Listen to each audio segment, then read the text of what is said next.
So when I started making this video, it was going to be a love letter to the Arkham franchise, because the entire franchise means so much to me. Batman as a whole, the animated series, means so much to me. It's the 12th of November when I'm recording this, and yesterday we heard that Kevin Conroy, the voice of Batman, passed away. And I was heartbroken to the stage that I had to cry. Conroy, for me, is more than just the Batman, the voice of the Batman in the animated series or the Arkham games. Kevin Conroy is the voice of Batman in everyone's head. When you read a comic, he's the Batman you hear. You know, he's Batman raised me and my love and nurtured my love for the character. And I've put so much work into this video that to hear that at this time, yeah, it was a lot. So this isn't just a video for Arkham. This one's for Kevin Conroy. Thank you.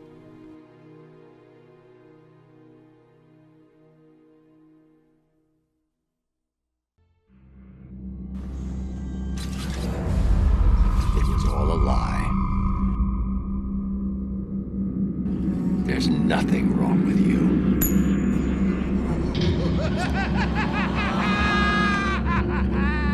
Nice of you to say, but you of all people should know there's plenty wrong with me.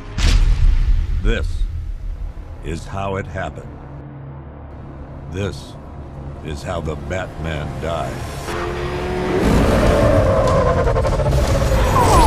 There you are. Heads or tails, kitty cat, or you will die. This is not a time for negotiation. So, what do you think? Are you gonna be a good boy and give up nicely? It's over, Joker. Over? Why, my dear delusional Dark Knight, it hasn't even begun.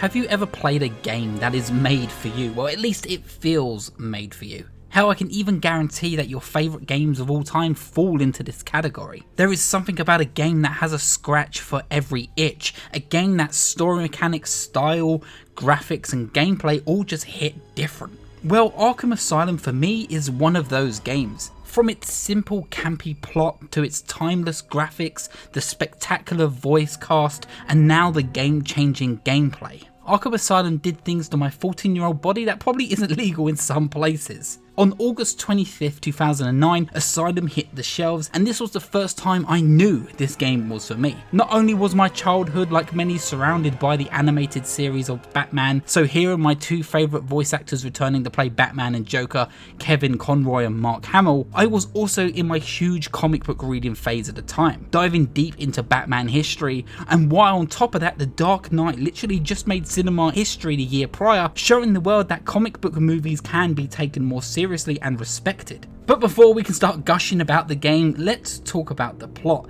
Let's see what Rocksteady cooked up for this story, alongside the help from legendary comic book and animated show writer and Harley Quinn creator Paul Dini. Yeah, they had that kind of muscle on this project, and surely with that kind of muscle, the plot has to be close to perfection, right?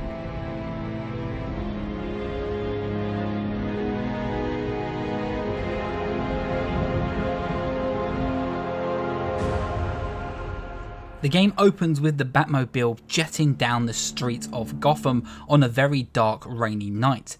The Joker maniacally laughing and talking to himself in the Batmobile. On this night, Batman suspects something, as he sticks particularly close to the Joker while they're entering Arkham Asylum, as he doesn't trust what he's up to. Why would he give in so easily and without a fight? Joker seems to make many references to the brand new security that now are inside the Arkham building. And while commenting on the aesthetic and saying hello to the warden, he's grabbed by a guard named Frank Bowles, who seems pretty enraged by Joker's presence alone, and it instantly tells the player one thing in this intro. There's history with these characters and there's history within this universe. The Joker seems pretty impressed by the overall security that now takes place in Arkham as it's never been seen before. Batman has too much history with the Joker for it to be that easy, so it explains why he's sticking particularly close to him on this night, and these guards have dealt with the Joker's tricks one too many times that they aren't taking any chances and instantly get enraged just by him being there. And just like that, Rocksteady establishes this universe and tells us that this has been going on for quite a while at this point.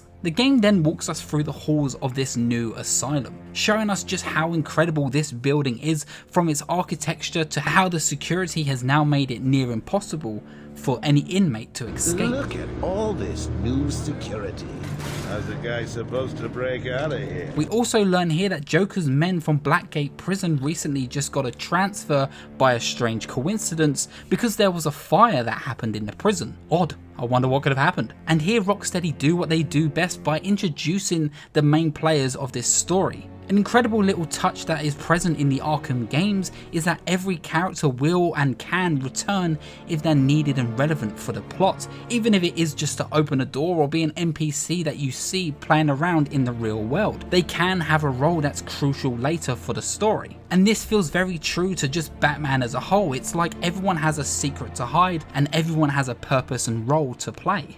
Just in this small hallway walk, we come across the Warden Quincy Sharp, who's holding dark secrets of his own, Frank Boyles, the head guard, Aaron Cash, an incredibly loyal guard towards Batman, Commissioner Gordon, of course, long-term partner of Batman, Killer Croc, who we see is this giant behemoth who we learn has a restraining collar that allows the Arkham guards to control him, and we need to take note of that for later on. There is also an interaction of note with the Joker as he shouts out towards a doctor who is hiding behind two guards who looks pretty scared. He says to the woman, "What's up, Doc? Pencil me in for tomorrow at 4. We've got a lot of catching up to do."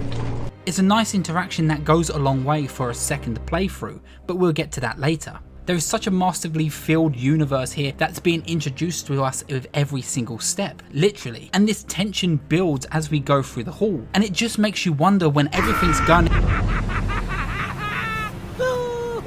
What's he doing?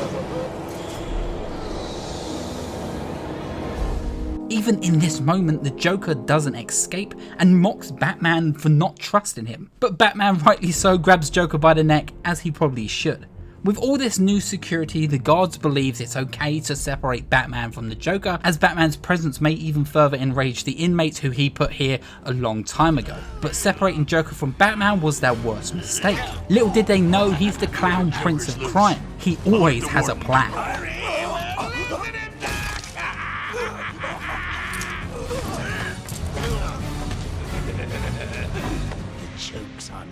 In a rage, Batman smashes through the glass and chases down the Joker, where we learn he has assistance from the inside with Harley Quinn, who's taken control of the security in the main office. And while chasing down the Joker, we learn that the Warden has now been kidnapped by Harley, and some villains like Victor Zsasz are on the loose, but only as a distraction. Catching up to the Joker, he stands mockingly on top of a container where he unleashes his first Titan experiment on us. A deformed giant that is enraged just at the sight of Batman, causing a fight where we must avoid its charges. And just as this fight feels like it's going on for too long and we have no chance of defeating this beast, it appears to be tired and has a heart attack and dies, causing the Joker to actually say we need stronger test subjects next time. At this point, he offers Batman a chance to stop him by knocking him off the container and finish him off once and for all. But he knows Batman too well, and so does Batman, and he isn't going to do this. Joker then is transported away into the darkness, laughing as he disappears into the shadows and even further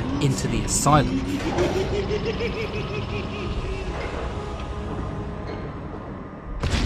We then find access to a computer where the Joker interrupts us as another form of distraction, where we learn that guard earlier on, Frank Bowles, has now taken the commissioner hostage, making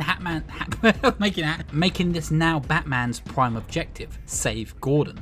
We learned earlier on that Joker has planted bombs all over Gotham, and if anyone tries to enter the asylum, they will explode. And this is how this game explains why Batman is alone through this whole story and why there isn't no Robin or Nightwing coming to assist. This is to make sure Batman is locked off and he's alone in this asylum. After heading back to where we first meet Gordon, we learn that Frank has a drinking problem, where we're luckily able to follow the scent of whiskey to wherever he took Gordon. While following this scent, we bump into Harley Quinn in person, where she tries to drop an elevator on Batman. This is where we first see the real significant battle damage on Batman's suit. A theme that goes on throughout the game and throughout the whole franchise is over time Batman's suit will be shown to be more damaged, so make note of this as you progress through the story. It's a good way to illustrate just how much damage and how much Batman has gone through, while showing us the player the progress we've made throughout the game, but on a visual sense through Batman's damage. While following the trail, the game slowly introduces to us stealth mechanics that are prominent throughout the gameplay. We come across this huge room where we get our first Predator challenge room, where we must take out the guards silently, but I'll get onto that later on in the gameplay segment. After dealing with these goons, we finally find Frank, whose body has been strapped to a gurney and is very much dead, with his mouth hanging wide open, maybe a reference to what Joker said earlier in the game. You really should learn to keep that fat mouth of yours shut. It'll get you into trouble.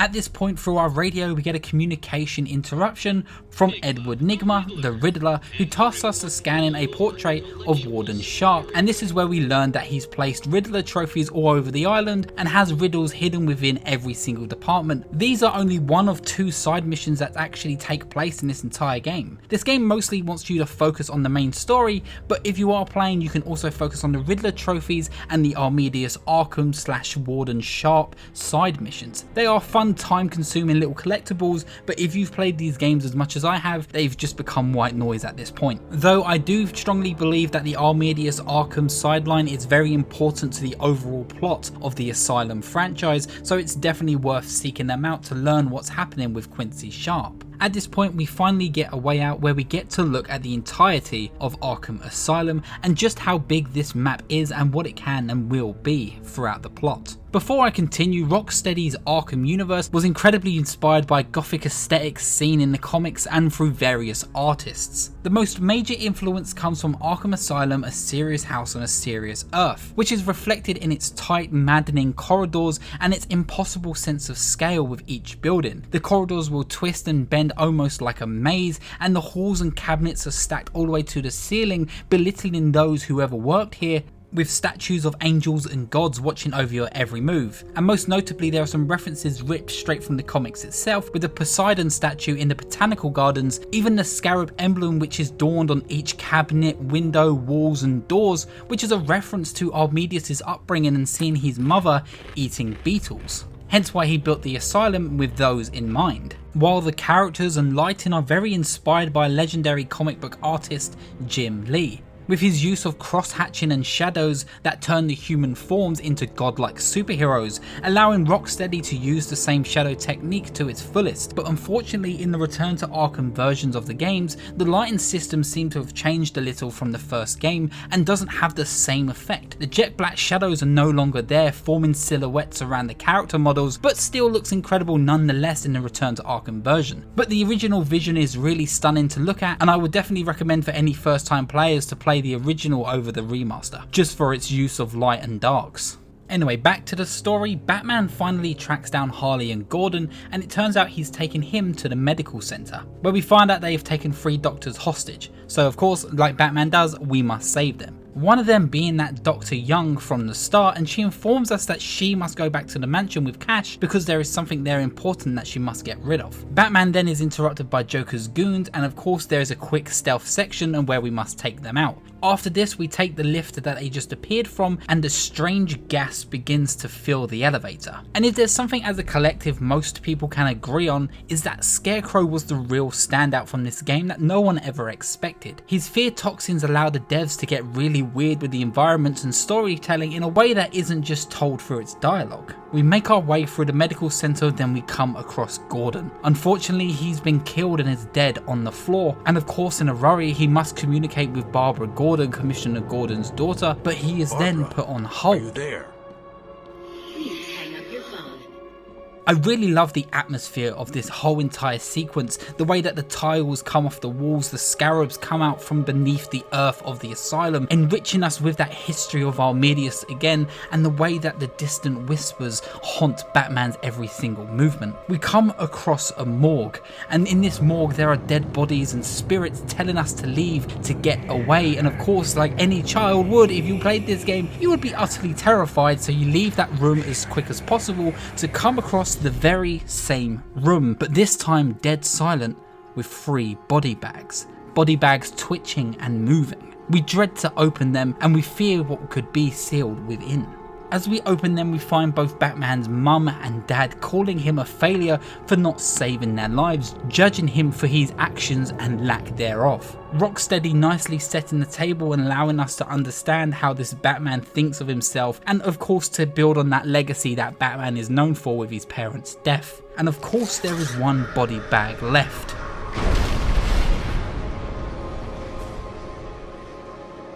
Scarecrow then unleashes his full extent of his mind games on us the player, where we learn that we must avoid his stare, otherwise he's gonna kill us and do something to us. Batman in these sequences must regain his sanity by heading to the bat signal.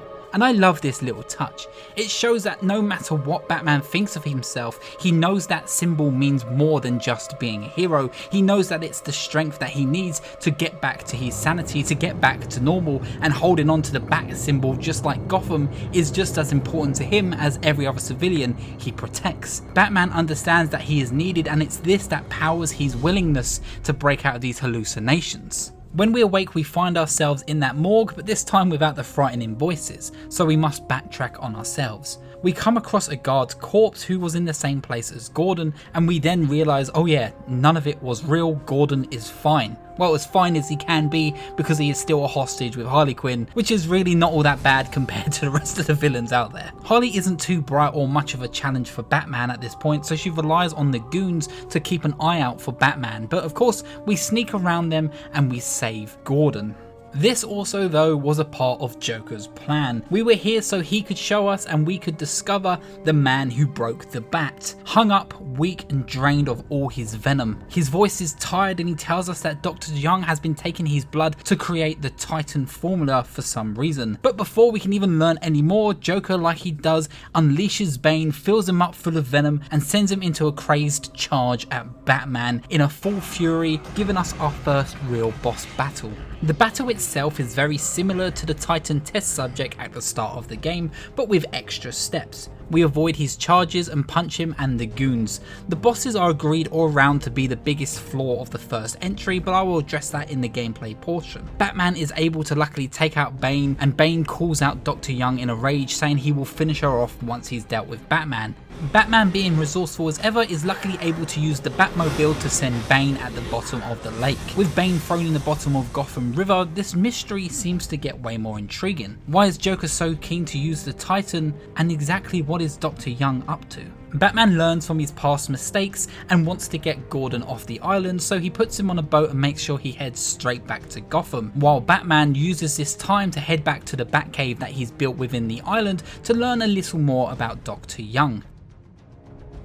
This is when we learn that the Joker has been using intimidation and blackmailing her to get to her to use her main patient, Bane, and to get hold of his blood for the Joker, so that he can build a giant Titan army and destroy Gotham. But she pulled out and didn't contact the Joker back, of course in fear of this crazy man who laughs. It's very Joker of him to plan an entire breakout and coup just because a doctor blanked his text. And with this information in mind, you're able to replay so many little details that you picked up on during the intro. With that information in hand and remembering Dr. Young said she was heading back to the mansion with Cash, we head back there. We make our way through the sewers where we can see that Joker's goons once again has occupied this entire area, and we take them out swiftly. We also see that Killer Croc 2 is lurking down here but shouldn't bother us as we're clearly not in his section of the sewer. When leaving the sewer, we discover that Joker's goons finally have access to the armory and have taken up sniper points around the asylum, but luckily aren't too difficult to avoid. There are two though guarding the mansion which we need to get to. On entering the mansion, we can see that goons have taken over the entire building and have taken both doctors and guards hostage, where we find in one room, the library, that two guards are hostage with a bomb, who of course now are the prime objective and we must save. This is a cool moment that has a timer to it, but if you know the solution and jump straight to the end, the Joker will actually comment on this and call you a cheater. It's nice little moments like this that give this game real replay value, because you miss and find conversations that you would never discover because you are already ahead of the game and the game acknowledges that you've played it before. When you save these two, the Doctor informs you that Dr. Young for some reason was hiding something, but a bunch of goons ran in after her, kidnapped her and Cash, who we now have to go find and save as well. Cash's rescue sequence is probably the best Predator room in the entire game. I love the way this room feels and looks aesthetically, with the cabinets reaching high, enabling the player to run across them and using them not just as the gargoyles but as a cool vantage point to get on top of the enemy. When you rescue Cash, he informs you that she found the formula in her safe inside her office, so that's the first place we go. We go to her office where we find that she took the secret formula out of the safe and we must now follow her handprints. This takes us all the way back to the library where the Doctor informed us that she was taken by goons, and luckily hid the Titan formula well enough for us to find and destroy before it does any real damage. We now have to save Dr. Young, and on our way out we end up walking into Wayne Manor? The halls become infinite, the walls begin to turn to brick, and bins and streetlights appear from an impossible stormy night. Batman knows this place, and we hear the night that Batman's parents were killed in a crippling telling of the events. With this being too much to bear, in one moment, Batman falls to his knees.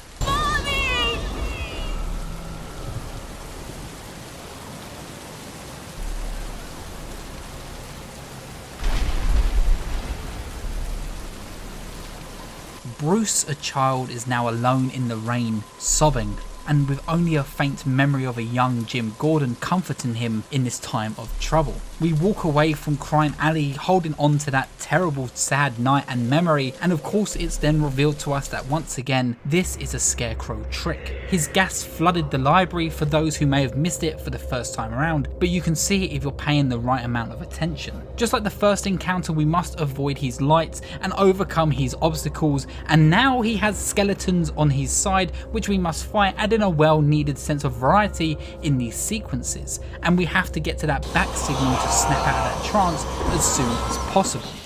We wake up in the clock tower confused and dazed, but luckily still in the mansion. We return to Dr. Young to find that she has now been kidnapped by Victor Zsasz. Luckily he isn't too difficult to deal with, requiring us to throw a batarang at his head at the right time. With Zsasz defeated, Dr. Young tells us how much she regrets ever working with the Joker, and before she's able to get to the last batch of the Titans formula, we can see that Joker already got to the safe and planting a trap, killing her instantly and knocking Batman off his feet. We are then awoken by the sounds of Harley Quinn beating the Warden and surrounded by her goons, which she leaves us with. Of course, Harley, once again proving she isn't the sharpest tool in the shed, she leaves behind a trail for us to follow, with the likes of the Warden's blood left from the cane that she uses to beat him with.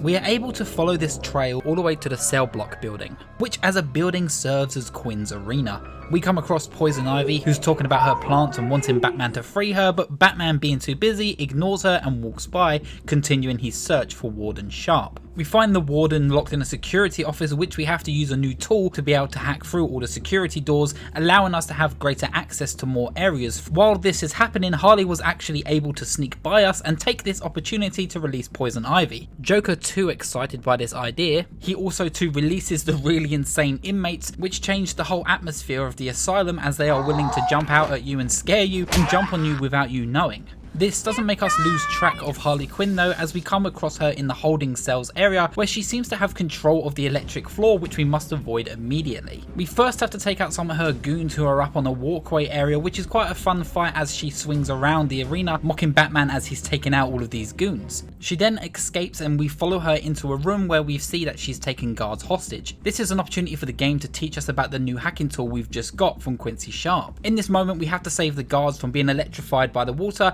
and there's a ticking timer which is about to have the room explode, but of course with the hacking tool we're able to hack through the bypasses and release the guards and stop the electricity. Harley Quinn after this makes a run where she goes into a larger holding cell area where the whole floor is covered with that electric flooring from earlier, but this time around in this battle we have to fight all of these thugs while avoiding the electric floor. It's one of the most exciting fights in the game as you have to remember the sequence on which the floor actually gets activated, and you're able to use the floor itself as a weapon. If goons get stuck on the floor while it's activated, they will instantly be shocked and passed out. This acts as Batman's battle towards Harley Quinn. Of course Batman and Harley Quinn wouldn't be able to have a boss fight because she is way weaker than Batman is, and if they were to have a one-on-one here it would be a pretty quick fight as proven in the cutscene after this battle. Here we get crucial information. We learn who is coming to Joker's party at the end of the day, what villains are going to attend, and he has a secret lab set up in the Botanical Gardens where Poison Ivy now resides. Harley Quinn is shortly then thrown into jail.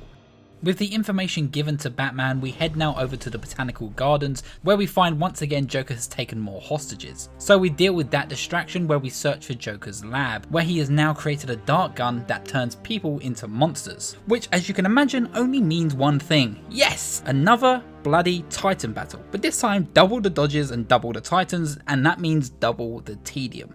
After this battle we are then trapped in this room where we get another new tool, the line launcher. The line launcher creates exactly what it says. It launches a line that you're able to grapple across, and you can use this either as a tool to traverse large gaps, even as a tool in combat as you can take out dudes while on the line. With this tool we then go to visit Poison Ivy, who we need to get information from about reversing the Titan effect. This is where she tells us that there's an ancient tree that's actually buried under the asylum that has natural spores that can reverse the effect of the Titan. The only issue is this tree's roots are in Killer Croc's lair, and that's where we must go next. While leaving the gardens, Joker somehow meets up with Poison Ivy and injects her with the Titan formula. At this point she grows huge and has killer plants that grow all over the asylum. So this part for me, I feel the story begins to really show a crack, as I would have loved to see where and how the Joker got to Ivy so quickly, even if it wasn't a cutscene of Joker appearing just as Batman leaves, showing how Ivy is persuaded or tricked into getting the Titan formula. But in gameplay it goes from Batman leaving, escaping the gardens, and then all of a sudden Joker is there blackmailing her and turning her into a Titan filled Ivy with plants destroying the whole island. So much happens in a vague bit of dialogue off screen that I kind of feel like it's a rushed moments with an excuse just to have an evil Ivy boss fight later in game. We learn from Aaron Cash that we must go back to the intensive treatment area where the game began. At this point we see that the guards are also well equipped with Batman's tactics and now planting bombs on the gargoyles, changing up how the gameplay is played within the Predator sequences, which is a much needed welcome, but we'll get onto that in the gameplay segment. After dealing with this room full of guards and we have to take out a bomb that Joker has planted, the worst thing a gamer could imagine happens.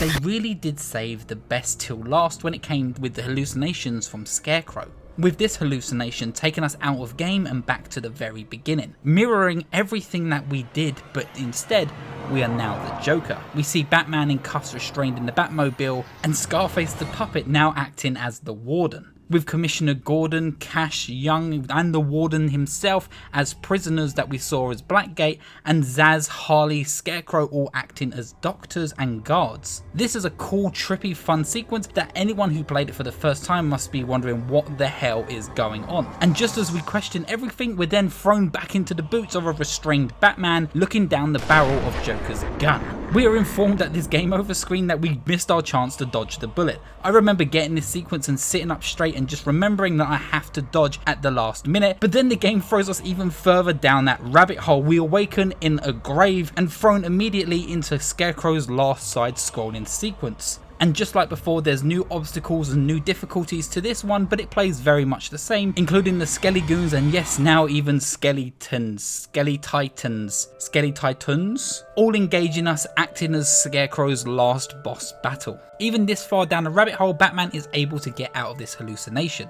The one superpower that Batman is mostly cited with is his willingness and his resolve, meaning his willpower is strong enough to break through situations just like this, and this enrages Scarecrow. Scarecrow now on a rampage, threatening to poison the entire water supply of Gotham City, right down in the sewer where we need to go coincidentally, and also where Killer Croc lingers. I don't think Croc is too happy about Crane being down here, so he decides to drag him in the sewer with him, leaving him assumedly for dead, and we don't see Scarecrow for the remainder of the game. We are then told to head straight to Croc's lair, leaving a trap for him when we return and even a sonar so we're able to map our way around this maze-like sewer system. Croc's segment doesn't feel like a boss fight necessarily, but next to Scarecrow's segments it's a sensational character-driven sequence. You are told to move as quietly as possible, making the drops and the howling breezes of these tunnels take center stage of its design, knowing full well that Killer Croc is lurking underneath you, waiting for you to slip. And just as things get quiet, he lunges out of the deep, breaking through pipes and walls and charging with a primal rage to hunt you down and eat your bones. Rocksteady aren't afraid to dive into the horror throughout the game's runtime, and this moment alone just proves they know how effective it can be with the right character given the choice. After we are done with Croc's lair and we're able to get what we need from the tree, we have to escape, waiting for Croc to be right over the trap we laid earlier and make sure we send him down out of the asylum but into the sewers of Gotham, where he no longer is a threat to us inside Arkham Asylum. With the samples, we now head back to the Batcave to create an antidote that we will be able to use on the Joker and any other Titan goons, including Poison Ivy. But while we're there making the samples, Ivy's Titan-induced roots come in and destroy the Batcave, making us having to leave the exit as quick as possible. We then learn that Joker's now throwing any waste from the Titan experiments into the river and water systems of the asylum, so now we have to shut down the water pumps in the asylum. This involves us doing a Predator segment, which is one of the most difficult, and just a room full of goons. It doesn't seem that bad until Joker does the unthinkable. Drops a motherfucking Titan boss on us again, but this time we're now surrounded by at least 40 goons to deal with. This is one of those moments I dread, not because it's hard, but because I remember playing it back in the day on hard mode and it just asks so much of the player and consumes so much of your time if you aren't playing as your best. It seems so unfair to throw so many goons at you and just when you think you're done with them send down a whole entire new wave, and then on top of that having to deal with this Titan running around avoiding his attacks while having to counter all the guards around you. It's just another Titan battle as we've seen in this game before, but now with extra steps. After this tedious Titan fight, we then head back to Ivy, as we know now, who is enraged with the Titan. The island is now completely covered in plants, craziest of craziest inmates are running around, plants are shooting spores at you, guards have guns, the night can't get any worse, and we only have a few more steps to go. When heading back to the gardens to defeat Ivy, we learn that she's now mind controlling the guards, meaning that these fights should have a little more weight behind them, but nope, Batman straight up just breaks these dudes' arms knowing that it's not their fault. Finally, we confront her, enraged and power-upped by Titan. Ivy summons a huge plant out of the ground, and easily this is the best boss in this game for variety's sake. But that's still honestly not saying much. It becomes a bit of a rhythm game, avoiding and baiting her vines that come from the ground, waiting for her to fire out spores from her plants, and after she fires exactly one, you're able to throw a batarang and then strike. You repeat this 3 or 4 times throughout the fight, and the game adding speed and more guards at you just to keep things interesting, but the fight itself, it's a good refreshing fight compared to what the game has offered so far, and for spectacle it's definitely there and feels pretty end game. With Ivy defeated and detained, we leave through the roof in spectacular Bat fashion, where we're now greeted with fireworks and it reveals that it's finally party time. We head down to where Joker has been building this whole plan, and we are greeted by prisoners in party hat. Funny enough, you actually get an achievement for clearing out all of these goons, which is weird to me because it would indicate that some people would choose not to have this fight. This fight is easily the most entertaining through the game because it gives you such a small tight arena with so many goons to deal with that it feels great to be able to flex your muscles with how much you've mastered the combat system. We are then led into this room where we see that Joker has a TV on his head that is actually a bomb, which allows us access to his throne room where he's been doing all his intercom announcements throughout the game. You've gone through so much in this game and Batman just walks in there ready to take on the next enemy, punching dudes left and right with little effort because he knows all the tricks by now, so surely Joker has something new up his sleeve for a final battle. No, not at all. He sends 2 guards at you who are now turned to Titan, and you would expect this to make a difference. Batman must show resolve and not damage these guards because it's not their fault they've turned into Titan beasts, restraining from doing too much damage to them. No difference is made here. There's no stakes at play. It's once again another Titan fight, 2 Titans, a bunch of goons, and that's it. It's rinse and repeat of what we've seen before. If anything, this fight is so much easier because the room is so much smaller, enabling you to be able to ride each Titan into the other Titan, instantly taking them down to be ready to be ridden again until you're able to take them down for that finishing blow. This is such a disappointing and tedious fight at this point that even when it announces that these Titans are actually guards, you feel nothing except for an incredible amount of dread of having to do it all over again. With those two Titan guards down, Joker then reveals to us that he has Gordon this whole time, meaning the guard we left him with earlier on the boat was actually one of Joker's goons. At this point the Joker attempts to shoot Gordon, turning him into a Titan, but Batman being Batman jumps in the way and takes the dart himself. Joker here sees this opportunity to try and trigger Batman into a Titan transformation, but as I said earlier, Batman's willpower and general resistance to this stuff like Scarecrow's formula allows him to control it more than anyone else. Joker, hugely disappointed by this and enraged, just gives up on everything and blows his head off at the end. Okay, just kidding.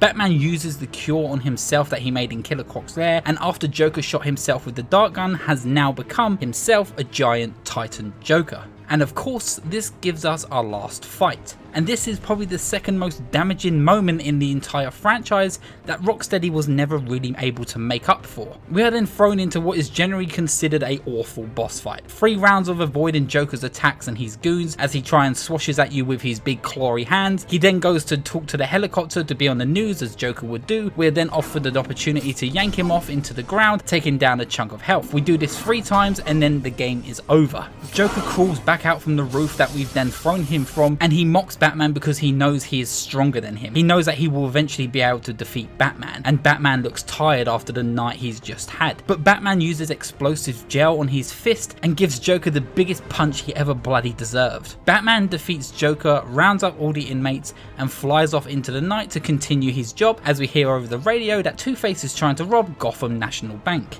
The end. After the end credits, there is a post-credit scene where either Bane, Scarecrow, or Killer Croc's hand will appear, grabbing a remaining Titan formula case floating in the water. What a game. I have so much to say about it, about the story, the overall presentation, both good and general meh. So you know what? Let's just crack on. This video's been long enough, you're in for a long one, so get a drink of water and we'll talk about the gameplay.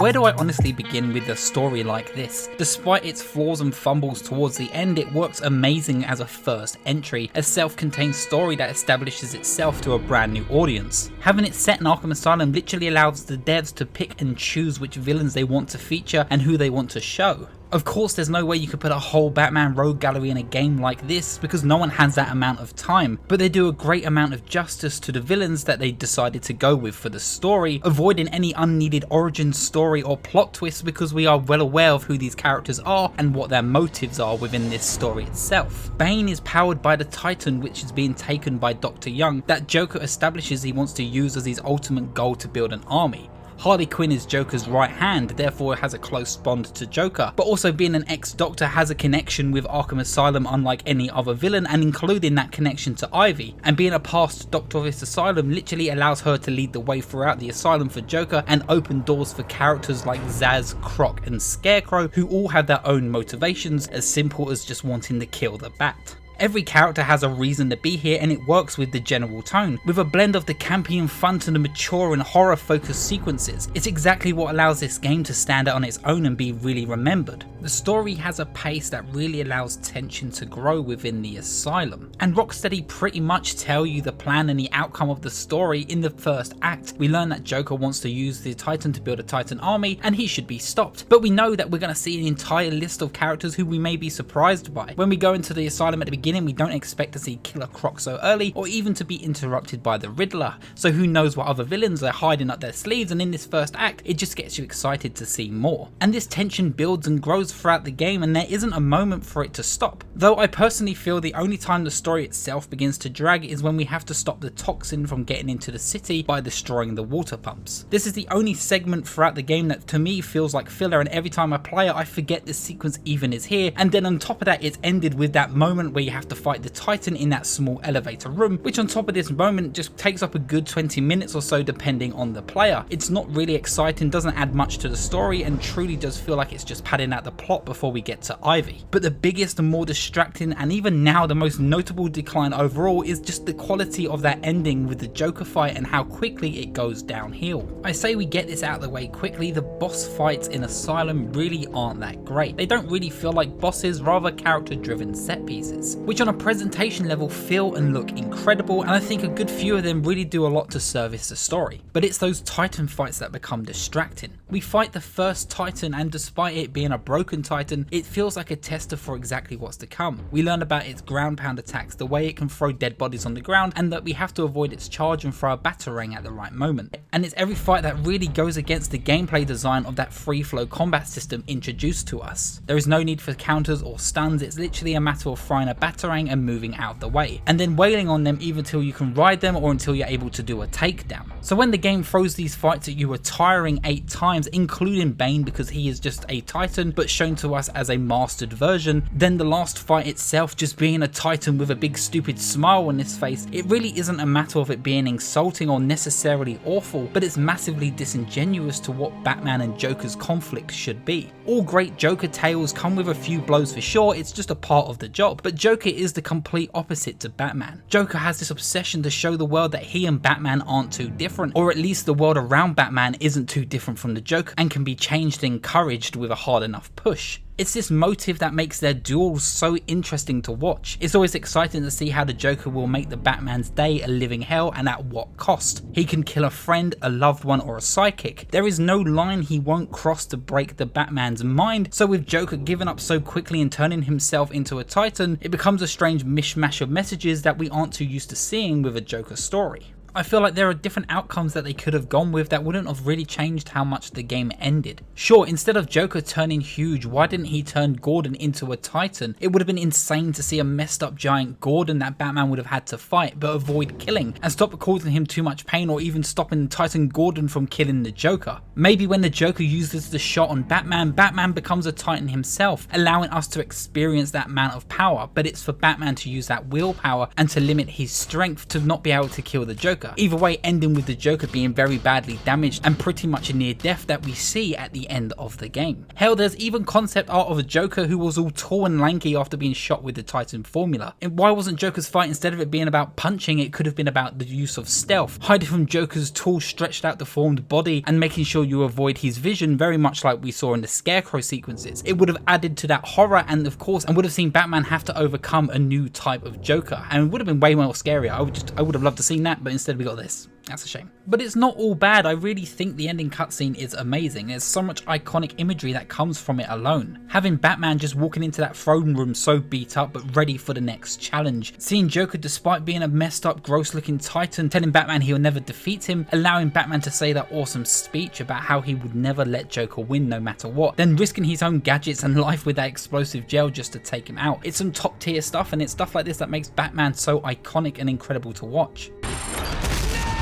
But enough about the ending and boss fights, let's talk about the gameplay for a moment. Asylum is the most Metroidvania out of the franchise thanks to the way that Arkham Asylum feels so coherent and connected with its designs. Walls and certain gadgets will only be able to be bypassed certain areas once you collect certain tools. Though Asylum doesn't need you to get all the gadgets for you to complete the story, but the upgrades are there though for you to get 100% to be able to get the Riddler trophies. Throughout the story you would really only need to use the explosive gel, the bat claw, the remote hacking tool and the line launcher to really proceed and complete the plot. But there are others like the sonic batarang and the double batarangs if you want those kind of upgrades to be able to deal with enemies faster and to solve some riddles. On top of all the gadgets on your belt, there's also a use of his detective visions, possibly taken right from the Dark Knight film. This is used to solve mysteries and track key characters and even view enemies' movements during Predator sequences, monitoring both their positions and their mental health to see how much fear you're striking into them. And next to the combat system, the detective vision is definitely one of the biggest innovations Arkham Asylum brought to the table. The detective vision is so game changing to the point that even when you're playing a game where you're not Batman, people will possibly still refer to it as detective vision.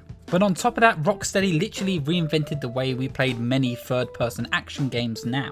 Assassin's Creed, Spider-Man, Shadows of Mordor, Sleeping Dogs are just to name a big few that all share one thing many will agree made this game the legend it has become: the free flow combat system. Rocksteady wanted to get away from button bashing combos and create a combat system that would feel and look way more engaging to the player, and I dare even say cinematic. You are able to do basic attacks with the attack button, which will build up a combo meter. This doesn't just keep up a score, but it also tracks your flow. It will also change the speed of your attack, the lengths you're able to attack from, and the harder you hit. Over time, you can upgrade this combo meter. With every substantial combo you hit, you're able to do a special attack with a combo of buttons, either throwing enemies and taking them down until you're able to do another combo again with a substantial combo milestone hit. But takedowns aren't the only way to defeat enemies. When you punch enemies to the ground, you're given opportunity to be able to take them down, and this will take them out of the fight for good. But this will leave you open in combat, and you have to be careful when to do it, and if you're doing it at the wrong time, you're at high risk of being hit. Though you may question, aren't you always at being risk of being hit? There was a simple solution that brought this all together: that counter button. This counter alone is what made this combat system such a game changer. Having Batman counter enemies with attacks, their animations are linked to the directions they're facing, and even the limbs that they decided they wanted to be broken on that day. All of this tight knit animation and flow, combined with the speed you are rewarded with every perfect hit and counter, really opened up the industry how to handle complex characters. That combat should feel way more engaging with animations like this. On top of that, you also have a plethora of gadgets that you're able to combine within the combat, though it isn't as fleshed out here as it would be in future entries, but even here can add a touch of flair to feeling like Batman. Maybe it's just me, but Asylum doesn't need as much enemy variety that we will begin to see in later entries, because overall it just feels good being Batman beating on normal human goons who are in over their head and they just want to take out the bat. Though there is a nice variety here, with bladed enemies who are unable to be punched immediately that we have to learn to open up with a stun attack using our cape. Every time they do an attack with their knives, they're always uncounterable, and they pretty quickly become a priority of every fight. Goons with electric batons will add a nice edge to the fight in the later half of the story, using a baton as a shield for frontal attacks, doing high damage with the shock and obscuring the scene for a few moments when you're hit by them. The only way you can defeat them is by jumping over their back and then hitting them from behind, making it very essential to get used to that dodging mechanic. And combined with 20 goons, one knife guy and a batoon guy, fights can become pretty tough pretty quickly and feel really engaging, having you think on your toes, allowing you to get a sense of how Batman thinks during these combat moments. But that's what's so great about it. The story just focuses on how much Batman can take, and that he has to do this all on his own, allowing us to control the gadgets, the arenas, and having us make quick micro decisions in the heat of the combat and even stealth. Sure, it feels dated compared to the innovations that the systems will see, but in 2009 there was nothing quite like it. It feels amazing today with a great sense of weight and punch, hence why I think it's so strange they decided to throw as many Titans as they did, because once I told you the depth of this combat system, you begin to realize why Titans only really needing to have a dodge and a throw and a punch can feel so limiting and should feel like they challenge you all the way through to this combat system's depth, but they never really do. Batman isn't always about being punchy and loud, and when he must use stealth, he always does it right. Asylum is full of some incredible stealth sequences, maybe the library of all being my favourite in the franchise, with Batman hiding behind the cabinets and the walkways hanging around the top floors, being able to use the environment to its fullest with a great level design around that. Just like the combat system, the stealth is super fun and full of touch and go decisions, and this game's skill level allows you to be able to take out rooms in seconds if you understand the game well enough. You can use gel and sonic batarangs to create distractions, take out goons on the floor, and even use the claw to grab enemies over ledges, taking them out immediately. On top of the gadgets, you're the Batman. You have the ability to be able to get close to enemies while using gargoyles up high in the dark and survey the room with the help of detective vision to locate enemies who are alone and easy to fetch off. The AI have a mechanic which is all built around fear and tension. When you're using tricks like the gel or even taking out enemies from above and leaving them to hang, you strike fear into your enemies, which you can monitor through the detective vision. With that, enemies will become unstable and even unpredictable, allowing them to either team up because they're scared to go alone, or if they're too scared to be with someone, they will be on their own, with the environment making creaks and sounds which will allow them to act out, fire their gun and be easy for a takedown. As you progress through the stories, guards will begin to learn your tricks and use of gadgets, with the suicide collar being the biggest game changer, which will alert the Joker to your position where you just took out a guard, meaning when you take down someone you need to get out of the area as quick as possible because all the goons in the room will run to that same location. But on top of that, you're able to mark enemies' bodies with explosive gel, allowing you to set a trap for when the goons do appear. They will also begin to plant C4 on those gargoyles you've been using so effectively, making sure you're sticking more to the ground. You are still able to use gargoyles, but they will explode after a few seconds. And so much of this is such a welcome change throughout the story because you get so used to the mechanics, and when you begin to understand and learn how to take out enemies so quickly, it can begin to get dull. But once they introduce the C4, it really does allow you to learn the layout of the levels completely different, adding to that intensity of being seen. And I think that can be said throughout the whole game. Rocksteady raises that difficulty bar at such a perfect pace. By the time you understand the basic goons, they introduce a knife guy to you. Once you get the hang of the knife guys, they introduce to you armed guards in watchtowers and even in combat where you have to take them out as quick as possible. Once you get tired of these normal guards, you get the insane criminals who begin to jump around and jump scare you and leap on you, making sure you're on top of your counter game. Then immediately after them you get introduced to the plants who have no counter and you must run towards as quick as possible to destroy. There's a constant and contextual growth that comes with a difficulty that feels so well balanced and natural that it really contrasts the current challenge of the story that is offered to you. The gameplay overall is still groundbreaking and a blast to play, and it's timeless in its presentation as well. I really don't have any bad things to say about it other than it feels rather dated compared to what we will see. Arkham Asylum features 2 playable characters in the challenge mode. The first being Batman with an alternative upgraded batsuit that you get to wear once you complete the main story. It adds nothing to Batman, it just looks cool. This upgraded suit as well also may be a hint of what's to come in later entries with Arkham Knight and that upgraded suit as well. Or maybe this was a thrown away concept design that they was eager to keep.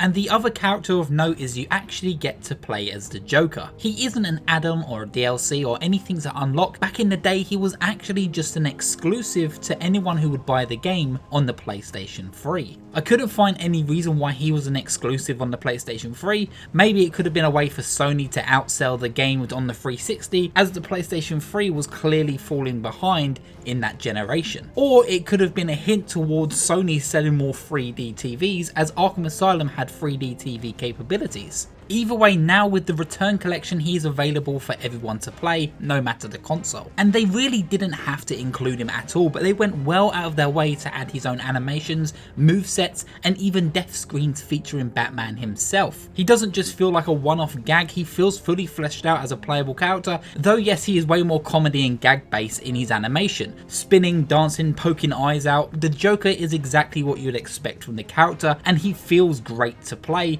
but also he has a trick up his sleeve when it comes to combat. Instead of having the batarang capabilities like Batman, Joker gets one shot of a gun to take out a guard instantly. I actually really like this idea because it requires you to think when you're going to use it and what would be a prime time to take out a target with one shot. And despite it only being a feature for PlayStation 3 back in the day, this is the only time the Joker would be a playable character outside of Arkham Origins, which we're going to get to way later on. And in Predator stealth sequences he even has way more tools. First off, I want to talk about his use of detective vision. He's the only character that has his own entire form of detective visions, in the sense that he uses these goofy glasses which throw the player into a first person view where you're able to look around the room, accompanied by a silly sounding noise. Every character going onwards would just copy Batman's detective vision but give it a different colour and a different name, but I like that this one is individual to Joker's personality, and that makes sense. He's unable to use gargoyles like Batman, he doesn't have the same movement speed as Batman, he's way more goofy and charming in his run and in his jolly little walk, but there is a sense that he's the Joker and there's something way more dangerous to him. He also has a remote control chattering teeth that you can use to explode, killing targets instantly.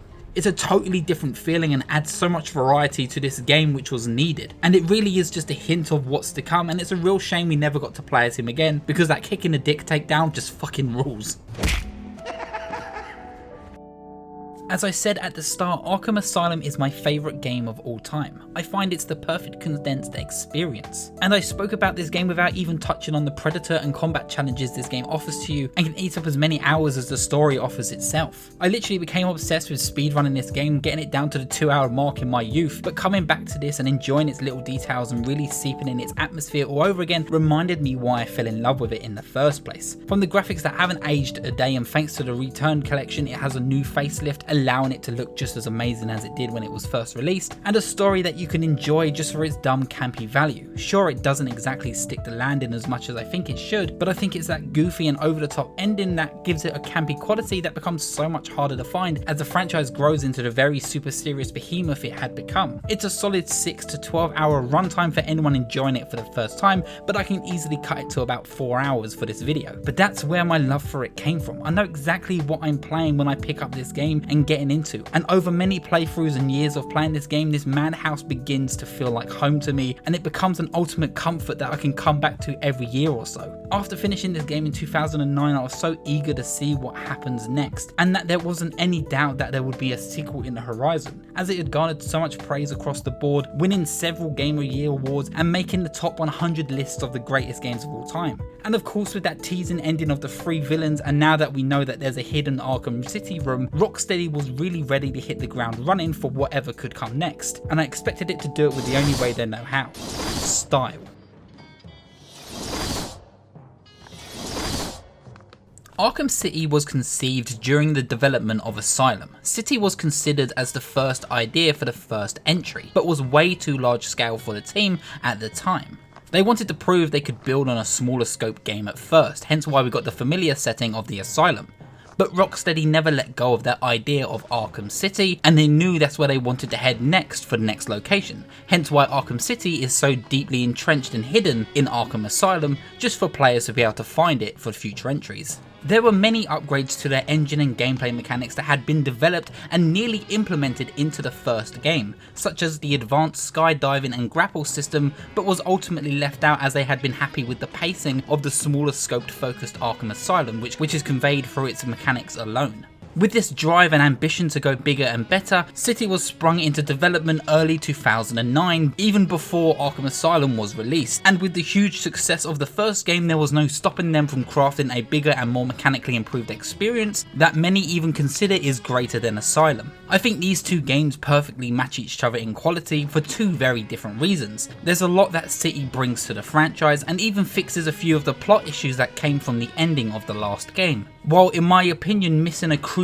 element that made the first game so special to me. But there's really only one way to explain that. So let's get ourselves arrested and let's get thrown straight into Arkham City.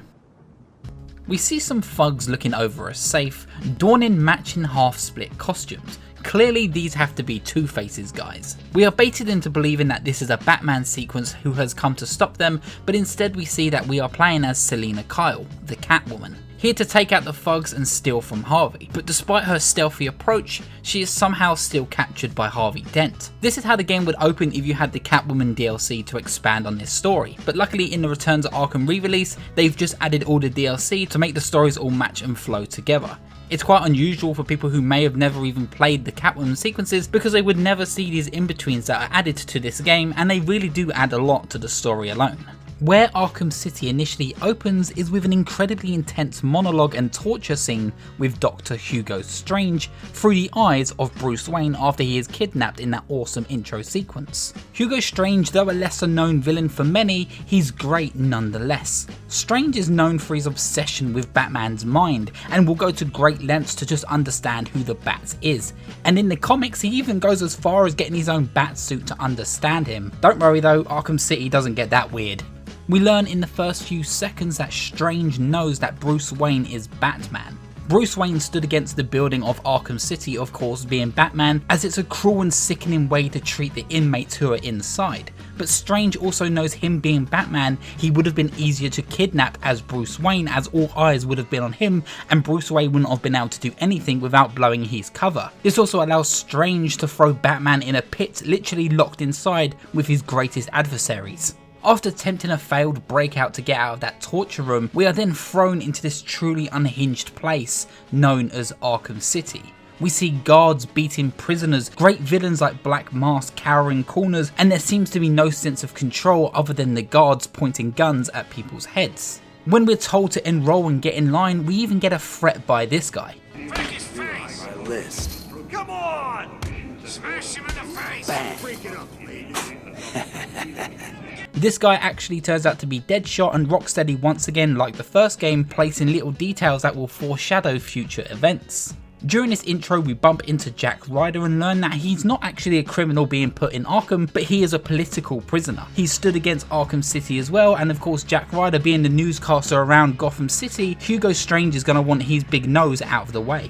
This is where the gates first open to the city, with hundreds of prisoners waiting, screaming and trying to intimidate us. Well, at least intimidate Jack Ryder. This is such an overwhelming first impression compared to the last game.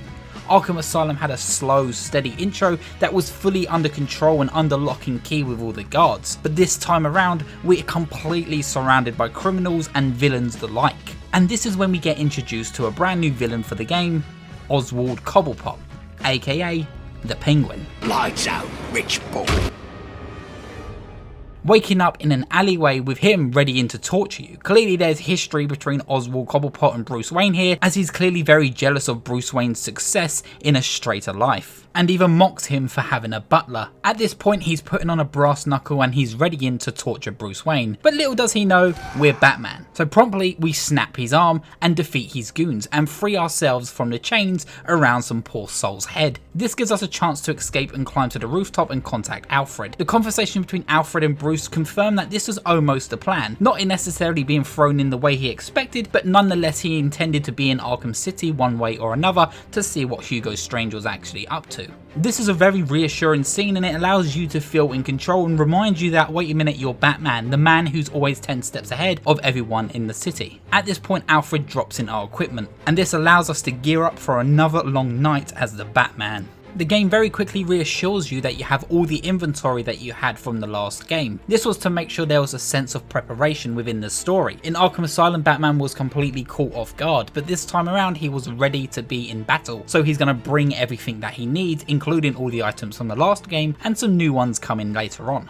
No longer this time around do we have the remote hacking tool from the last game. We now have the cryptographic sequencer, which allows us to tap into the radios for all the guards and villains who are using, well, the radios. Using the sequencer, we tap into the guards' radios and we learn that Two-Face has Catwoman hostage in the courthouse. Of course, Batman being the savior and of course Selina Kyle being involved, that's where he's going to head to first. While we're heading to the courthouse, I just want to touch on that intro sequence. During the interrogations, Hugo Strange mentions something called Protocol 10. Batman isn't sure what Protocol 10 is, but Hugo Strange refers to it as his legacy. So the game takes place several hours before Protocol 10 is launched, and it's up to Batman to find out what it is before it's too late. We head towards the courthouse, which is marked as Harvey's territory. As many may know, he is a lawyer and a man of fair justice. Unfortunately, the same can't be said about the other guy. Each villain has a piece of turf that is owned by them in Arkham City. Rocksteady made sure each hideout had a fully distinct personality by the villain occupying it, with Harvey Dent's court being burnt in two, one side being fairly untouched and clean, while the other is completely burned down and destroyed, mirroring Two-Face's personality himself, and of course it being a court reflects his lawyer past. Harvey holding Catwoman hostage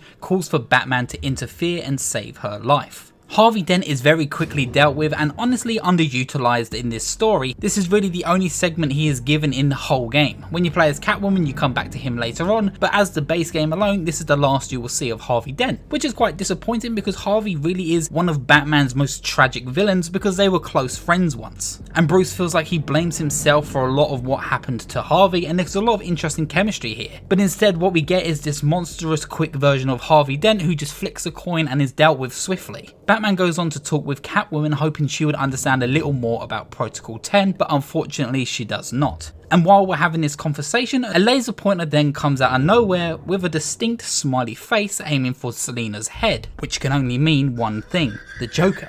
This is where we get our reintroduction to detective vision. We're able to trace the shot all the way back to the church, which is being used as a temporary hospital in Arkham City. But instead of finding a hospital crew helping prisoners within the walls, we're instead almost ambushed by Harley Quinn, and Joker's guys have taken the hospital team hostage. Quinn believes she had the drop on Batman and escapes while we're being surrounded by the thugs with guns. We promptly use a smoke bomb and we are taught different and fun ways to take out the guards with the new improved stealth system, which we'll get to later on. At this point we save the doctors and the guards, including Aaron Cash, back from the first game. We're informed that Joker set up a sniper in the tower and we should take a look there for starting clues. Oddly enough, we find this room with a sniper digitally controlled by the Joker from afar. But before we can question and put things together, we're interrupted by Joker, who appears on a screen but darkened by shadows, accusing us for what happened to him at the end of Asylum and claiming that we left him for dead. And then immediately he tells us there's a bomb in the church where we dive out of the towers as it explodes, but luckily we was able to get a trace of the Joker's location, back at the Sionis steel mill, where Joker and Harley are now taking control. Going back to that turf design with each gang member, you really see the power play here. In the steel mill area, which is now owned by the Joker, there is so much bigger and larger to life stuff than Two-Face had in his tiny court. In Joker's area, we see huge clown faces laughing and hanging off buildings, balloons scattered all over the place. He has an army of guards who are armed to the teeth with sniper rifles and assault rifles, and the grid alone is 5 times larger than Two-Face's tiny court. This is such an incredible small touch that just shows the world of Arkham, and it shows that no matter the state of the Joker, he's still the clown prince of crime, and even in jail he is someone to not be reckoned with. We sneak our way through the city and avoid being seen by the Joker's guards, who are watching guard over the steel mill. Knowing the front door will be practical suicide, we need to find a sneakier way in, so of course Batman jumped headfirst down a working steam chimney. This part of the game really flexes the new graphical style. As I mentioned, the original Arkham Asylum was focused on its dark contrasts and shadows akin to the style of Jim Lee, with a realistic tone attached to it. But in Arkham City, Rocksteady got away from the extreme darks and allowed the visual lighting style to be way more natural and let the iconic colours of the characters speak for themselves. Of course, those dark silhouettes and shadows are still there and used, but they're used as more of a contrasting element with the rest of the world, which still has plenty of greys and rich colours when needed. This is my main theory of why the return to Arkham visual style in the first game is so different. It's just to allow the games to have more of a matching style over the trilogy. And this beautiful moment in the steam mill chimney really brings that new lighting forward, silhouetting Batman in its fire and heat, the lighting from the flames creating a heroic rim lighting around Batman's cape. As we make our way through the steam mill, we see that the Joker has taken a doctor hostage, and she's being kept prisoner by Joker's men. But clearly whatever she was doing wasn't to Harley Quinn's liking, and she's having her taken away for God knows what. And in this segment we overhear a meeting where we discover that Harley is looking for the only doctor who could possibly help them, Victor Freeze. So Harley Quinn commands the whole entire gang to go out, look for Victor Freeze, and even look for the Penguin for some reason. In this moment we take out an entire room in a great fight, and Harley Quinn quickly locks down the doors that leads to the Joker's main room. So we now must find a way in to get past this control panel. But first we need to save that doctor that we found was being taken prisoner. We find her being tied up and overwatched by guards, leading to the first real Predator stealth sequence to save her. After a quick sequence, she lets us know that Joker is now deadly sick for some reason, possibly due to the poisoning of the Titan formula. And the guards have now locked us in this room. This is where we get a brand new gadget known as the remote electrical charge, a gun-like gadget that allows us to create electrical charges that can open doors and even be used in combat. And with this tool we can create magnetic pulses that we may use to be able to swing a crane to destroy the doors to Joker's office. But Harley Quinn quickly sends out a one-armed goon known as Mr. Hammer. He's a lieutenant henchman of the Joker, but a little more on him later on. Mr. Hammer introduces a mechanic to us where we have to stun big enemies, much like the Titans from the first game, but this time around we're able to do it in any moment we want with 3 cape stun attacks, opening up for a beating of a lifetime. After you're finished with this fight, you begin to hear a heartbeat sensor flatline and Harley Quinn crying and screaming, prompting us to head up to the office as quick as possible, and I genuinely love this scene. I love the way that Batman looks almost angry that Joker is dead and he wasn't the one to do it, and he's maybe even shocked by the idea. Conroy's performance here is just sensational, mixed with a little bit of the animation work and the music raising to Batman's disbelief that it's all over finally. I always find that this scene has a lot to say about the relationship between Joker and the Batman, and it's very interesting to see how Batman throws Harley Quinn out of the way, almost like he's the one who's more deserving to be close to the Joker's dead body. Suddenly we're pounced on by the Joker though, who maniacally laughs and can't believe that we fell for the old fake Joker gag, and Harley Quinn then hits us around the head with a baseball bat and we black out one more time.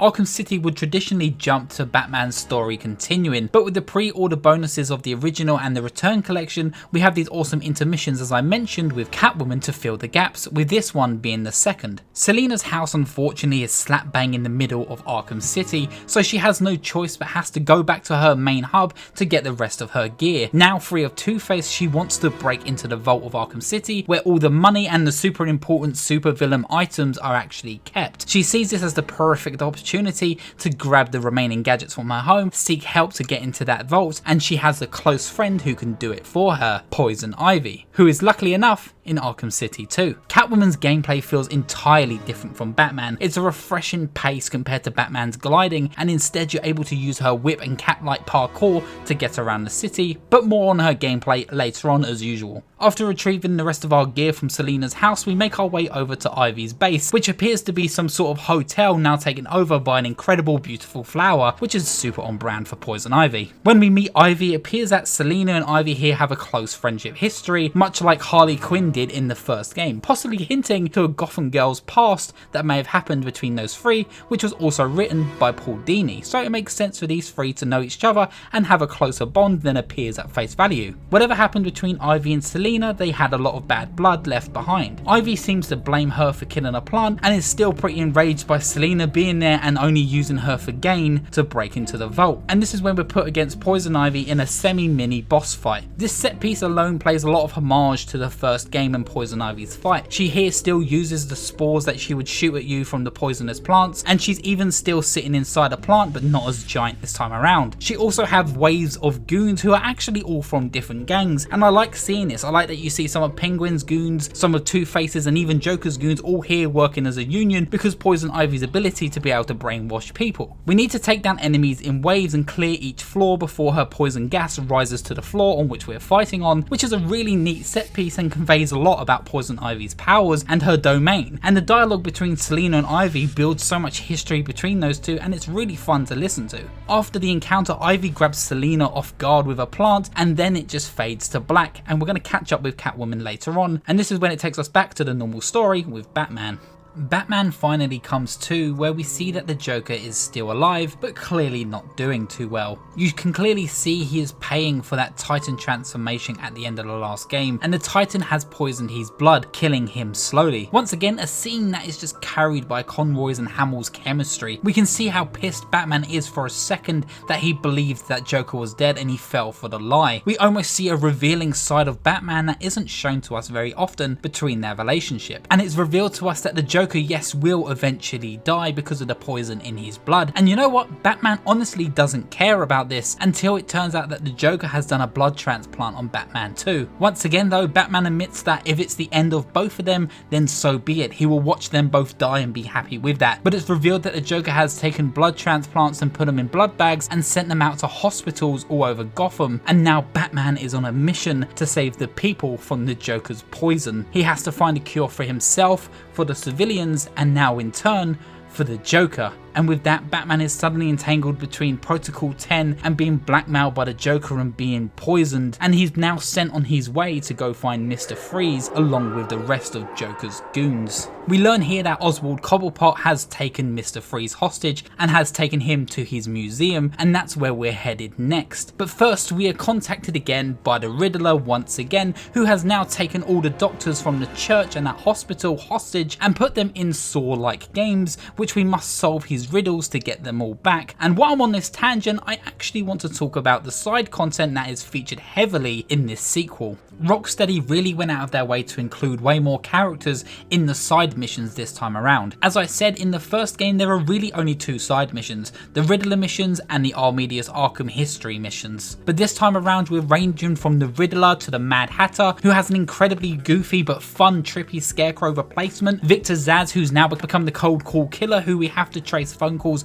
around the city, Bane, who wants to get his Titan back and make up for his mistakes of the last game until he betrays you, Deadshot, who's out killing targets until you're his very next target, Hush, who appears to be killing people and stealing their faces and taking Bruce Wayne's identity and leaving Arkham City, Killer Croc is still here but hasn't got a mission, but he is here as a cameo just to remind us that he's still in this universe lurking around in the sewers and almost paying off for that ending we saw at the end of the last game. Here we also can see that Scarecrow's mask has been left on this bridge and has left Gotham City preparing himself for a bigger plan. This is found out through his hidden base, which is our hint for the next game, which is used as the same Arkham City style hint that we saw in the first Arkham Asylum, but this time around with Scarecrow, so whatever he's planning, we'll get around to that. They also have Black Mask in here as well, as I said earlier, cower in the corner, but he also plays a bigger role with the Riddler and has his own side mission with a Robin DLC. Sorry for that quick tangent, but Rocksteady clearly wanted to cram as many iconic villains as they could into Arkham City and wanted to play around with ideas to set up plots for future games. And there's so much more here for the Riddler to do as well, outside of just being a voice in Batman's head. Riddler has some of the most fun missions in Arkham City, and I think they did such a great job rehandling him this time around. Side missions aside though, the plot here really does have still so much more to offer on top of all of that.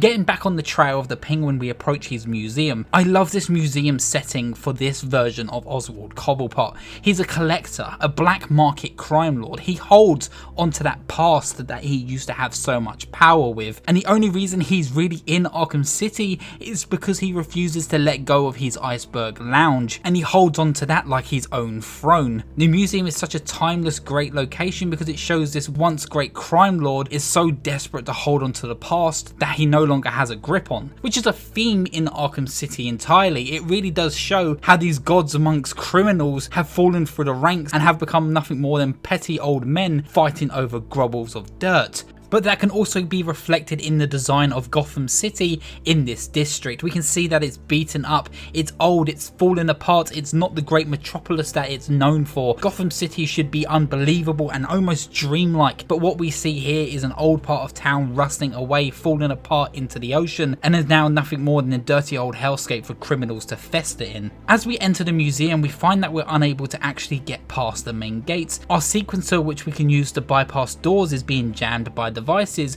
which are owned by the Penguin. We must go out of our way to break these jammers before gaining access. But also we learn here that he appears to be hiding something under the Iceberg Lounge. We can overhear goons talking about what appears to be a monster, but we're not sure what they're talking about. After dealing with the jammers, we head back to the museum where we discover that Commissioner Gordon has sent in a team of undercover police officers because he didn't trust the dodgy ongoings of Doctor Strange and his partners in Arkham City. But these cops were unfortunately sold out to Cobblepot and have now been kidnapped by him and is using Mr. Freeze's gun against them to torture them. So now we have 3 missions while we're here. Get Mr. Freeze, save the police officers, and take Cobblepot down. Unfortunately for us, and even more unfortunate for the goons of the Penguin, it seems to be training day for any new members of the gang. This is where we're introduced to the best fighting arena in the entire story in my opinion, and it's easily my favourite fight in the game. The whole space and the amount of goons just make it so interesting to challenge yourself, and on top of that we see the first return of a Titan from the previous game, but now designed with the free flow combat in mind of its moveset. No longer is it a waiting game of a charge, but now, like the Mr. Hammer fight showed us earlier on, we're able to engage them on our own level and stun them with free cape attacks, and then being able to ride them to choose either from swing at the enemies, do a charge in which we can guide it into walls, and do a ground pound to clear large areas. And this is how the Titans should have been handled in the first place. It allows for the encounter for them to be way more diverse. Also, they only appeared twice in the whole story, so it makes their presence feel way more powerful and impactful and intimidating like they should, instead of the ridiculous 8 times that you see them pop up in the first game. After the gladiatorial fight, we're given a full room full of water. Here we have a freeway crossing road, one that leads to the Iceberg Lounge where Cobblepot is using Mr. Freeze's gun, which we have to get a device to jam. One path leads to the imprisoned Mr. Freeze, and of course the last path leads to the remaining officers who are taken hostage in the main exhibition hall of the museum. In this crossroads as well, the room is full of water which has become fully frozen thanks to the use of Mr. Freeze's gun. So we have to slowly cross this ice, very much like the Killer Croc sequence in Asylum,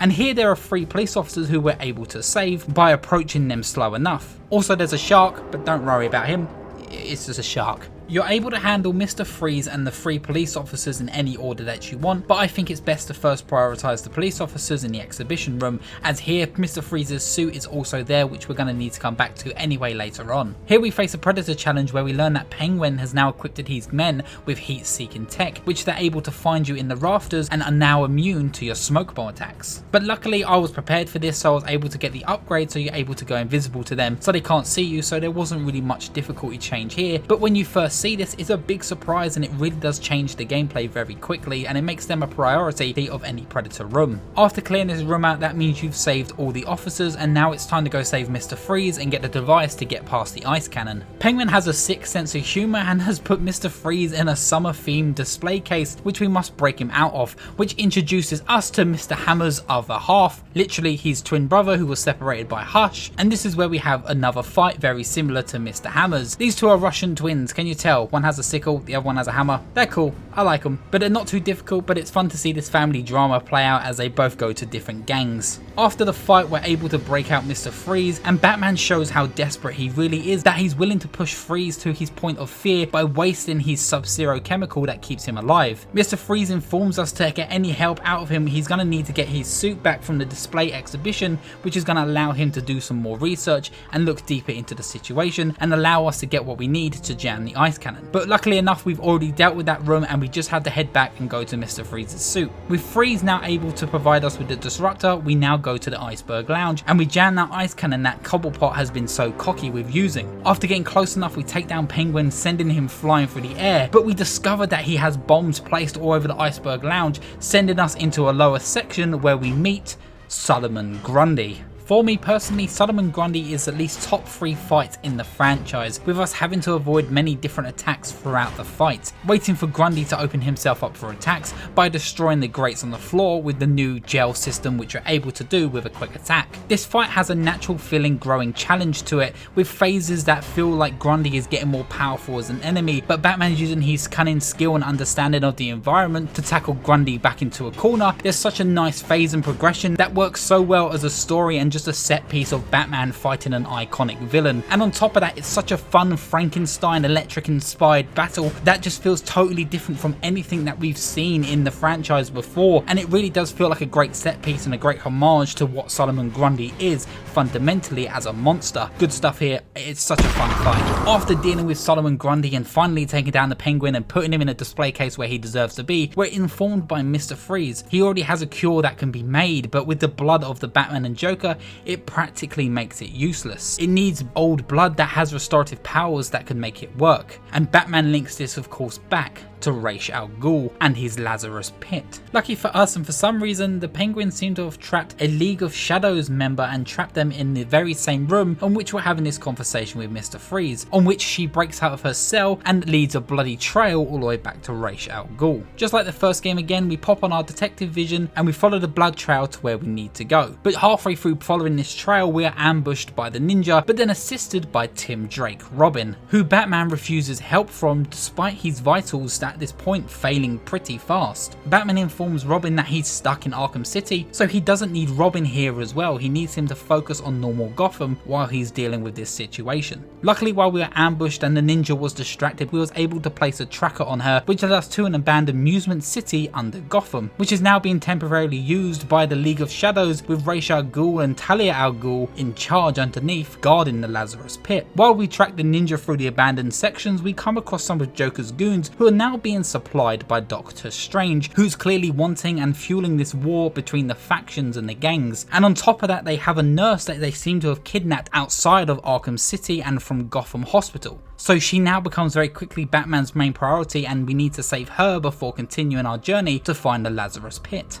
I think this is a great way that Rocksteady really allows Batman to feel like the hero he is. While we're stuck in these complicated stories which require him to be the greatest detective in the world, he also comes across situations where he's now prioritized to save a life. Much like saving Gordon, much like saving this nurse, saving the police officers, even saving the hospital doctor at the start, and going back to Arkham Asylum and saving the 3 doctors in the medical ward. I like the distraction that Batman has to prioritize people's safety. Even as a main plot point of Arkham City, Joker is literally poisoning the entire of Gotham, and that's the main reason Batman gets himself involved, because he has to save the lives of those who are innocent. It's such a great little touch, and it really does allow you to get into the mindset of Batman and the way that he prioritizes his objectives and people's lives. At this point we can see that Batman is very sick looking, much like the battle damage from the previous game which makes a return here. We also see that Batman is turning more pale and his veins are really showing. At this point in the game his vitals are beginning to fail so bad that he's beginning to get all woozy and pass out, and even gets to the stage where he begins to hear and see his parents' vision at a white light telling him to go towards it. But Batman knows that there are so many lives at stake here and that they need him, and he finally comes through and finds Talia al Ghul standing over him, and their interactions alone tell you that they had a serious past relationship and clearly ended poorly, assumingly due to Talia's commitments to her father and her beliefs within the League, which is so true to the comic as them two have a serious relationship and even have a child together. Batman knows he has to get close to Ra's al Ghul, and the only way he can do this is by tricking Talia into believing that he wants to genuinely join and take over the League of Shadows and finally bring an end to Ra's. We're given a hallucinogenic on which we must pass, and it transports us to this totally weird sandy world that consists of gliding challenges, fighting sandy people, and eventually landing us right where we need to be. Batman here confesses to Talia and to Ra's that of course he isn't going to kill him, he just needs to get close to him, and of course they don't take no as an answer and challenge Batman to a duel and hoping to push him to his limits. This is where Ra's uses the Lazarus Pit and empowers himself and challenges us to a boss fight. Once again, another great boss fight with visuals which are totally different from anything else with the sandy environments. I love the way that Ra's uses sand clones of himself and we must battle them off until we get to the right one, and the fact that the environments will snap backwards and forwards between reality and the hallucinations, harkening back to Scarecrow, and we can see how Talia is walking around Batman, taunting him, telling him that he needs to kill Ra's. It gets fun and comic booky in all the right ways. Ra's becomes a sand giant on which we must avoid his slash attacks and use our gadgets at the right time while avoiding incoming attacks. It's such a fun little fight, and the different tones of environments are just so welcoming. In a desperate final attempt to convince Batman into killing Ra's al Ghul, Ra's grabs his own daughter and threatens to kill her if Batman doesn't kill him. Of course, Batman being Batman, he's able to get around this by tricking Ra's al Ghul and knocking him over with a batarang, eventually opening him up and enabling him to take him down immediately and grabbing the sample of his blood that he needs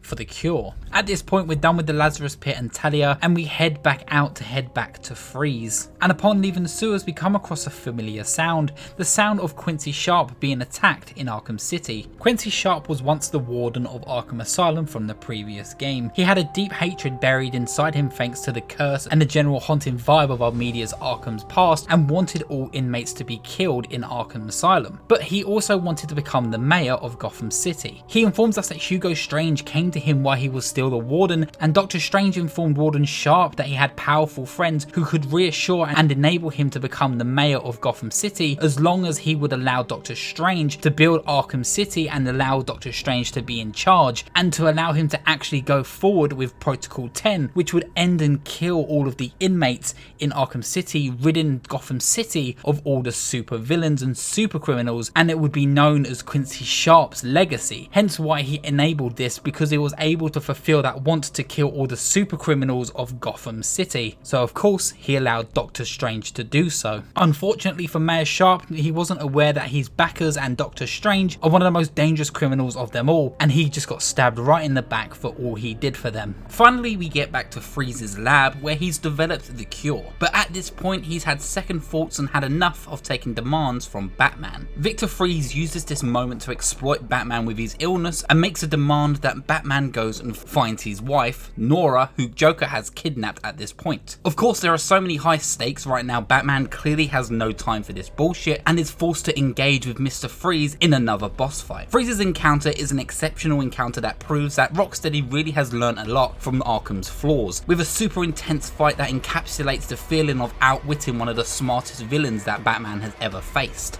You must use every gadget, tool and stealth technique to lure and attack Freeze when he is caught off guard. It seems pretty simple, but there's a serious catch. The AI each time that you make an attack learns that you use this strategy against them and finds ways to make sure it's impossible to do it again, so you must learn from your own mistakes and use every single technique in your arsenal. It's a perfect boss that's way more intimidating than it has any right of being, and showcases the best of these character driven set pieces. After we defeat Freeze, Batman still keeps his word and promises him that he will find his wife's body hidden in Arkham City. Then we head over to the safe where Mr. Freeze put the cure, but the Joker's guys have cut a hole right through the back and have taken the cure from us. Freeze at this point offers us a new tool, the Freeze Cluster Grenade, which allows you to freeze enemies on the spot and even freeze steam pipes so you can gain more access in areas. There is also an ability where you're able to throw them onto the water and create an ice raft so you can push yourself along. And that's exactly what we need to get back into the steel mill now that the steam chimney from before is working at full capacity, so we must take the lower section through the sewers and use the water raft. While traversing the lower half of the steel mill, the Joker makes a video appearance who appears to be fixed and cured, meaning he's clearly taken the cure that Freeze made for us for himself, meaning it's only a matter of time before we in Gotham succumb to the illness that he has forced on all of us, unless there is some left on which we must get to him immediately. At this point we also come across Harley Quinn, who seems to be tied up to a pole for some reason. The game never really shows or explains what happens here, but we will get to that soon enough. We go back to the steel mill, which we're familiar with from the first portion of the game, where we discover Joker applying chapstick to those crispy old lips of his, but it's 100% revealed here that he has in fact used a cure and restored himself back to full energy, and he is so ecstatic from this idea that he even wants to challenge Batman to his own mini boss fight. The Joker mini boss fight is clearly the hardest arena in the game. He throws plenty of goons at you that differ with their own weapon variety. There's train track with a train on it which you must avoid during the fight, and on top of that you have a Mr. Hammer coming back into the fray and a Titan goon thrown into the arena as well. There is so much going on here, and Joker 2 is also in this fight, which he's unable to even be taken down, and he always comes back, so you must just keep dealing with him as he tries to stab at you. Just as we beat the Joker, an explosion causes the roof to collapse on Batman, trapping him under the rubble. Joker uses this opportunity to try and finish him off, but then just before we're stabbed, Talia al Ghul appears and offers Joker a chance of immortality through the Lazarus Pit. At this point Joker is so intrigued by this idea of being immortal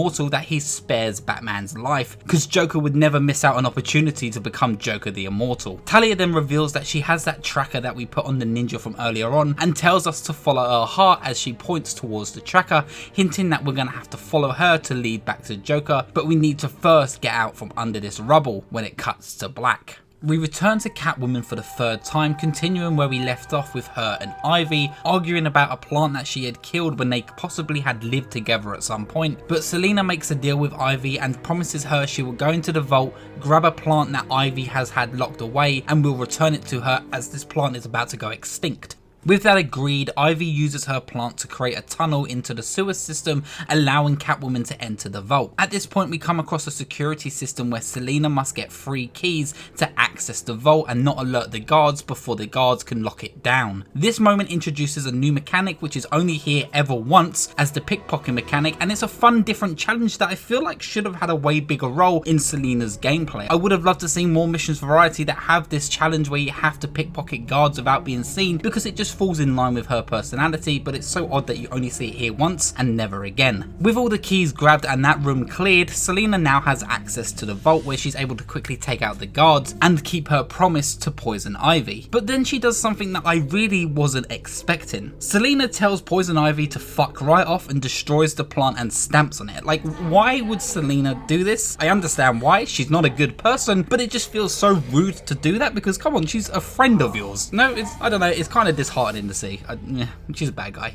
Just as we find the money that Catwoman was here for in the first place, the guards have one more attempt of trying to take you down. But of course, you just take them down immediately. She takes the briefcase and then freedom is in sight. Just as she's leaving with the 2 briefcases, she sees that Batman is on the TV and stuck under that rubble in Joker's steel mill. She's now faced with a moral choice. Take the money, get away amongst the chaos, or save Tall and Handsome. She of course doubles down on that villain stuff and gets out of there, leaving Batman for dead. She walks away quietly and then the credits begin to roll, and then we hear how Joker has become immortal, taken over Gotham with Titans, and finally fulfilled his plan that he wanted to do from the first game. And I really do love this ending here because it's a really great opportunity for Rocksteady to bend reality again. Of course this isn't the real ending. The game begins to rewind back to that choice, and then we see that she now has to make the choice once again, and she leaves those briefcases behind and runs towards to save Batman. Here's another situation in the original game that without context of the Catwoman DLC, it would just jump straight to Catwoman saving Batman. There honestly feels like there needed to be so much context added here because Selina Kyle just pops up 3 times throughout the whole campaign with no explanation or examples of what she was actually doing in her free time other than maybe watching Batman from the sidelines. But the fact we was able to explore and see that she had to have her own moral choices made in this moment really does add a lot to her character and this Catwoman in this universe. I really do love here how it shows that Catwoman this time around saves Batman instead of Batman saving her, and they both said exactly the same thing. Batman replies to her, I think I chipped a nail back there. as she replied to him, You're right. I think I chipped a nail back there.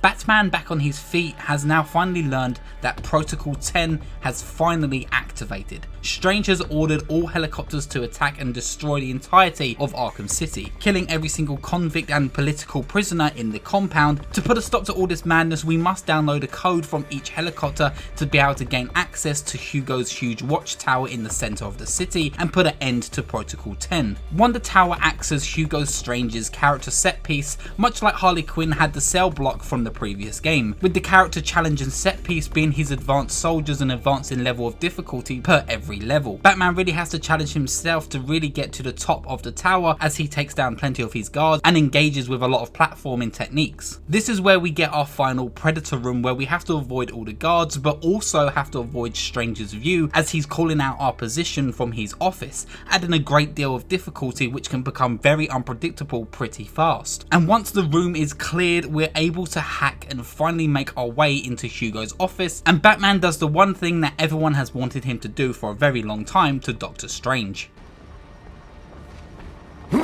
Working with Oracle, they shut down Protocol 10 and Batman forces to give Hugo a lecture on what he's done and how many lives he has killed and at what worth. Hugo tries to reverse this lecture by giving his own while talking about making history and serving justice to people in a way that people will remember, but halfway through this speech we see that he is then stabbed right through the back and Ra's al Ghul then appears for another time. It's revealed that Ra's is the powerful friends we've heard so much about, and it turns out this was just a part of Ra's plan the whole time to destroy the criminal and scourge of the earth in which he considers aren't worthy of living in this life. Very much akin to a lot of his plans that you see in the comics, the animated series, and even Batman Begin. Ra's al Ghul believes in this great restart and believes that a lot of criminal and this sort of level of genocide is worth and is what is needed when mankind becomes too advanced and becomes unaware of its flaws. Well, that's at least what Ra's sees in his mind. Batman of course threatens to stop him, but before he can, Hugo betrays the betrayer and then commences Protocol 11, which sends the tower into a full self-destruct, sending both Ra's and Batman flying out of the window. Batman tries to help Ra's to safety, but Ra's al Ghul is immortal and stabs himself through the back to try and kill Batman, but of course Batman avoids this and just lets him fall to his death.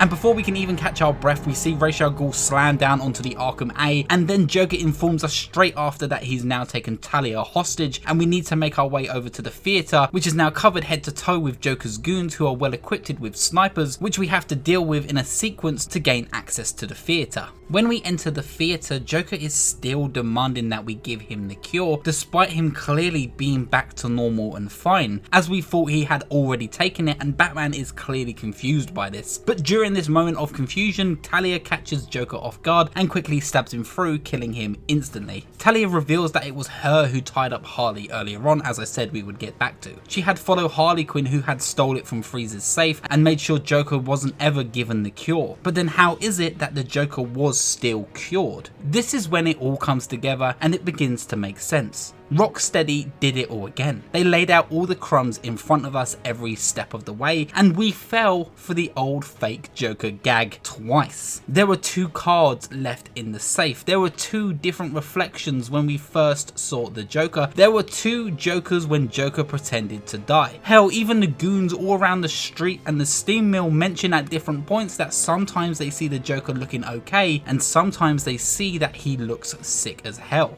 hiding the twist in plain sight and making this story one of the best in the franchise for a reason. Batman finally works out exactly what has been going on, but just in that second, we then hear a gunshot and Talia is shot right in the back and killed by the real Joker, who looks worse than he has ever before and is even unable to laugh without wheezing for his life. Joker then reveals exactly how it was done, and it's pretty obvious in hindsight. How do you get someone to be a perfect Joker? The Joker would honestly be a role of a lifetime, a role that Clayface wouldn't ever be able to refuse. We are then thrown into a last fight when we have to fight against Clayface, which is pretty serviceable overall. It's definitely the weakest out of the fights that we see in this game, but I think it does a good job of setting us on the monstrous scale that Clayface is. Though I would have loved to see him transform into different enemies, maybe have us fighting and replicating some bosses from earlier on, but instead we do just get an entire Clayface fight where he turns into this big goofy ball and spins around and throws clay at us, but overall it isn't that difficult of a boss fight. I honestly think though the reason why this boss feels so lackluster is because it's such a sudden reveal that it is Clayface that it doesn't really scratch a satisfying itch to fight someone who we've been wanting to fight for such a long time. The fact that Clayface literally makes an appearance in the last few moments of the game and then is never seen again feels really lackluster and feels like maybe there could have been a better reveal here, but overall it does the job. Sure, where I feel that City falls pretty short is on its final boss, but it's immediately made up by its last cutscene, which made this story so legendary. After you beat Clayface and the theatre collapses down into the Lazarus Pit section, the Joker tries to take this opportunity to jump into the pit, while Batman is taking the cure he has now received from Talia. But using that sword that Talia's body provided, Batman counters this attempt to jump into the pit and rendering it pretty useless by causing an electrical explosion. Waking up in a darkened room, Batman is grasping onto that cure still, but the Joker's echoed voice is demanding for it as he is slowly dying, but reminding and taunting Batman for all the people he had killed, killing Talia, poisoning Gotham, and even bringing Batman to this point where he has to question whether or not he should or should not save the Joker himself, save his greatest enemy. Batman is left there to ponder, and before he can even make a choice, Joker lunges out one more time, stabbing Batman in the arm, making him react by dropping and smashing the cure all over the floor. The Joker is groveling on the floor, licking the floor, trying to get all he can from the cure, looking up at Batman in his dying breath and saying to Batman that he had caused this, and Batman looks back down to Joker and says to him, no matter what you've done, all that you've caused, I still would have saved you. Joker in this moment realizes he has become his own demise. He caused Batman to drop the cure, and even says it's pretty funny, and at this moment we see the Joker laughing, gasping onto his last breath and dying with a smile on his face. Batman in this moment has to accept that his greatest enemy is dead, carrying the Joker through Arkham City, opening the main gates to meet Gordon and the GCPD outside, placing the Joker's body on the hood of a police car and leaving without a word. That's where the game would originally end, but we still had the DLC to get through for the moment.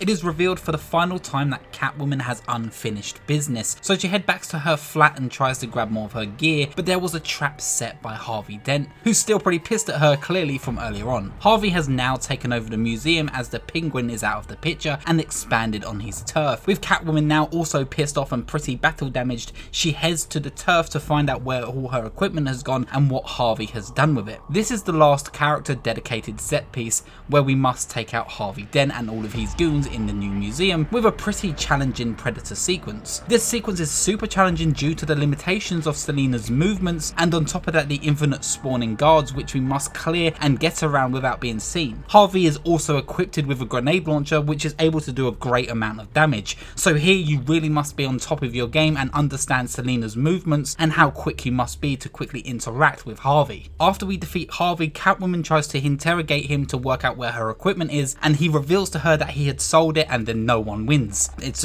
what it is. It's a lackluster ending that means nothing. Cuts to black and that's it. There's no continuation. There's no gratifying ending. That's all you get. Oh well. But there is one more DLC that continues this story. 2 weeks later, after Arkham City is closed down, Batman has been acting very differently since the death of the Joker. He's been acting distant and hasn't been the same as he was before the Joker's death. While out on a rescue mission, he is caught and captured off guard by a now grieving and even way more sinister Harley Quinn, who too has been completely changed by the death of her beloved Joker. It's cool to see how this affected these two people completely differently, hinting back at that moment when Batman first discovers Joker's fake dead body and demanding Harley to move out the way. They're both similar in their obsessions with the Joker, and it's interesting to see how it plays out through the theme of Joker's death entirely. After Batman is kidnapped by Harley, it's then down to Robin to search for him at the old steel mill which was located in Arkham City. This DLC has a great insight in the mind of a growing Harley who's becoming an independent gang leader, but also into the Bat family's support for Batman's grieving loss of his greatest enemy. Other than that though, there really isn't much to be said other than this game is set in a small scale version of the steel mill and feels very familiar to the first game with its backtracking roots. There are a few set pieces of note. You had to fight a third Titan here, and there's a Predator challenge which then now acts as Harley Quinn's boss in Arkham City, which is the most she gets out of the game. Harley is so upset and broken by the death of the Joker that she's been motivated to create a giant bomb that will kill herself and Batman. It's pretty compelling and it goes a lot to say about her character, and it's interesting to see how she will grow in this universe. But I really wish I could have enjoyed this last moment, because when I was playing this game, for some reason the giant bomb and the giant Joker statue that she has created completely vanished. Everyone started flying, Batman was floating through the air, Harley Quinn wasn't there. It was completely ruined by the glitchiness of the Return series on the Xbox for some reason. But in this scene she tries to blow them both up, and Batman, despite that, rescues Harley, gets out of there, and the whole entire steel mill explodes. For a moment though, it's only Batman and Harley in the rain, and Batman is confused about where Robin is and what happened. He begins to blame her for Robin's death for a second, and in this moment Harley feels that she is emotionally equal on the same ground as Batman, as he is now grieving heavily for Robin's death. But in the second, Robin saves the day, takes out Harley Quinn, Batman leaves and asks Robin to deal with the rest. And that's the last part of the story that Arkham City has to offer. Whew. Okay, now let's just talk about the gameplay and how much this game kicks ass. Arkham City really does build on the original in every conceivable way. From the combats, the gadgets, the level of emotion with the characters, the amount of characters, the grander scale of the plot alone. Asylum's small scale story of Batman being stuck on an island and the Joker must be stopped from building an army seems so little in comparison. Then City's heavier character driven plot that's about the intensity of the relationship between the Joker and Batman and how he is literally a part of the Batman. Asylum showed us that if Batman had to stop the Joker at any cost, he would, but City proved even if he's pushed to the edge, would he save the Joker at that same cost. I appreciate the change in focus of who the main enemy is, with Ra's al Ghul and Hugo Strange playing a bigger role, while Two-Face, Mr. Freeze and Cobblepot act as obstacles to overcome during the plot. But by the end it's still a story that revolves around the Joker and the repercussions of the events that happened in Arkham Asylum. Both never really get the payoff I feel they deserve in my opinion. Hugo knowing that Batman is Bruce Wayne should have a huge sense of frustration from the first minute, but it's rarely exploited in a way that should make things more difficult for Batman. Ra's has never cared about who the Batman is because he respects Bruce on a level of skill and intelligence and occupation. So I get why he doesn't exploit the information of him being Bruce Wayne. But imagine if Hugo was able to send out this information around Arkham City at one point, maybe spreading it to all the crime lords and see how that endangers the people in Batman's lives. Or maybe even if it was only the Joker who knew that he was Bruce, poisoning Alfred and Tim Drake and even Oracle, forcing Batman to have to choose between them or Gotham City to save with the cure. It's this information that Hugo knew that was the main marketing lead of the game's narrative, but it was ultimately sidelined by this pursuit of Joker's blood and working out what Protocol 10 is overall. And none of this really has nothing to do with who Bruce Wayne really is and what that story could even lead to. And I think this is a common theme that happens in Rocksteady. They never really know how to pay off a lot of their storylines, including the first game. As I semi-complained about, I don't get why Clayface is revealed so later on and then we're just expected to fight him and care about him as a character in a fight. It seems like a quick throwaway and an excuse to introduce a character who's really had no foreshadowing or part to play in this story. It's exactly the same thing with Ra's al Ghul revealing to be the mastermind behind Protocol 10 the whole time. Sure, Ra's al Ghul had been in the story at some point, but he really feels like he has no connection or part to play with Hugo Strange, other than it being kind of predictable that that would be Ra's plan and he is only exploiting Hugo Strange for his tech and money. And don't get me started with the ending with Catwoman and Two-Face because they clearly had no idea what to do with Selina either. Other than that though, I think the plot and pacing are the best seen in the franchise,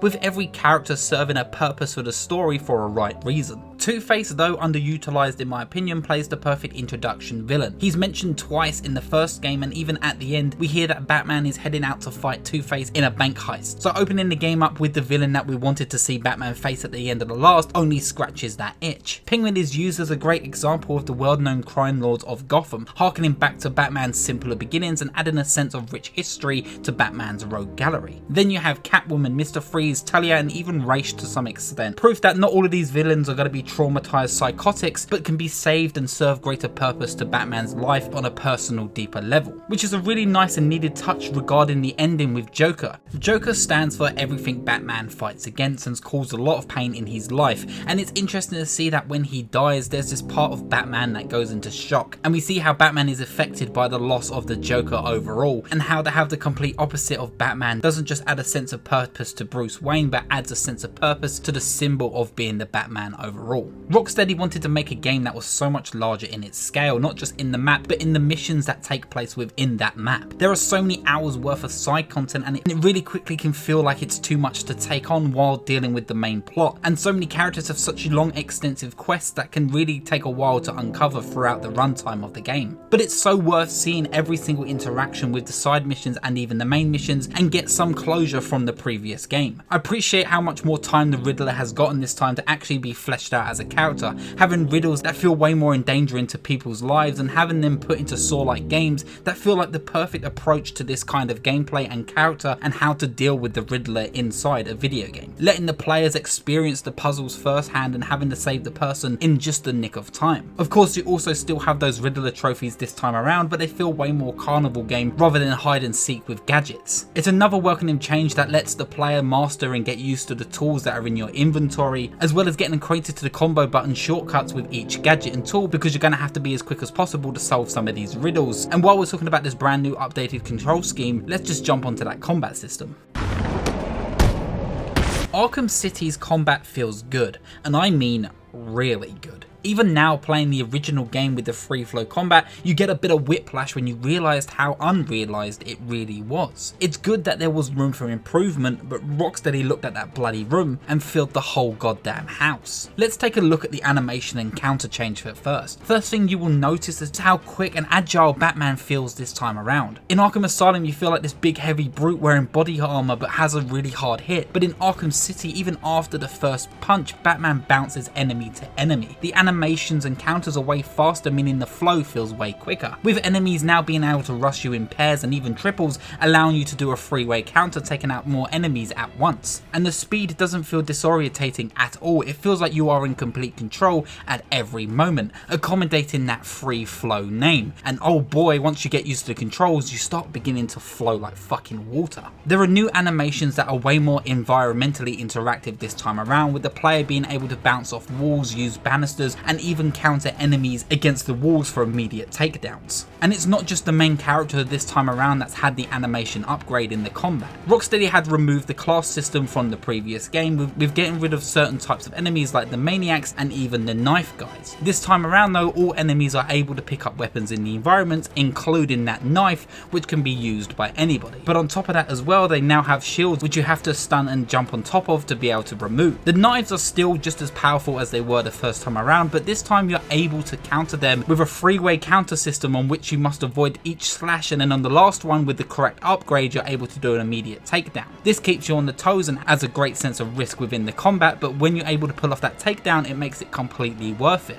City has a particular issue that they would need to address with the enemies, as it doesn't have the same smaller backtracking as the original game. So it's very unlikely for anyone playing it more than once would ever have to backtrack through certain areas. So without having that backtracking and going backwards and forwards with certain areas, you're no longer able to have complete control over the contextual enemies like straitjacket dudes or even deadly plants. So they address this by making the standard attributes more difficult with enemies as you progress throughout the story, and you encounter new types of enemies and weapons that can go against Batman, like the guards using shields, using knives, and even the newly introduced body armor thugs which you have to stun and take down, very much like the knife guys from the original game. But they also introduce ninjas here which are only in the areas with Ra's al Ghul, and on the rare occasions they throw in mini bosses like the Mr. Hammer type goon. Though there isn't that same depth of variety with enemy design or even enemy attack, they still make sure it doesn't feel too repetitive, with each new enemy adding different types of difficulty and ways to take them down. The ninjas are seen as a way more effective knife goon, as you're unable to disarm them and you have to avoid their slash attacks very similar to the knives, though they do also have counters as well. They're way faster than the average goon and make sure you're on your toes, and they add so much needed variety in the animation in combat. I brought up how the Titans feel now way more complementary to that free flow system this time around, and I meant that. In the first it was a vicious waiting and avoiding situation, but City removes that completely by allowing us to face the Titans head on and allowing us to attack with that free cape stun combo. This makes a whole difference between the both. Being the aggressive serves the free flow combat way more, allowing you to pick and choose when you target the Titan instead of the Titan's AI being under control when you're able to attack them. But I also said they were used sparingly in the story, with only the Penguin and the Joker, and in the DLC Harley Quinn using them, meaning they have way more of an effect in combat and they serve a greater, more threatening purpose when thrown in the midst of a fight. There is a greater focus this time around on being rushed by enemies while maintaining control of the crowds with the tools provided. Asylum had two quick fires, the Batarang and the Batclaw. These were great tools to juggle the enemies that were offered in Arkham Asylum, but City truly takes this to the next level. The Batclaw, Batarang, explosive gels, freeze bomb, electrical charge are all given quick fires, which are all based on the front facing buttons, except for the freeze, which is given the trigger control. This time around the explosive gel can be applied in motion, not enough to have the desired effect to blow down walls, but can be very useful to deal with crowded spots and send groups of enemies flying, disarming anyone caught in the explosion. This is also the technique that we had to use to take care of Solomon Grundy during his boss battle. The electrical charge, in my opinion, is the most useful tool for creating openings. When firing, you can cause enemies to be stunned and create an opportunity to be open for a blow, but can also be used to deal with those bigger, stronger goons, including the Mr. Hammer enemy type. When you use it on Mr. Hammer, it can cause them to do a huge spin and take out groups of enemies around them with their weapons flying anywhere. On top of that, when firing it at enemies with a gun, you can cause the enemies with the guns to fire wildly, opening themselves up for an attack as well, but also because they're holding a gun, it creates a momentary shock for enemies around you, allowing for the fight to stop and allow you to take out goons in seconds. And the cluster freeze bombs have their own use where you can freeze the enemies in combat, but they're way more useful in stealth, so I'll get to that later. And if you think this isn't just expansive enough, they've also added 3 extra characters, the aforementioned Catwoman, Nightwing and Robin, who all have their own tools, movesets and animations. They've expanded so much on the system that it's insane to think that it only gets better from every entry from here. While there's so much improvements to talk about with the combat system, the Stealth 2 has had so many adjustments to it, with the improvement to the speed that you can take down enemies, now with a quick knockout which will result with you making a louder noise and alerting guards, but in turn enemies being taken down instantly, with new tools they are able to use like smoke pellets which blind enemies for a quick escape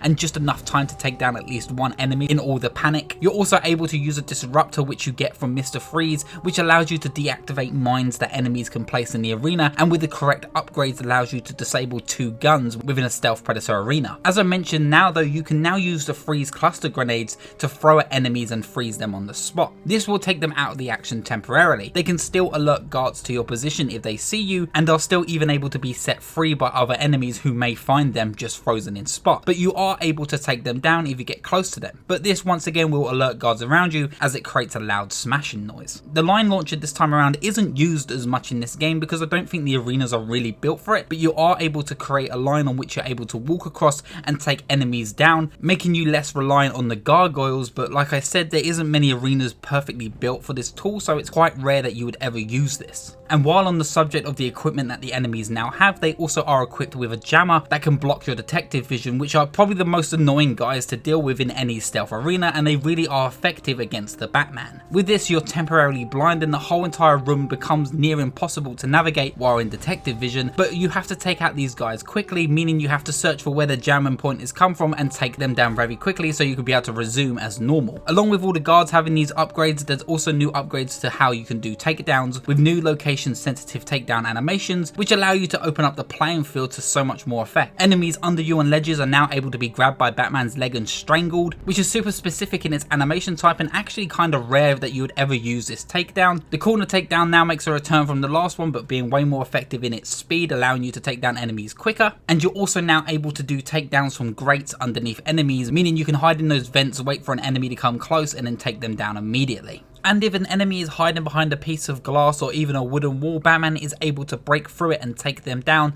but this causes a loud banging sound alerting all guards in the room, so it's really rare that you would have to use this under a certain circumstance. Batman, as you may have noticed throughout this whole video, is moving way more faster than he did in the last one, with the addition of the gliding being made so much faster and quicker, and you can complete virtual challenges which allow you to even unlock a faster boost to the grapnel gun. And with the right amount of time with this system and learning how the gliding works, you can really get Batman to impressive speeds as he glides through the streets of Gotham. The glide kick now serves way more of a purpose this time around, being able to kick guys while in midair, which you'll find yourself doing a lot of the time to enter on land. But this time there is now an upgrade where you're able to dive into the enemy's head first, allowing you to take them down onto the ground immediately, which is a great way to start any attack. Batman can now also slide underneath gaps and even use that slide attack as a way to open grates as quick as possible and access areas, but also the slide can be used as an attack to be able to trip enemies in motion, and it's a great way once again to be able to start off in combat with an enemy being on the floor. Before we wrap up on the gameplay though, I want to talk about Catwoman and Robin for a second, as they both have story sequences of note and has gameplay almost identical to Batman, but with very slight differences that are totally worth talking about. Catwoman feels like Batman, but she is way faster and lighter as you would expect. She's athletic around the enemies, and her moves have her twisting and spinning around them, confusing them and looking as sexual as she could. Selina of course is equipped with her iconic whip that she can use to get around the map, very similar to Batman's grapnel gun, but instead used more as a pulling tool to allow her to mount walls. This then allows her to do her parkour and climb on top of them, but instead of the parkour feeling maybe something like Assassin's Creed or even Uncharted, instead it's a QTE event where you must mash the climb button to climb up the top of the building as quick as possible. The quicker you mash, the quicker you are to get on top of the building. It's different enough to feel really needed in this story and allows you to separate the gameplay between the two characters. She also has two other tools with her as well. First, she has her bowlers, which are her replacement for Batman's batarang. She's able to throw these at enemies, knocking them out, but also can throw them at enemies to tie their legs together, tripping them down on the floor. And with that, she also has her caltrops, which she can throw on the floor and in enemies' paths, so in both stealth and combat, when large groups step on them, they all stab, grab their feet and fall to the floor as well. All of her tools are all about taking enemies down to the floor to create breathing room for combat, because she's obviously not as well equipped as Batman would be in these scenarios. Where Catwoman really feels different is in her Predator situations due to the limitations of both her movement and her gadgets, pushing the system really to its limits and asking you to play the best stealth you can play. She is luckily way faster though when she's in her crouch mode, as she's a Catwoman and allows her to crawl on all fours, meaning that she's able to stay lower and be quicker than Batman is. But she also has the ability to attach herself to grates that are on the ceilings, being able to get out of the views of enemies, allowing her to do a Splinter Cell like takedown where she takes enemies down with her legs hanging from the rooftops. She's unable to do the gargoyle takedown that you see Batman use so effectively, but instead now has a pounce attack, which is an extremely loud leap and doesn't take enemies down instantly, meaning you have to really sit around them for a moment before you have to think about your attack. The gameplay has a sense of difficulty that is very much needed in the stealth gameplay, I believe, because it just sort of involves way more inclusion with the player's thoughts and minds, and even an understanding of how these maps are laid, instead of always relying on gargoyles and gadgets to do the job.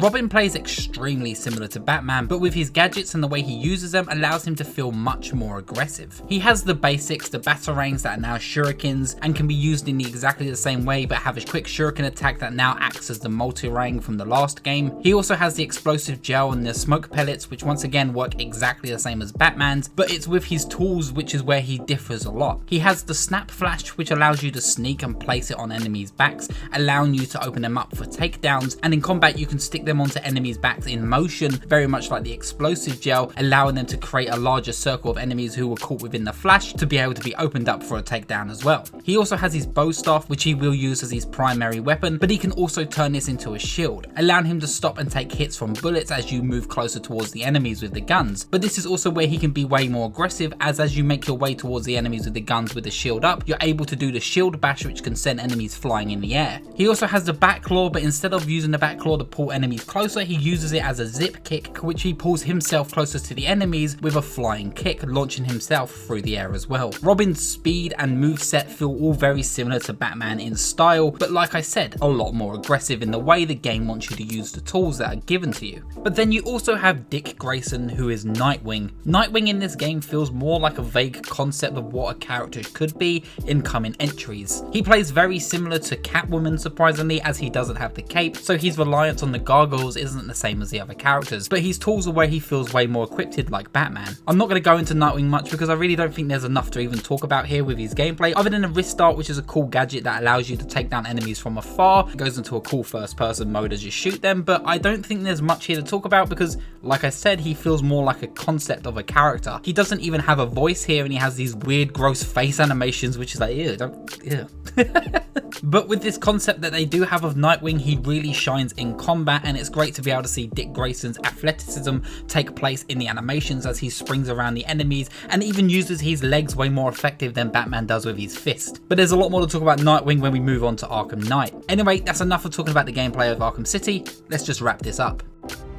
Rocksteady took a long hard look at the first game's weakest components and made sure they paid full attention into making them feel better and bigger in every way. And it's so easy to see with this new amazing story, the enlarged side quests, the gameplay, the animation variety, and it's completely understandable why so many people see this as their favourite in the series. It, much like the original, proved that the Arkham franchise was a huge powerhouse not to be toyed with. The story here is the height of the franchise because it comes up with so many new ideas to retain the rich end of the history with all these characters. Paul Dini makes a return as the writer, but this time he has help from in-house Rocksteady writers and directors Paul Crocker and Sefton Hill, who become mainstays for later on in the franchise. Despite the franchise still having 2 more games to continue after this story, it still felt like a true swan song to Conroy and Hamill's performances as Batman and Joker. There is a level of depth and emotion that's driven by the final moments of Joker's life that has brought the years of these two working together, well, together. By allowing Joker's health to ultimately take center stage of the narrative, Rocksteady was able to create a well-needed landing pad after the effects of the downhill ending of the last game with the Titan change, and it allowed Joker's Titan transformation to have a deeper and sentimental reason for its happening, without it feeling like a major whiplash to Joker's character. True, I think that Ra's and Hugo Strange were wasted in their wants to the narrative and really does come down to nothing happening, or the fact that no major character was killed during Protocol 10 and it all led up to just a set piece of you downloading some information from helicopters and then it ending with a plot twist with Ra's al Ghul being revealed to be the main bad guy overall. But despite that little complaint towards the narrative, overall it's clear to see why this is the best in the series for a reason. And for many, I understand why it has the right to remain at the top. But due to its longer story and way less focus on its level design in my opinion, I think I often go back to the first game as that game's aesthetic really hits me in my heart. I enjoy the more gothic, darker design from the original game, and I enjoy the smaller story that you can jump in and out of in a second, where Arkham City really does ask you to sit down and take a moment and enjoy a complicated story that's being told within these city walls. But with another huge hit and another game of the year, Rocksteady was getting ready to unleash a new final game in the trilogy, but needed plenty of time to make sure it was ready and perfect to their vision, and we wouldn't see this get released until the next generation of consoles. But Warner Brothers saw the money signs and they got the in-house team of Warner Brothers Montreal to start the next installment. Instead of taking this franchise further into the future, we instead go back to Batman's past in Arkham Origins, which will undoubtedly become the most dividing in the franchise.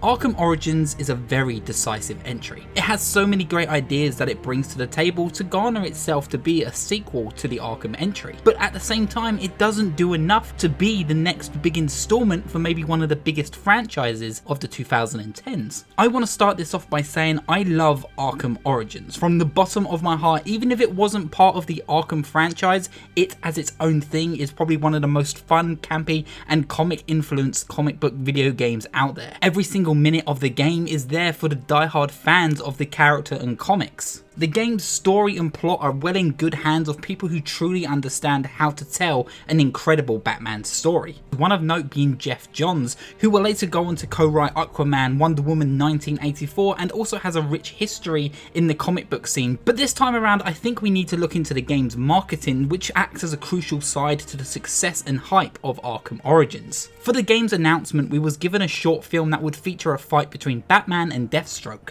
And Warner Brothers had one job here, to show us that this game is more than just a filler game, but will be a very different entry to this franchise and will show us a brand new side of Batman that wasn't seen before, including him encountering villains that he had never met before. This is easily, in my opinion, one of the best CG trailers ever released. It does the job it was meant to, and that's all entirely thanks to the incredible work behind Blur Studios and the awesome directing of director Tim Miller, who many may know now as the director of the Deadpool films, but before he created Deadpool, he put together Blur Studios, who are responsible for many great CG trailers and cutscenes in video games, including Halo, Call of Duty and Elder Scrolls. And it was Blur's and Tim Miller's spectacular vision that sold us on this trailer and this newer, way more brutal Batman story.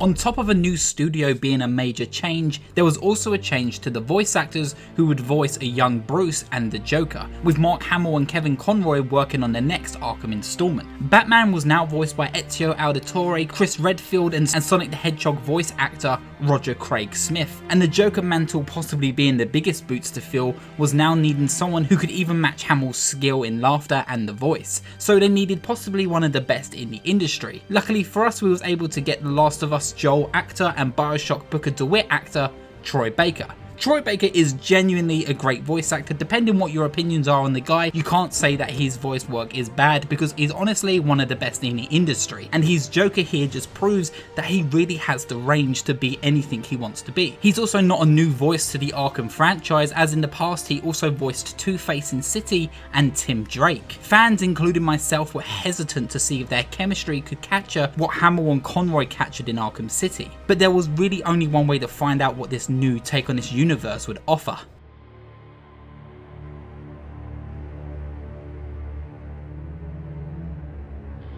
Arkham Origins starts with a bang. We're quickly thrown into this new aggressive vision of Batman's world. Warner Brothers Montreal were heavily inspired by several comics, and it's clear as day to see that they love the legacy that each one of these comics commands. The Long Halloween, Nightfall, The Man Who Laughs, Killing Joke, and the most apparent here, Batman Year One. In Origins, it's Batman's second year as the Caped Crusader. He's still understanding the kinks. He hasn't yet gained the trust of the GCPD. He's still very too angry and too vengeful at this point in his career to take any care for the criminals that he beats on. And Origins takes us through a maturing mind of Bruce Wayne as he learns to understand what it really means to become the Batman. Bruce's angst and anger is shown to us in the first minute. Soon as he enters the Batcave, we learn one thing. This man is pissed off and he's there to do a job. We learn that there's been a huge prison riot in Blackgate Prison, so Batman gears up with no patience, no time to wait around. Even the wise words of his old friend and butler Alfred are ignored by him leaving in such a rush to jump into action. Batman jets his way to Blackgate, where we see that it's now been destroyed and taken over by Black Mask's thugs. There is still a mythical air about Batman and his presence. Much like many comics, Origins uses the shadows to Batman's benefit and to great effect. We will see them stretched, elongated and creating a monstrous silhouette of what people think and believe the Batman is, nothing more than a monster that lurks in the night.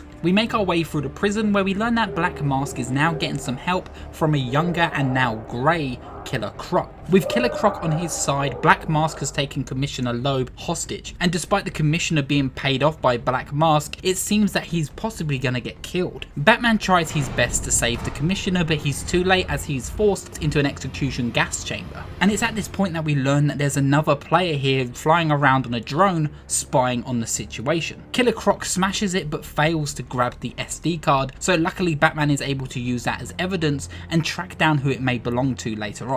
After fighting several goons and becoming well acquainted of what it feels like to return to play another Arkham game, we're able to catch up to Black Mask and Croc. But Croc unfortunately has caught our scent, and Black Mask is able to escape during the chaos, while we are quickly thrown into our first boss fight with Killer Croc. I will say this with confidence, 90% of the boss fights in Arkham Origins are incredible and are the best in the franchise. Origins handles almost every character to perfection, but though yes, there are definitely some lower points, but we will get to that that shortly. Montreal wanted to focus on the villains and their potential and make sure every single sequence stays true to them as characters and their personalities. Killer Croc's boss fight works as the perfect introduction and the way to pass the torch to a new developer for the Arkham universe. Not only was he a character who featured heavily in the past 2 games, but also his battle plays homage to the Titan fights that we saw in Arkham Asylum. But this time around he's way more aggressive than any Titan, and you don't have to avoid any charge attacks to begin to attack him yourself. The fight immediately tells you one thing about this game.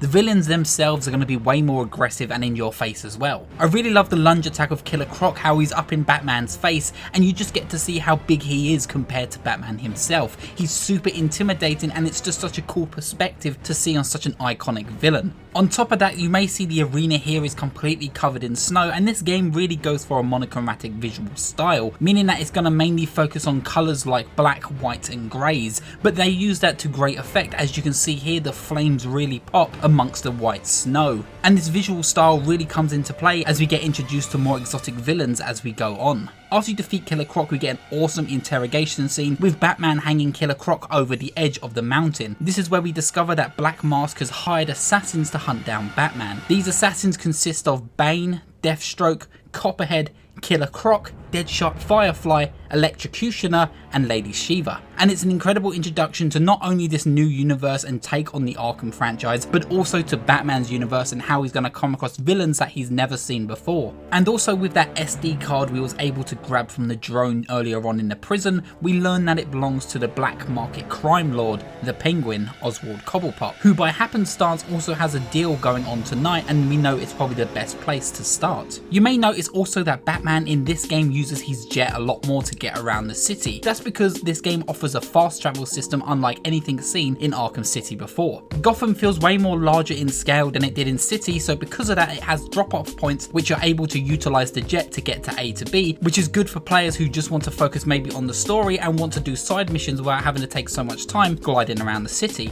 The fast travel system here also gives a reason for the Riddler to now exist. The Riddler is of course back in this game again, but this time isn't just focused on the Riddler trophies, but also now has you taking out these towers to be able to unlock more fast travel points around the map. The Riddler's first tower also acts as a tutorial to show us the new detective vision, which still works in exactly the same way, but no longer has you following blood trails from A to B, but instead Montreal wanted to focus on a bigger showcase of Batman's detective skills and giving you these cool crime scenes where you have to put together what happened through a video playback feature. And this actually becomes a mainstay that we see return in Arkham Knight as well. It's a fun feature that lets you depict and pull apart a crime scene and also allows for the detective vision to have more of a purpose in the plot as well, instead of it being a follow the crime tedious distraction. With the first tower now unjammed, we have to follow our lead on the Penguin, and we overhear that one of his guys are possibly making a trade deal for us to intervene. This scene here is just one for the fans. The way that Batman has so much aggression in him, the way he's been so relentless towards these criminals, the way Montreal paints this silhouetted Batman figure over the moon, and seeing this beautiful new art direction just showcase how good Roger Craig Smith is as a voice actor and how much of a perfect choice he is for Batman. This scene alone says so much about this version of the Batman. He's less caring about the criminals' lives, he's more prone to endangering them by throwing them off buildings and into Christmas trees. He's brash in his actions, he's so much more aggressive and powerful, and he feels needlessly uncaring for those who deserve it. And it just gets you so hyped to see what else this game has to offer, because this truly is just in the first 30 minutes of the game. There is so much to showcase here, and I just love that they did such a great portrayal of a younger, more naive Batman.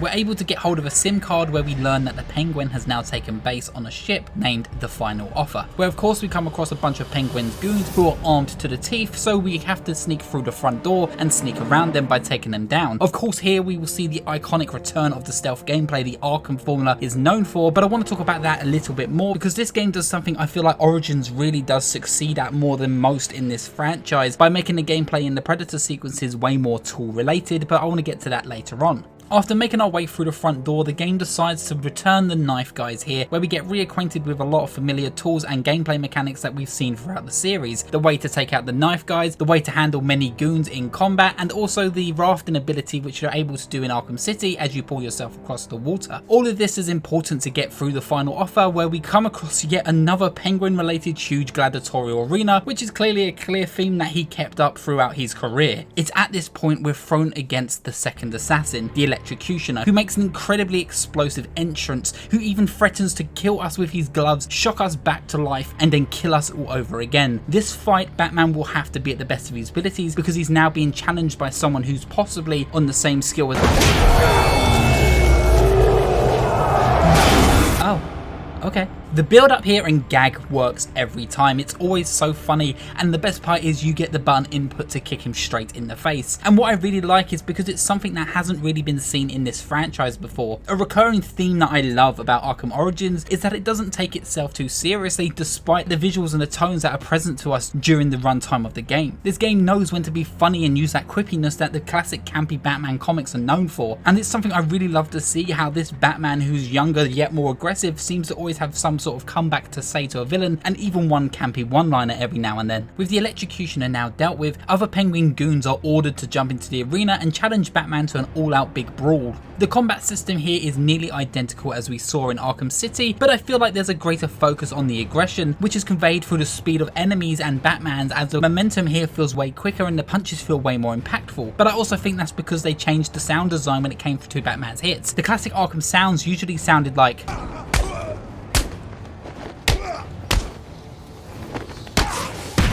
while Origins decided to go for more of a...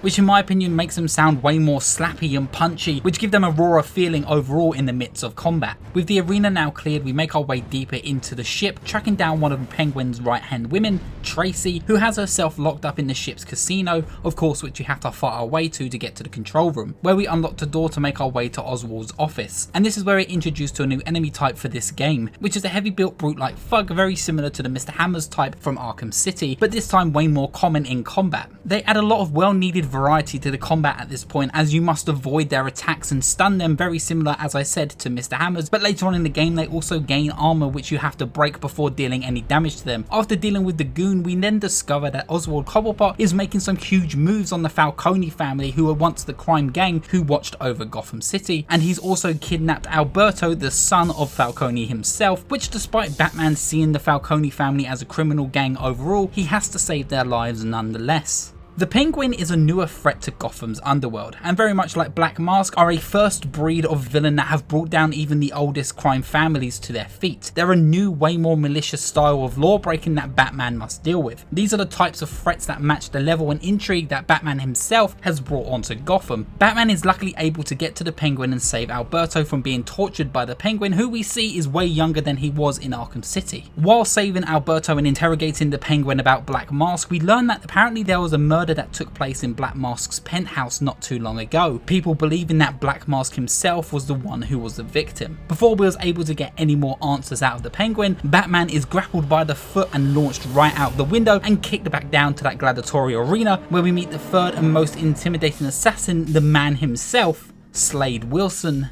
Deathstroke.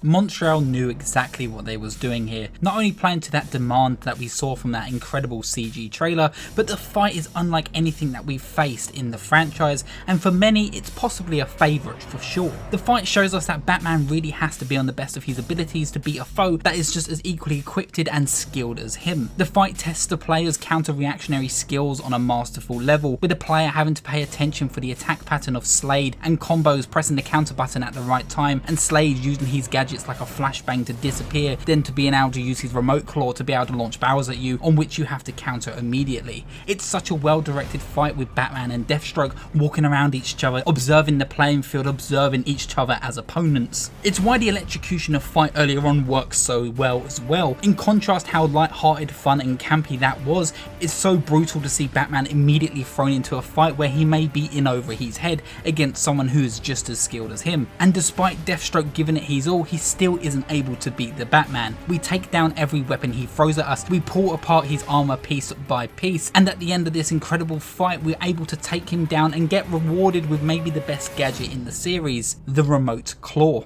This tool allows you to create lines to walk between pillars and even gargoyles, making Predator rooms way more accessible from every angle. The remote claw, in my opinion, is single-handedly my favourite stealth tool from the entire franchise of the Arkham verse, as this claw allows you to grab guards off their feet, tethering them to gargoyles in an instant. It also allows you to shoot it at guards and tether them together, knocking them down instantly, and also in the midst of combat tether guards to explosive, creating explosions to clear the room and also using it as a smoke shield to hide from enemies. The remote claw fixes a lot of the issues that I have with the Predator gameplay when it comes to an Arkham game. As fun as they are, plenty of the times you're just going to stick to the gargoyles doing the inverted takedown, and when there's only a few enemies left, you'll be taking them down with either a double takedown or even a single stealth takedown. But with the remote claw, it allows you to feel like you're using your tools and allows you to access the room from a totally different angle, which, as I said, the line launcher wasn't very used in Arkham City, but this time around the line launcher really does become your best friend because now it's the remote claw.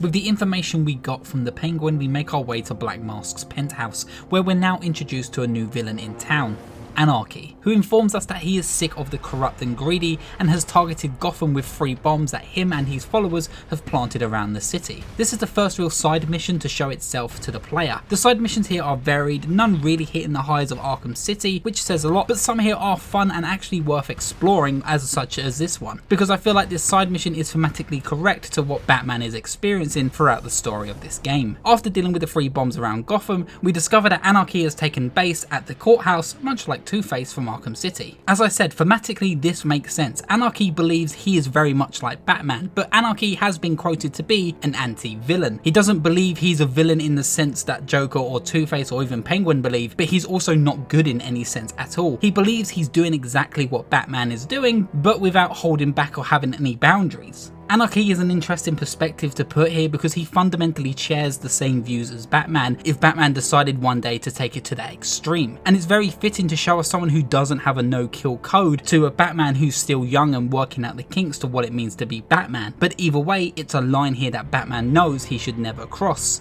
With that dealt with, we finally can continue to the crime scene at Black Mask's penthouse. This is where we really get to use that new detective vision to its fullest, as we have to piece together exactly what happened here. Both Black Mask and his girlfriend are seemingly killed in this penthouse, which seems impossible because we know for a fact we've seen Black Mask walk around. In this scene, we find a crucial piece of evidence which points to one name, the Joker. But Batman doesn't know who or what the Joker is at this point, believing that he's maybe one of the assassins who fell out of line with Black Mask, or maybe he's someone who has something on Black Mask. Either way, Batman's not 100% sure of who was killed here thanks to the fire that took place, so Batman has to now go to the National Crime Database servers, which are located in the GCPD, so that's where we're going to head to next. But at first, we have to head back to the Batcave and grab a concussion detonator, which is just a fancy flashbang that disorientates enemies. I hardly used it. If there's something I really love seeing in a Batman story, it's when Batman has to work with the GCPD, but the GCPD doesn't want to work with him. When intruding the GCPD, Batman doesn't hold back his punches, and Alfred even addresses this to him, saying that maybe he's possibly going a little bit too rough on the officers, but Batman sees them all as corrupt and paid off by the mob, which in this case many of them are. They're as corrupt as they come, and they're in my way.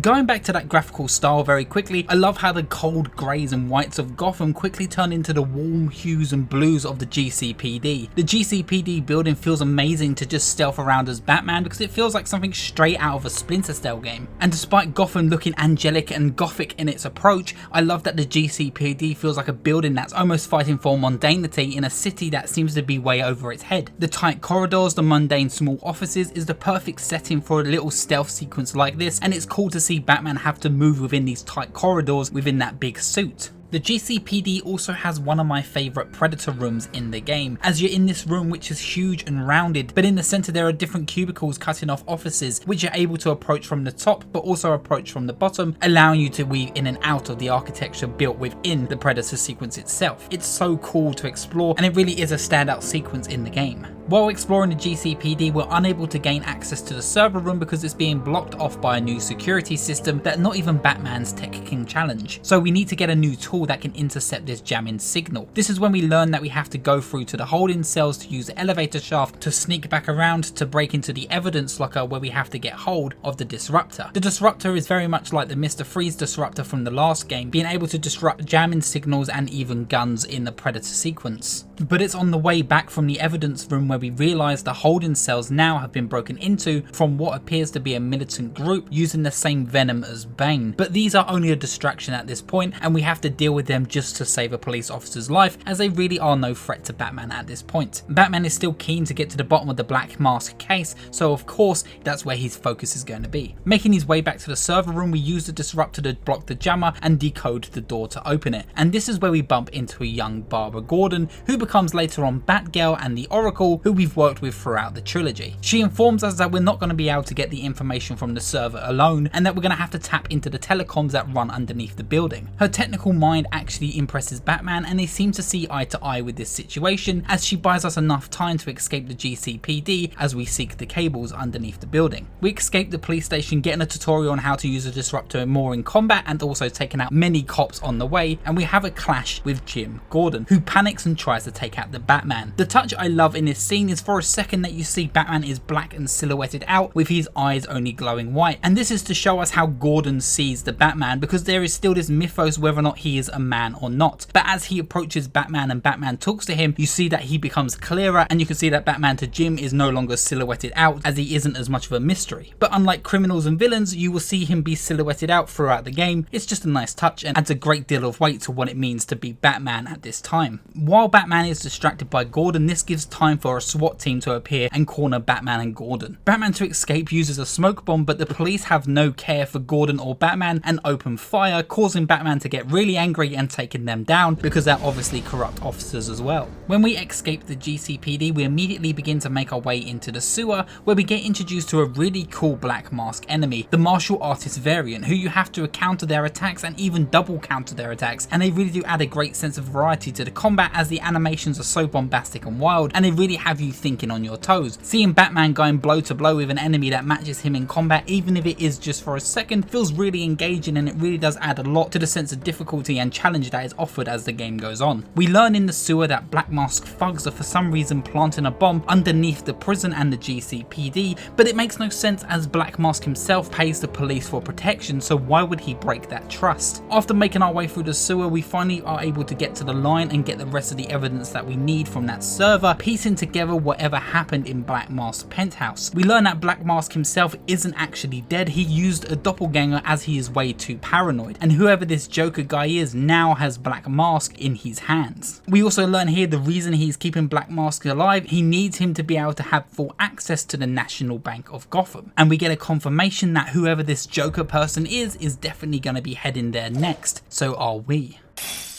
On exiting the sewers, we're introduced to a bunch of thugs who appear to be wearing rabbit hats and doing a strange dance, letting us know that we are now invited to a tea party. Once again, this is another side mission, but I think it's a side mission of interest that's worth investigating. This is where we get an introduction to the Mad Hatter, very much like he had an introduction in Arkham City, but this time around a lot more has been done with his powers. The Mad Hatter's realm of hallucination feels way more reminiscent to a Scarecrow mission this time around, with the platforming elements and the side scrolling making a return, and some top tier creativity is used here to make the thugs feel way more inclusive within this hallucination. There's a really sweet moment in here where you have to fight a bunch of thugs who can walk through a mirror, but the only way to tell where they're coming from is by looking at the reflection. It's a really great idea and actually feels like something akin to a Mysterio level from maybe Spider-Man 2. It's spooky and campy in all the right ways, and also being on theme with the Alice in Wonderland realm, you can tell that the devs here really had a love for the Mad Hatter as a villain and his aesthetic. And I'm glad the Mad Hatter here did make a return, because despite his major appearance in City, he didn't really get much out of that side mission other than doing a fight segment which is resolved in a cutscene. After dealing with that, we make our way to the National Bank, finally confronting Black Mask and trying to get an understanding of what exactly is going on. When we get there, the alarm is sounding, no one is around, no one is alive. That's when we finally catch up with Black Mask in one of the coolest scenes in the Arkham franchise. Batman is surrounded by Black Mask's thugs, unable to move without being shot, and he's there just wanting answers, demanding to know what is going on. Who exactly is this Joker guy, and how is Black Mask still alive? Black Mask at this point acts surprised by the question and begins to ask everyone in the room who the hell is this Joker guy and has anyone heard of him. He even asks the bank manager, who appears to be laughing uncontrollably. Then suddenly he asks another man in a white suit who appears to actually be Roman Sionis, the Black Mask. Roman is known for his temper, and here he doesn't let up of how angry he is at this person who is clearly pretending to be the Black Mask. But before Roman has anything to say, the fake Black Mask begins to beat Roman uncontrollably. Batman here is clearly complexed by this brutal attack, but unable to still do anything as he's surrounded by guards. We then get a really cool reveal scene as Black Mask's voice slowly changes and turns into a familiar voice, turns into the Joker, and it's revealed the whole time that the Joker has actually been the Black Mask. Joker and Batman are finally introduced to each other, and amongst this chaos and tension, the Joker tosses the bank manager at Batman, drives away and blows up the vault, killing the bank manager in the process. Batman awakes with the manager smiling uncontrollably dead on the floor, looking him dead in the eyes, a haunting image that will come back to Batman and plays a very important part not just to Batman's feelings towards the Joker, but the imagery that the Joker introduced to Gotham and even in this story. All of Black Mask's goons finally reveal themselves to be working for the Joker, as the Joker took everything Black Mask has owned. Joker's guys here then flood the bank to try and finish us off, but we take them down in a Predator sequence, but demanding answers from the last survivor who we have to interrogate. We learn that the Joker has killed off most of Black Mask's guys and taken over the steel mill, which is a great harkening back to Joker in Arkham City, who continuously uses the steel mill as his own home, a reminder that the Gotham crime hierarchy has changed because of Joker's presence. While leaving the bank, we are then introduced to the fourth assassin, Shiva, known for her skills in martial arts and is one of the only villains who could really take Batman on in a hand-to-hand fight. But she's one assassin here who unfortunately gets thrown to the side missions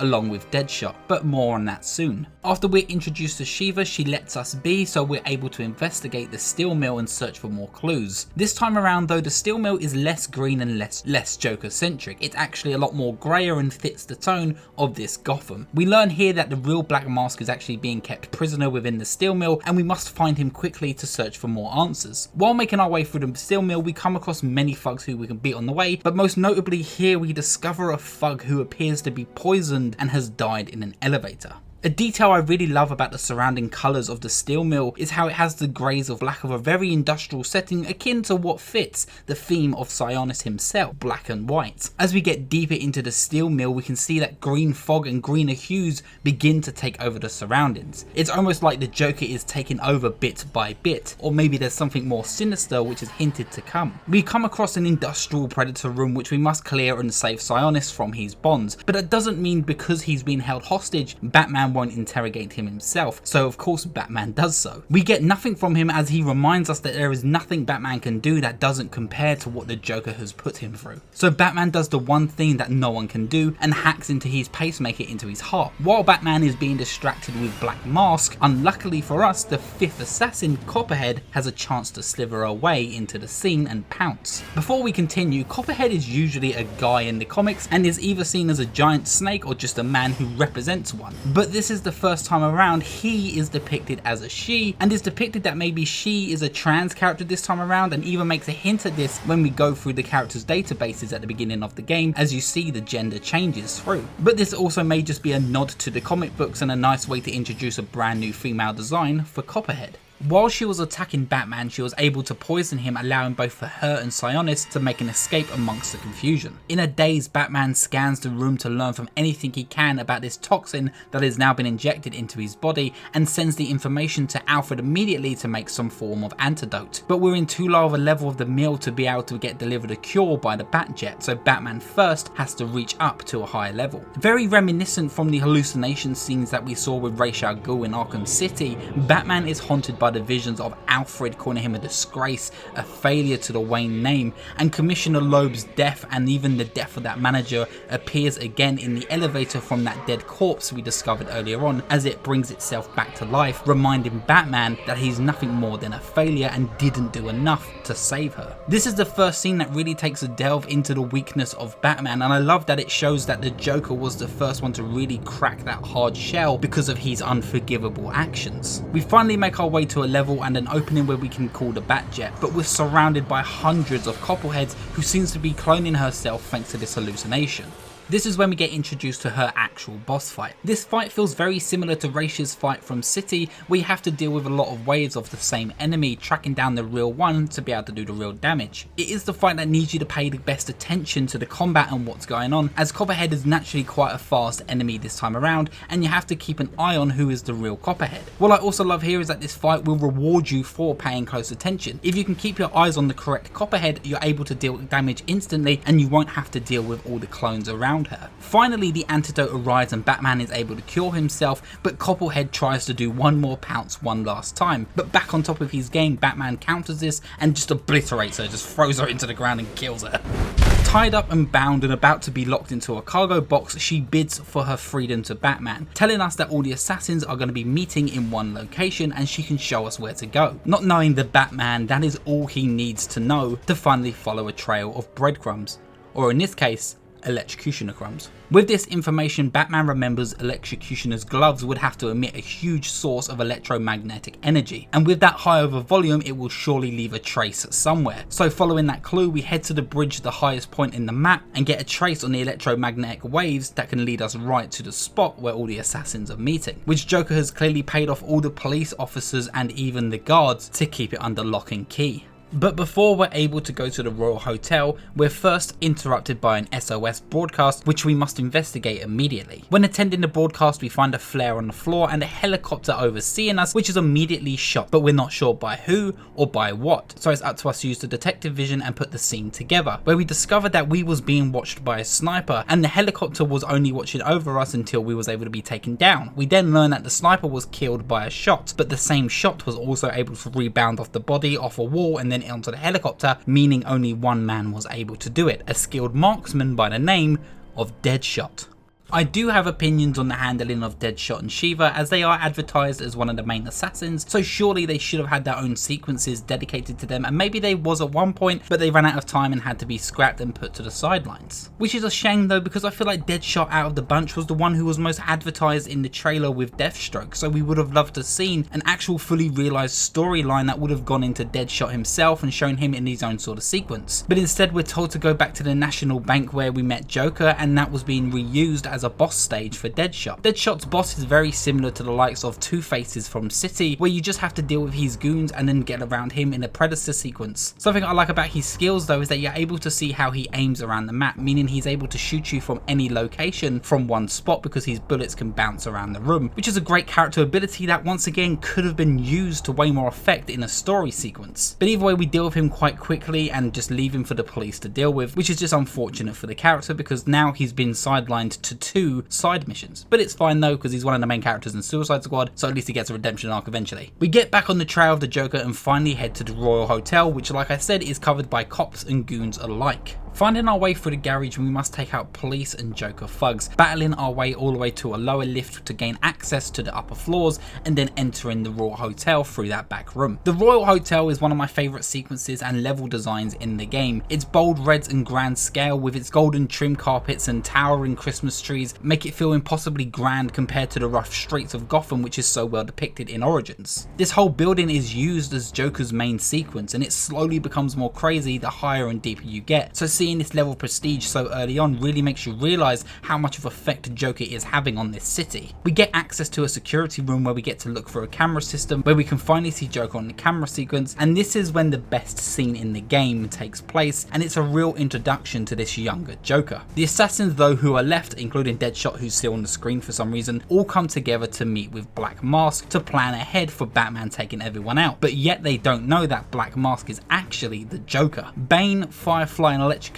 are all present here and shocked and intimidated by the reveal that the Joker is the man who actually hired them. This scene alone shows so much about these characters' personalities. Electrocutioner is brash but pissed that he was lied to by the Joker. Bane, though yes caught off guard, is patient and calm and knows for a fact that acting and pushing this unhinged man any further could only end in disastrous results. And Firefly is just kind of there to burn shit, so he doesn't really care who's in charge. Electrocutioner here challenges the Joker, and he quickly learns that this man isn't the one to be toyed with and is swiftly asked to make an exit through a window. The Joker then challenges the rest of the room, but they all back down and are all sent on their way to kill the Batman. But Bane knows for a fact that the Batman will come for Joker, and it's showcased here that Bane is the only assassin that really has any power over the Joker, as you can see that the Joker's face is frightened and would never challenge this beast of a man, but also is excited by the ideas of what happened when Batman and Bane come together. We're unable to gain any access to higher levels without any electric, and luckily for us the electrocutioner's body just landed right on our doorstep. After we searched the electrocutioner's body, we received the electric gloves from him, which fun fact were first introduced in the Wii U version of Arkham City, ported by Warner Bros. Montreal. They aren't just a tool for exploration though, but they can also be charged during a fight and allow you to boost an attack and speed. Activating these will send enemies flying, and they feel pretty overpowered against the basic enemies. But Origins begins to challenge you with tougher enemies as the game goes on in the second and third act, and these gloves quickly become very useful to deal with a crowded room filled with many villains like the Venom using thugs and even the Brute types. And with these gloves now on our hands, we're now able to use the generators to gain access to the scissor lift, which is allow us to lift us up to a higher floor, allowing us to grapple through a window. And this is when the hotel really begins to take shape and feels like a Joker sequence, as we must battle our way through Joker's goons and even save the staff who worked in the hotel. This is when we see the Grand Hotel finally be transformed into a fun fair and a paradise for Joker's clowny mind. He even mentions here a scene that comes straight from the Killing Joke comic book. Well, I got a great deal on an out-of-service amusement park. Oh, you should have seen the look on the real estate agent's face when we shook hands on the deal. After saving both Black Mask's thugs and the hotel staff, we battle our way through this madhouse, and we learn that the Joker has set bombs all over the hotel for New Year's, and we must disarm them first before dealing with the Joker himself. But the Joker catches Batman here off guard and then decides to set them off within the next 5 seconds, forcing us to jump out of a hotel window and onto a news helicopter. After being probed to jump off the helicopter, we land on a balcony which is now surrounded by both Joker's and Bane's thugs, and we must engage them in combat. And this is when Montreal decides to use this moment as an opportunity to show some flair, as we see this whole fight from the POV until the helicopter is blown down. It acts as a way for the story to move forward, showing us how Vicky Vale and Gotham confirm that Batman is real and is actually on the good guy's side, and also acts as a great way for the game to continue on and not halt the high speed chase and carnage that's happening through this hotel. It really is a chef's kiss moment, and I think they did such a great job of conveying this information to both us the audience and also Gotham City. After dealing with them, we then have to get to the main elevator which leads to the penthouse, which is now guarded by Bane's militant group. These guys, more equipped than the standard thugs, still hold no challenge over the Bat. With that dealt with, we finally have access to the elevator to make our way up to the penthouse where the Joker is hiding. Of course, Batman, being 10 steps ahead, hides on top of the elevator so no one suspects him being inside the elevator itself. Of course, except for Bane, who just rips him right through the roof and then kicks his ass all the way to Joker's feet. This scene is nothing but iconic.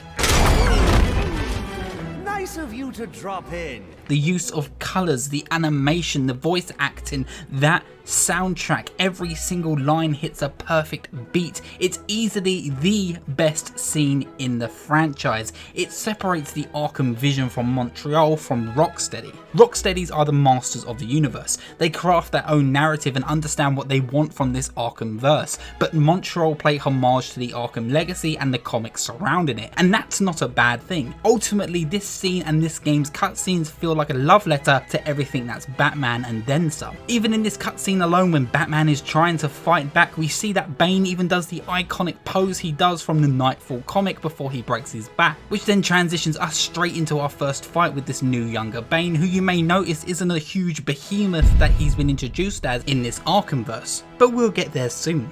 Bane proves to be Batman's toughest and smartest foe so far, and on top of that he's also faster and stronger than Batman is in every way, and this fight only brings that to life with the great transitions from fighting him in a room and then being thrown out of the window back down to that balcony, and Bane isn't even sweating by the end of it. And the visuals of the fight alone are awesome, as the moon silhouettes the angelic angels are watching over Batman as he gets battered and destroyed by Bane. By the end of this fight, Batman isn't even the winner, he's saved literally by the bell. The GCPD turn up and cause too much heat on the balcony, so Bane has to escape, all thanks to Alfred tipping them off against Batman's request. But Joker of course isn't happy about this, as he would have stayed and fight and paid for Bane to kill the Bat, but Bane has to escape nonetheless. While Bane is trying to make his escape, Batman places a tracker on him. Joker then proceeds to try and shoot at Bane, but Bane uses an RPG, blowing up the Joker and sending him flying off the hotel, seemingly to his death. Batman quickly jumps back into gear and saves the Joker's life from falling, fighting him on the way down. And Joker is just complexed by this, confused. Why would someone save someone who deserves to die? Joker even continues to make this point by killing his own men and reminding us that they did bad, terrible things and they deserve to die as well. Joker then seemingly goes to shoot himself in the head, but Batman quickly counters this, arrests him and flies away for the GCPD to take away the Joker. Because Batman saved the Joker, the police are now under the impression that Batman and Joker working together,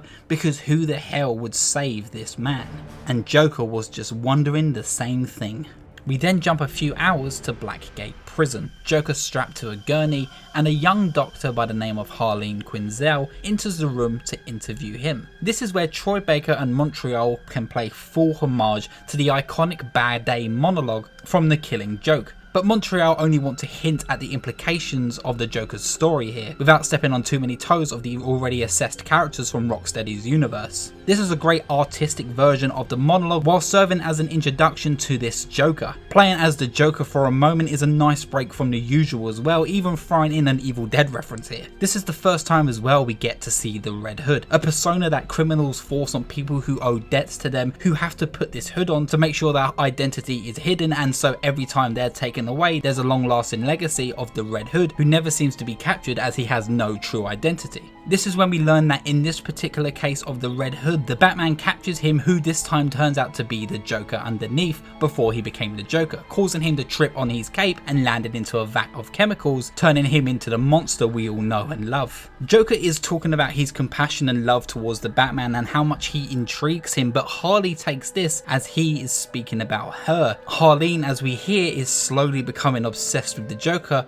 slowly becoming that Harley Quinn we all know and love as well. After that sequence, we then jump back to Batman making his way back to the Batcave, but haunted by the laughter and the evil deeds now performed by the Joker. A man so evil, so careless, a man that breaks down this newer, angrier Batman to a frightened and more repressed self, reminding him of the night that his parents died. Once again showcasing us just how much of effect Joker has on Batman, and puts Batman's mind to the test if he's ready for this new caliber of villain that has now been invented for him on this night. Alfred is luckily enough able to snap Bruce out of this, bringing him back to his old brood himself as Batman, but Alfred saw how much this has affected Bruce, telling him and pleading him to stop, and he's able to see Bruce for what he really is, a damaged young man with too much anger, and doesn't want to lose him like he lost the rest of the Wayne family. Bruce snaps back here though at Alfred, telling him that he's wrong, telling him that Gotham needs the Batman and Batman needs to stop the assassins, and he will do it with or without Alfred, silencing him there, leaving that Batcave once again, but now with an anger towards Alfred.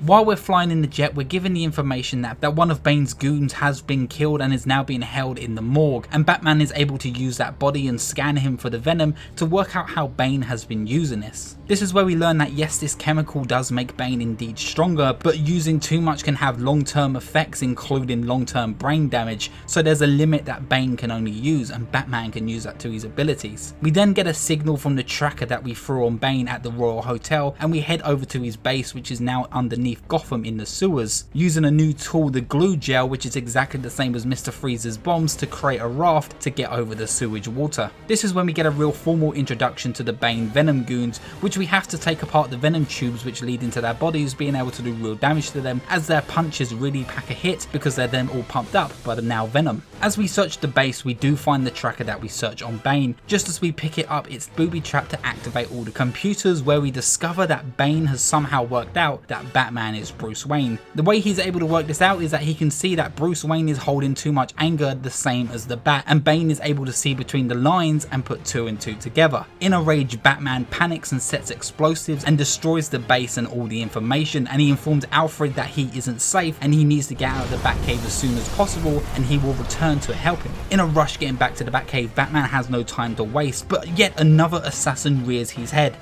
Firefly.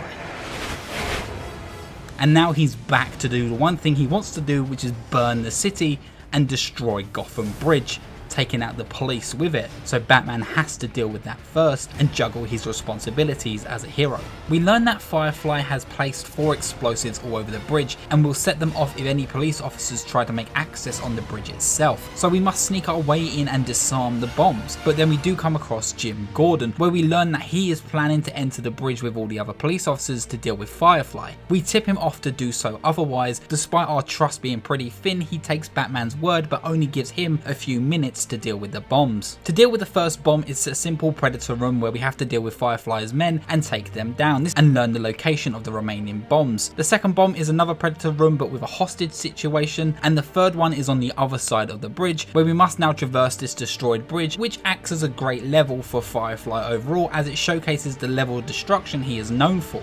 And it's incredible to see the scale of this bridge alone, the fact that this open world bridge is able to have an entire platform mission placed on top of it. To access the third room is guarded by a bunch of guards who we have to take down in combat in a room which acts as the main generator room for the bridge. This is definitely one of the better combat arenas in this game as the walls are all electrified, so you have to keep juggling the goons in the middle of the room or even use the walls to your advantage, but getting too close to the walls will also have damage dealt to you as well. We get to the third room but we've run out of time that Gordon can buy us, but luckily we're able to distract Firefly before he sets off any other bombs. The actual bridge sequence is awesome and it's one of the best in the game and showcases Firefly in a way more epic way than he deserves. Climbing the bridge, kicking the asses of goons while the fire and rubble sets the stage alight, and then having a great sense of stake as this C-list villain seemingly seems to be succeeding in destroying Gotham alone. Luckily, while fighting Firefly, we're able to knock the bomb's trigger out of his hand, allowing us to take him on head on without having to worry about him setting off any other bombs. His boss is actually very similar to Poison Ivy from the first Asylum game, as you must bait and avoid him until you're able to do a contextual attack when a prompt comes up. But the spectacle here is key and sells the performance and just how important it is for Batman to take him down. Halfway through the fight, Firefly is able to find the bomb trigger we knocked out of his hand and is about to blow the bridge, but it appears that Gordon's team was able to get to it in time, allowing us to finally put a stop to Firefly once and for all. What I love about this boss as well, that it has so many different phases to it. You fight him on the ground, you have to avoid his attacks while traversing, you're taking him on an open road, and then you're being launched in the air as you're attached to him with a back claw. There is a raising escalation that feels like something straight from a comic, and it really is a high point from this game for sure. And like that, we put a stop to Firefly. With him now captured, Gordon finally begins to have a little trust and faith in Batman, and we begin to see that iconic relationship between these two grow in a scene that feels very familiar to so many. Finally, with that dealt with, we're able to head back home to the Batcave to be by Alfred's side just in case Bane decides to attack. Batman begins to call Alfred to see if everything's okay, but it's Bane who answers the phone, telling us that he's destroyed the Batcave and left Alfred for dead, giving him enough life to say goodbye to Batman one last time. And once Batman has mourned the death of his companion, he can come meet Bane and fight him to the death. Returning to the Batcave ablaze, Batman searches for Alfred's body, who he finds stuck under some rubble, pulling him out to say one last word. Alfred says to Bruce, "Don't add me to the weight you carry," and seemingly passes away. Bruce, at this point saddened, broken, angry by the death of his closest companion, punches the ground and the electrical gloves begin to activate, sparking an idea in Batman's mind. We proceed to use them as a defib to bring Alfred back to life, while listening to radio chatter of Blackgate Prison being taken over by Bane and the Joker. Alfred is finally brought back to life and Batman leads him to safety, resting him on a gurney, telling him how sorry he is for being angry at Alfred, telling him that he needs him at every step. But Alfred also reassures Bruce that he understands why he needs to be Batman. He understands that villains like Bane and Joker do need to be stopped, but they come to a conclusion and see eye to eye. Batman cannot be Batman alone. He needs his closest companions and friends to help him, and so Bruce and Alfred come together and get back out in the field to put a stop to this crazy night once and for all. It's such a great moment. It's great to see so much growth from this Bruce, and it feels so sincere to both of their characters alone. It brings together everything Batman's learned throughout the game, from working with Alfred, also working with Barbara, and working with the GCPD. Batman can't be Batman when he's on his own. He's at his greatest strengths when he's supported by those around him, and he accepts that he needs to change to be able to change Gotham and to be able to be the best Batman he can be. Finally, we return back to where it all began. Blackgate Prison, now completely overrun by Joker, possibly a homage to the first game, with Joker now taking over the entire prison and even doing announcements very akin to Arkham Asylum. We must battle our way for escaped convicts and navigate the sewers of Blackgate Prison to bypass the security systems of the locked doors. This mission encompasses and allows you to use every single tool to its best ability. The glue bombs, the explosive gels, remote batarangs, the remote claw, and this final sequence challenges every skill you've learned along the campaign. We learn here that they've also taken some of the staff hostage and we have to rescue them, one of them being Harleen Quinzel, who despite being saved by Batman doesn't seem too happy, almost like she's heartbroken because of the Joker's actions. But nonetheless, she points us in the direction that we need to go to finally put a stop to the Joker. Interestingly enough, while we make our way through this madhouse of a prison, we find Slade Wilson, who's still in his cell. Apparently Joker was too afraid to free him, as he knows that Slade wouldn't hold back from killing him for lying to him about being Black Mask. Also here, Slade says he isn't after Batman anymore, as the contract officially doesn't count anymore, which is very respectful of him. You know, I appreciate that Slade Wilson is a businessman at heart. Most of this prison understands that the combat is where the fun is at these games, so this final sequence really challenges you to your fullest when it comes to these combat encounters, each room getting exceedingly larger with more enemy variety within these walls. The final room is particularly my favourite, as it's covered with white mattresses and lit by a single light, which silhouettes Batman in exactly the same way that villains and everyone who's scared of him sees him, allowing you to feel like that monster that has been perceived as the Batman. This is when we really learn how much control Joker has on the prison. We learn here that him and Bane are working together again and plan to challenge the Batman like he's never been challenged before. Bane will have a heartbeat monitor that when flatlined will send a signal to an electric chair that will kill the Joker, or Batman will be killed by Bane. So either way, Batman, Bane or Joker will die on this night. It's just a matter whether or not Batman has it in him to kill Bane. These stakes are the perfect moral code for Joker to challenge Batman, and will challenge Batman's code of never killing someone, because someone will die tonight. This is the second time you will fight Bane in the game, and is easily the hardest fight within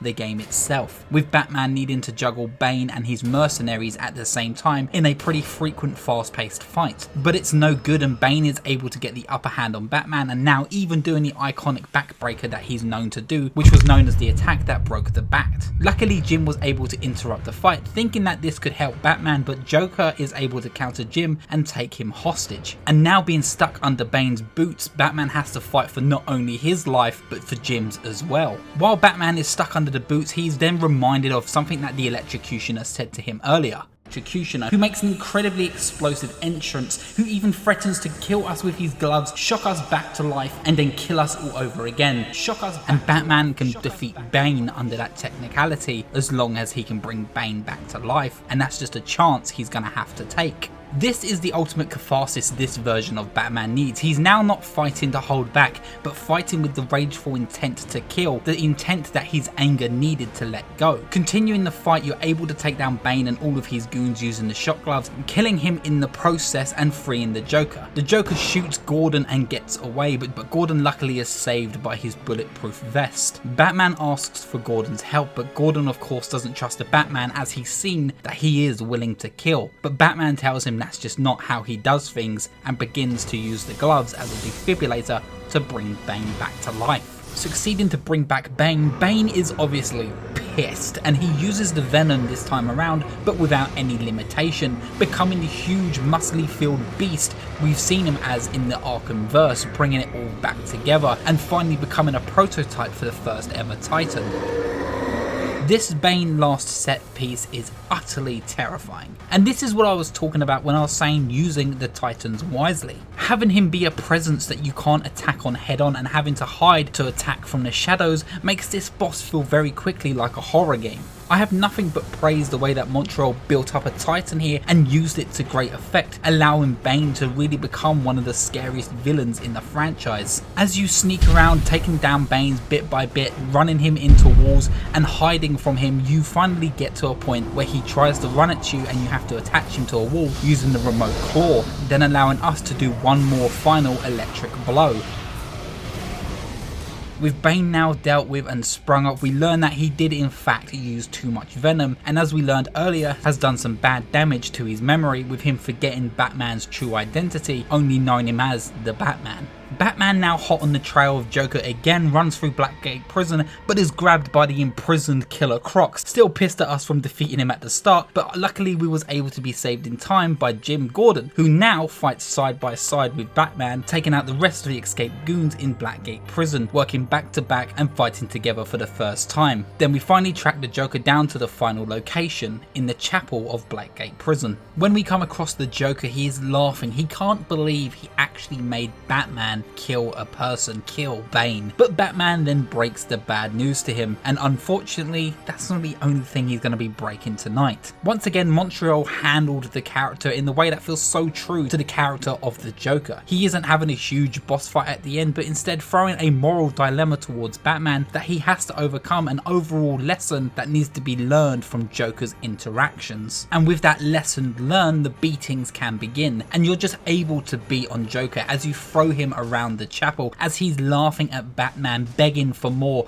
Batman has never faced a man that doesn't fear him for what he is. The Joker saw Batman as nothing more than a man in a suit, a man who's willing to save the lives of everybody, even those who get spat back out from hell. Everyone saw Batman as a myth, but not the Joker. But finally Batman becomes something more than the man he needed to be. He becomes the legend that is the Batman, and he's able to finally strike true fear into the Joker's eyes as he sees him for what he truly wants him to be.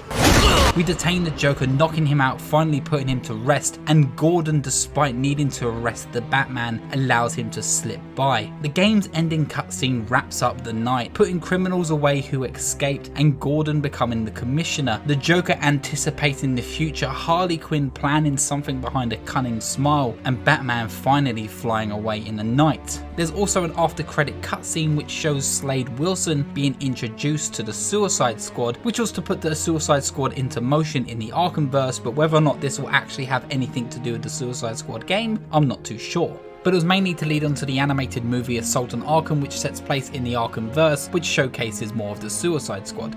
Much like Arkham City before it, Origins offers DLC that seeks to dive deeper into the lore of these early years of Batman. The first and biggest DLC being Cold Heart, possibly being a reference to Elton John for some reason, but as you can imagine, this DLC involves Batman's first interaction with Victor Freeze, and showing us some of the events that happened after the main story on New Year's Eve. Wayne Industry has won Company of the Year, and right away this showcases a brand new Bruce Wayne, and it shows that he's taken on board that separating both Bruce and Batman can be good for the city in more ways than one, and that separating these two identities can be so much better for Bruce when it comes to hiding his secret identity, as he learned from Bane's interactions. The DLC shows us the first encounter with Mr. Freeze and a heartbreaking look into Freeze's motives, which is saving his wife. There are two things I feel Cold Heart does so well. Showing us how Batman comes from hunting down a villain with a lot of rage to understanding and even relating with Mr. Freeze on so many more personal levels, which is important for any good Freeze story. Batman and Freeze truly do see eye to eye. The love he has for his wife and the chance that he can have to save her holds so close to Batman's heart, and Batman must question himself whether or not he would do the same if he could save his parents' life. And throughout the Arkhamverse, excluding the first game, we see how these two see eye to eye and even admire each other to a degree.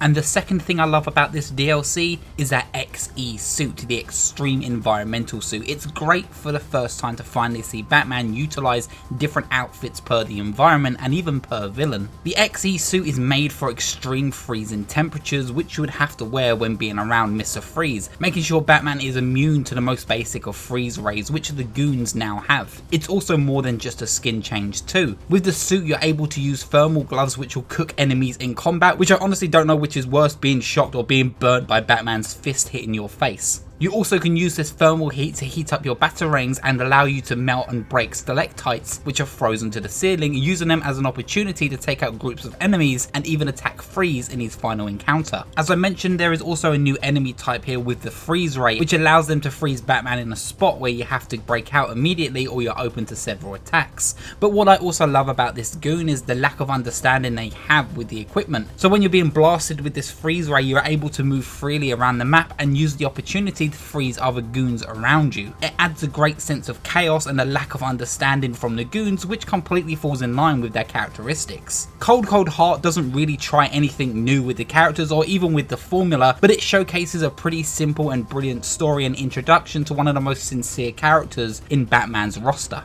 The second DLC is so much smaller, and I wouldn't even class it as a campaign other than just challenge packs offered to you with cutscenes. This takes us way back before Bruce even came up with the idea of being the Batman. This finds Bruce training with Master Kirigi, an obscure character which is a pull from the comics, which is one of the masters that taught Bruce everything he knows about martial arts. Kirigi also went on to train Shiva and many League of Assassins / Shadows members who would later then work with Ra's al Ghul. In this DLC though, he isn't really given much history and or character other than being shown as a teacher who would teach Bruce Wayne the ways of being a ninja, but also just straight out bully him for choosing to be here as a rich white boy trying to get into martial arts. I actually really love this challenge pack and the challenge that it actually offers, with Bruce actually being an entirely new character and more than just a reskin. He actually by far is probably my favourite character to play in Origins when it comes to the challenge pack. He feels way more brutal and grounded in his approach, which feels correct as the mindset of Bruce at this time would be way more hungry for that vengeance. Bruce here is more of a blend of Robin and Catwoman from Arkham City, with an emphasis on building on his momentum, and you truly start feeling that speed once you get the combos going. With Bruce bouncing thug to thug, it feels so good and the hits sound incredible. Once again, the sound design taking center stage for every single impacting attack. But overall, unfortunately, this DLC doesn't do anything special with its premise, which I would have loved to see. I would have loved to see the Origins universe go way deeper into the past of Bruce Wayne. I also appreciate here seeing Shiva return and getting another shot in the spotlight, as she felt way wasted as one of the side characters in the main story. And that brings us to the end of the story segment. Origins offers so much to the player, and its story has so many nice little touches which are worth talking about. So let's just get fucking talking.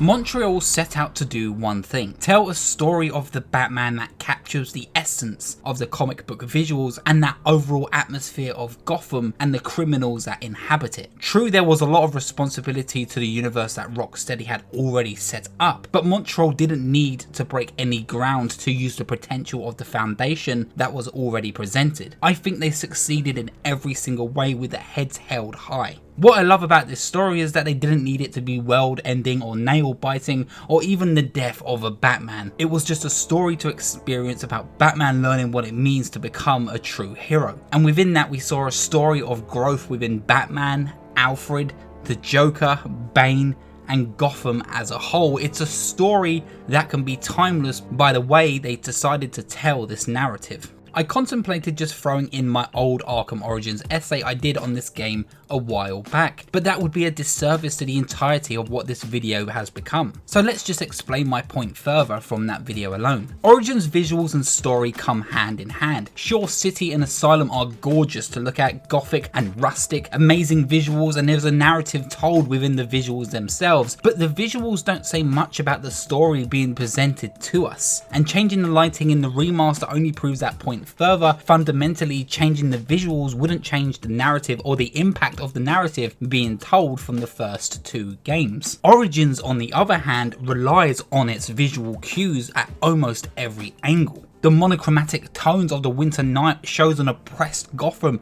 a Gotham stuck in motion since the likes of Black Mask, Falcone, and even Penguin to some degree took over its criminal element. The black and white nature of the world mimics the themes and the personalities of the old school that are being presented here at the beginning of the game, and even to Batman to some extent. The black and white views are the black and white views of Batman himself. To him, it's either black or white, good or bad. You're a corrupt scumbag who needs to be stopped, or you're in the way.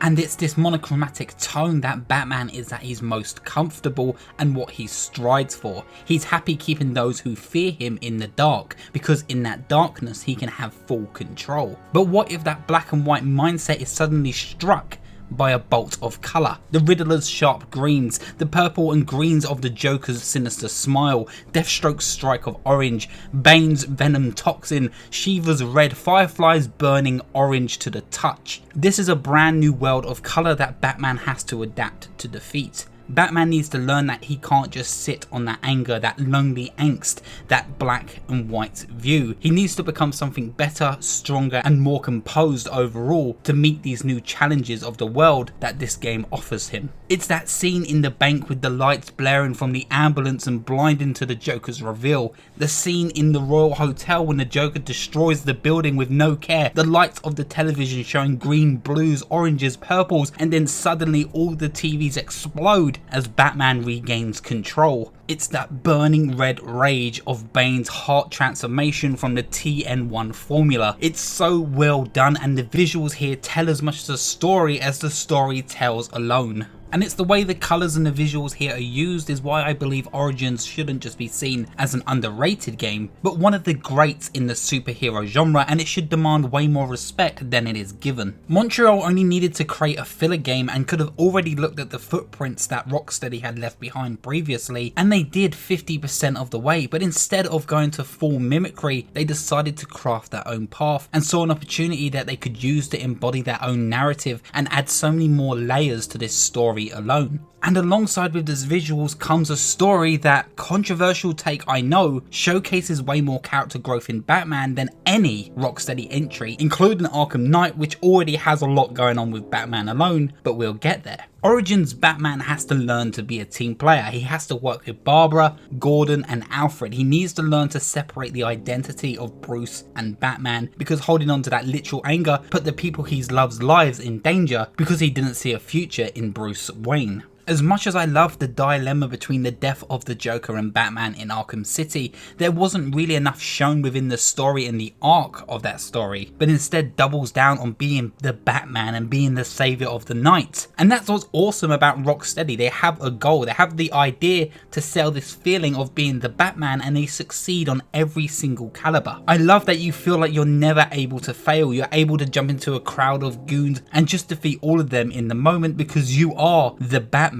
There feels like there isn't a problem that he can't overcome in both Arkham Asylum and Arkham City, external situations which allow him to be right almost every time. Defeating Bane, no problem, use the Batmode. Need a cure to stop Joker's Titan formula, no problem. Sneak into a lair of a crocodile man like a ninja and get spores from a plant. Infected by Scarecrow's drug, you're Batman, get a grip. Kidnapped by Strange, part of the plan the whole time. Poisoned by Joker? Fine, I'll go to a secret base full of ninja cults, lie to their cult leader, beat up an old man and steal his blood. Batman always stands strong and stands true against his villains, and that is what's so incredible about his character. But because he is so well assessed already in the Arkham universe, there's nothing he gets wrong and there's never a moment where he has to stand down. Origins, for the first time in the Arkhamverse, challenges what it means to be the Batman, the man behind the mask. He needs to understand the consequences of his actions and the people around him who he allows in and those who he doesn't. It's that alone that makes it such an interesting entry in the franchise and so damn amazing as a story to tell, because it pushes so many emotions that Rocksteady almost feel too afraid to push onto a character who is as well known as the Batman. I know many will disagree, and understandably, and probably outright hate my opinion on that, but Origins isn't without any flaws. It falters in maybe one and maybe the most damaging to its representation even still now. Many went into this expecting a fresh narrative, a narrative of Batman being hunted by 8 assassins, but what we got instead was another Joker Batman story. People wanted Roman Sionis or even Bane to be the main antagonist of the story, but in the end what we got was a narrative between Batman and the Joker one more time. People felt lied to and almost disappointed by this reveal. As great as Troy Baker is and show stealing as he can be, this plot twist alone allowed people to forget the story and narrative being told. But over time, I realized people have understood that that's not the point of Arkham as a universe. This franchise wanted to tell a story about the relationship and the effects these two titans have on each other, and it's taken some time, I believe, for people to really open their eyes to that fact. As much as there are many great villain stories outside of Joker and Batman, that's never the goal Rocksteady wanted, and it would have been a disservice if Montreal didn't follow that through as well. But that wasn't the only glaring flaw people considered that made this game have such a mixed reception. As I said, the game didn't really bring enough to the franchise and didn't really feel like the big next step, and many would have agreed. The map uses plenty from Arkham City, and the other half is brand new with a lacking of memorable landmarks outside of maybe the bridge and the Royal Hotel. This alone added a sense of fatigue that was already in the mix for the Arkham universe, and even coming back to it now, it still felt. People were yearning to see something new and not retreading the same old steps that we've had already gushed about with Arkham City, let alone a game that was going to be full price and a prequel to maybe one of the greatest sequels of all time. And I want to touch on the reuse of the city, because Rocksteady are no stranger to reusing rooms, because time and time again you will see this throughout their franchise. Catwoman's intro in City is just an altered version of the Warden's office from Arkham Asylum. Bane's hideout in Arkham City is just the lower pump area from Arkham Asylum. They reuse scenes several times but hide it in plain sight because they're so well reused and redesigned that you don't pay much attention to them, and they serve the story they're being reused in. So Origins to do this is totally fine, and it only builds on this part of Gotham and its lore, with them reusing the likes of the steel mill, which is owned by Roman, and even the court, which is now being taken over by Anarchy. And while we're on the subject of things being reused, let's just talk about that gameplay a little. Arkham Origins is 97% exactly the same gameplay from City, excluding the sound design in combat which has been changed, but it feels just as good. Batman using the same exact tools outside of the concussion detonator, which is just recycled from Robin's snap flash. In combat, as I mentioned, there has been no change with Batman, his movesets or even his animations, but the variety of enemies and new villains are the huge and biggest change here, allowing combat to feel a little bit different. Venom thugs, brute types, armored brute types, martial artists all go a long way from what was missing in Arkham City, a new depth and variety in both tactics and even animations which make up for the micro decisions being made amongst the madness of a brawl. They challenge Batman on a level that makes him feel all new to this, that makes him feel like he can easily be overpowered by these thugs if he wasn't being at his best. As I mentioned, my love for the martial artist type, and unfortunately they didn't really get to see a full return in Arkham Knight, but they are replaced with some other sorts which we'll get to soon. And also fundamentally the stealth saw no change as well in its mechanics or gameplay. Same takedowns, tools, and even enemies with their tricks and how they choose to counter you. But the remote claw honestly changes everything and how you approach every single one of these rooms and makes it way more memorable to play. Now focusing on how you will connect the lines between gargoyles, or if you're willing to waste one or two tethers to do an instant takedown from afar. The remote claw is by far the best tool in the franchise for a reason, because it allows you to play with the arena from the shadows, just like the Batman would, separating enemies in seconds and all from one spot as they panic wondering where it came from and who's exactly doing it. It's just perfection, and the use of using the disruptor or even the concussion grenade with the remote claw easily can guarantee you several takedowns within a matter of seconds, and this must be really what it feels like to be Batman in these high intense stealth situations. And also, much like Arkham City, Batman isn't the only playable character here. Despite being able to play as the Joker in the game and story, he wasn't actually transferred into the challenge mode for some particular reason, but instead we got the Terminator himself, Deathstroke, who is a playable character with his own challenge packs.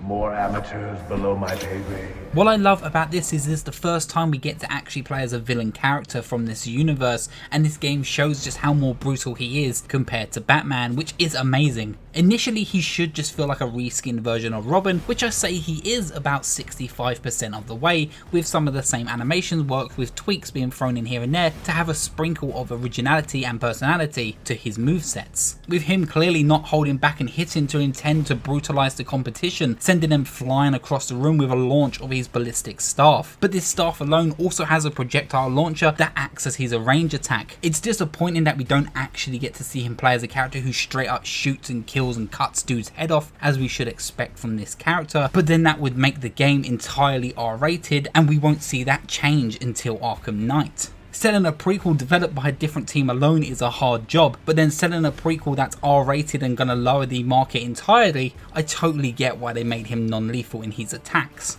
Along with his staff, he has his proximity mines, which he can use to stun enemies in combat and stealth, and of course he also has the remote claw, very much like Batman. Overall, he's a blend of both Nightwing and Robin from previous games, and he's so fun to play as, and the sound design of his armor just crushing against people's faces is so hard hitting and brutal, and makes him a standout character for sure, who I wish they would have carried over into future entries. Arkham Origins is an experience built for the Bat fans alone. Whether you're a fan of the Arkham games or not, the game offers a story worth playing and experiencing for those who are a fan of the Bat. I often find it hard to choose what one I love more, Arkham City or Arkham Origins, as they share so much in quality but also do so much different from each other to stand apart. And if you ask me what would my second favourite be in the franchise, I might even say Arkham Origins on its visual alone on a good day. It's hard for many, including me, to look past the recycled elements taken from previous entries because it feels like Rocksteady really did 70% of the legwork from afar, and that's what many will look at as a glaring flaw for this installment of the franchise. Troy Baker's Joker and Roger Craig Smith both steal the show, and even some scenes I feel Roger Craig Smith's wider range of emotion and voice really do stand over the iconic and stern voice of Conroy in the performance of showing a weaker side to Batman, though I feel like Conroy never really was given the chance to do so in this universe. And I can imagine, depending on the person, they would even tell you that Roger Craig Smith might have even been a better Batman voice. Montreal's journey with Batman never really stopped here. They went on to assist Rocksteady with Arkham Knight and the DLC, and then also developed the now Gotham Knights, which continues to prove they understand the feeling of what it should be to live inside Gotham and how its streets should come alive from the comic book panel. And they've learned so much from Arkham Origins that I hope they continue to build on in the future of whatever game will come next. Origins at the time of its release of course left a mixed feeling for so many, including myself, but over time it really does come to mind when you think of the word underrated, and if you look on the internet now, it seems like many would agree. But with the taste of Origins left in the mouth, there was an urge for the masters to come back to the universe, and people were hyped for more Arkham, one more installment, Arkham Knight. But Arkham Knight proves one thing: sometimes more isn't always good, and sometimes good doesn't mean we need more. At 3 hours 18 minutes, I fucking need a Red Bull. Oh, this is a woo. In 2011, soon after the release of Arkham City, Rocksteady already begun building on the next installment of the Arkham franchise. With no intentions of Origins ever happening, but it was going to be a good 4-year gap before we even see the next game in this series, Rocksteady knew they wanted to focus solely on Arkham Knight, so that's why we got Origins as a bonus game, because Warner Brothers saw the dollar signs. Arkham Knight really does separate people in this franchise. Either you love it, you hate it, or you've completely forgot about it in the first place. Arkham Knight, personally for me, is a game that makes me sigh a lot. It's one of those games I come back to because I know I love how it plays. It feels sensational, and every new thing it decides to bring to the table, on top of that with its graphics and physics, are flawless, and many games to this date still struggle to match in its presentation. Knight should have really been the final hurrah for this beautiful world we know as the Arkhamverse, but for many it leaves a mixed taste of emotions and feelings, and ultimately disappointment in the mouth, which is hard to clean out after playing it for 30 so hours. But nonetheless, what we got was still a spectacular experience by all means. It sincerely deserves its fans, and it has so much to show for itself. Rocksteady this time were alone, as Paul Dini wasn't returning to write with them due to apparent scheduling complications at the time. So Rocksteady directors Sefton Hill, Ian Bell and Martin Lancaster were alone, and under the advice of returning Warner Brothers executive president Jeff Johns from Origins. There were a clear few ideas that were decided on pretty early on. This would be the final entry, and this story was going to act as a final for Batman's adventures in the Arkhamverse, with Scarecrow returning as the main villain as it had been hinted in Arkham City. And it was only going to be developed for one generation of consoles, allowing them to implement any features they wanted to without having to have any drawbacks. They also wanted to introduce a brand new character to the Batman universe that had never been seen before, the Arkham Knight, and they were big on selling this brand new character. More on that later. They definitely wanted the Batmobile to finally be drivable, as this idea and dream was originally first conceived back in the first Arkham Asylum, but the technology and scope wasn't able to implement it into the narrative, hence why the Batmobile was so quickly wasted on Bane at the time. As much as they wanted to implement the Batmobile, little did they know the biggest fantasy and dream would become the game's worst nightmare. A game so built on scale, a game so beautiful, so stunning even now, a final game for a so near perfect franchise, a game that so many unfortunately want forgotten, and unfortunately for me, I often agree. But why? Why do people want to forget what this game brought to the table? Let's begin our last Halloween in Gotham City.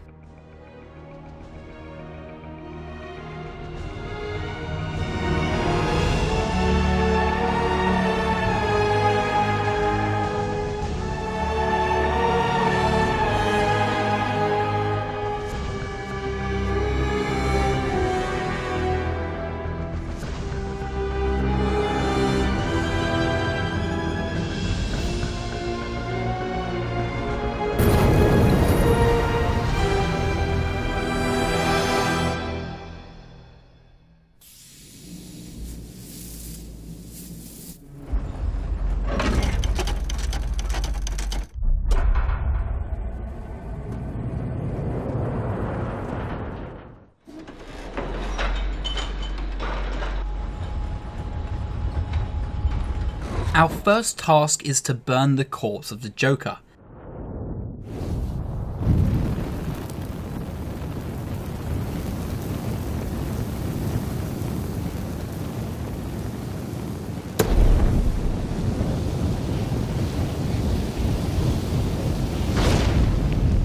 Seeing him turn to ash and Jim Gordon narrating us over the Batman logo, confirming that this will be the night the Batman dies.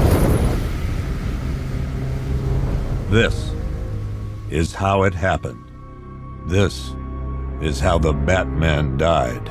Commissioner Gordon has a change of voice actor this time, as he possibly has the biggest emotional stakes in the story, now voiced by Breaking Bad and Better Call Saul actor Jonathan Banks. We then jump 9 months later after the death of the Joker and the events of Arkham City in a rainy October night in Gotham City. We are playing as a police officer in the first person on a quiet patrol throughout the night. Since the events of Arkham City, Gotham has felt a lot safer without Joker being around and controlling the gangs, and other criminals too have gone into hiding, almost like they're planning something.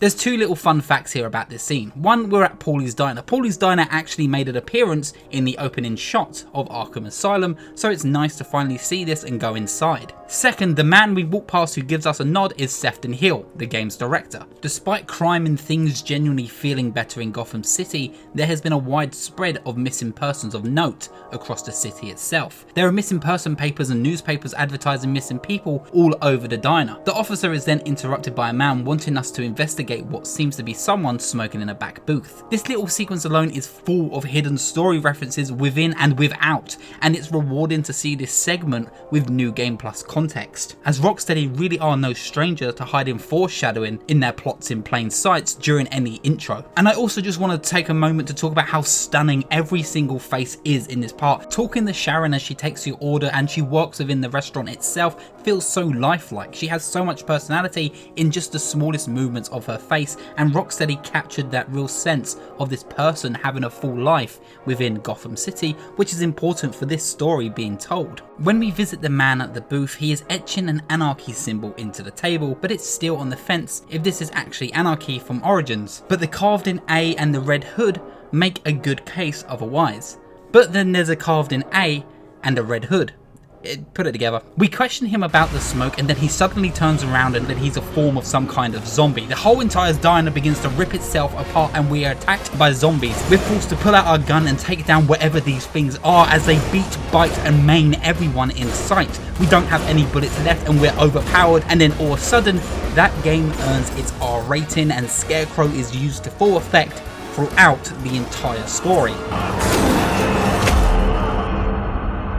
We then see on the CCTV that it turns out everyone had gone mad, and this was just a small dose of the brand new toxin that Scarecrow has designed for Gotham City. Scarecrow is back for revenge and full of rage, left disfigured by Croc and seeking out and finally wanting to kill the Batman once and for all. Scarecrow now has a brand new voice by Lord of the Rings and LA Noire actor John Noble, who brings a sense of demanding presence to Scarecrow. Many may see this as a takeaway from the campiness introduced from Arkham Asylum. I really love John Noble's presence here, and Scarecrow has never felt more intimidating. Well, maybe except for that one design in the animated show. Scarecrow has a plan to cover the entirety of Gotham in this brand new toxin, so Gotham is forced to evacuate every citizen out of the city, and now the rest of the city is owned by the criminals and those who are seeking to destroy it or maybe even gain from it. The police are overrun, the fire department are scattered, criminals are everywhere. Scarecrow, Two-Face, the Penguin and many more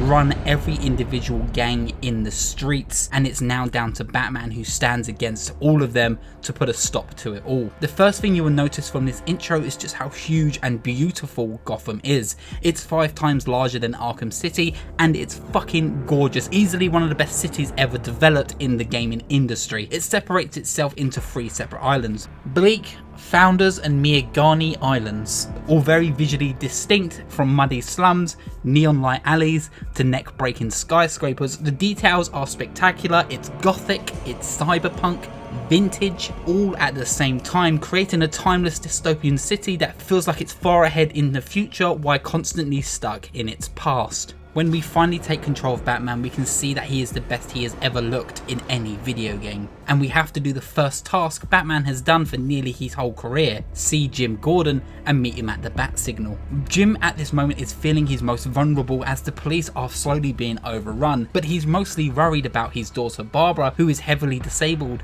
and he wants to make sure she gets out of the city safely. We know for a fact that Barbara has been working for Batman most of his career under the guise of Batgirl and even as Oracle. But in this moment, Batman looks deep into Jim's eyes, one of his most trusted allies and friends, and lies to his face, tells him that she's safely out of the city and she's going to be okay, knowing full well that she is still in Gotham, locked up in the clock tower, helping Batman from afar. We are informed by Jim that the GCPD are losing grip of the city, and Batman must assist the cops out there who are being assaulted by street thugs. Arkham Knight from the minute go feels incredible. It feels fast. From the moment go, it's impressive how much strides you're able to make with this brand new gliding mechanic designed for this game. Knowing that you're able to go on any building you see, dive bomb off of it and pick up great speeds in an instant. With the grapnel gun, seeing intense upgrades, being able to hit speeds which turn splashes of rain into bullets against the batsuit. And once you get used to this gliding and just how fast Arkham Knight really feels, it becomes impossible to enjoy the first 3 games,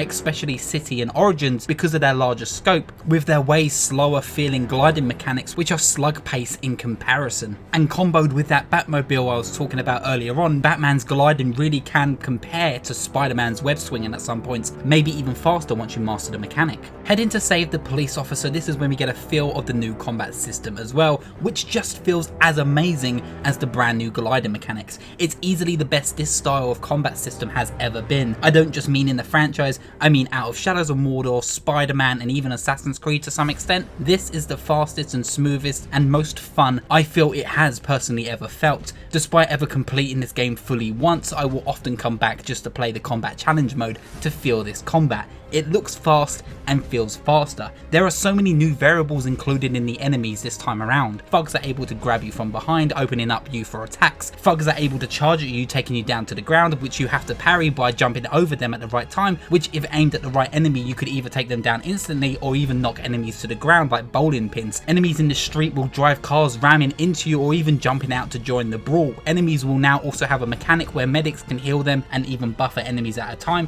which you have to deter with the grapnel hook or even a batarang. Unreal has now been altered to allow up to 40 enemies to be on screen at one time, with brawls which will have easily over 20 enemies at one time backing you against the wall against all of the thugs. But we will dive into combat a little bit later on, of course, as I've done throughout this whole video. But just know this combat system feels great and it is worth playing this game for this combat alone.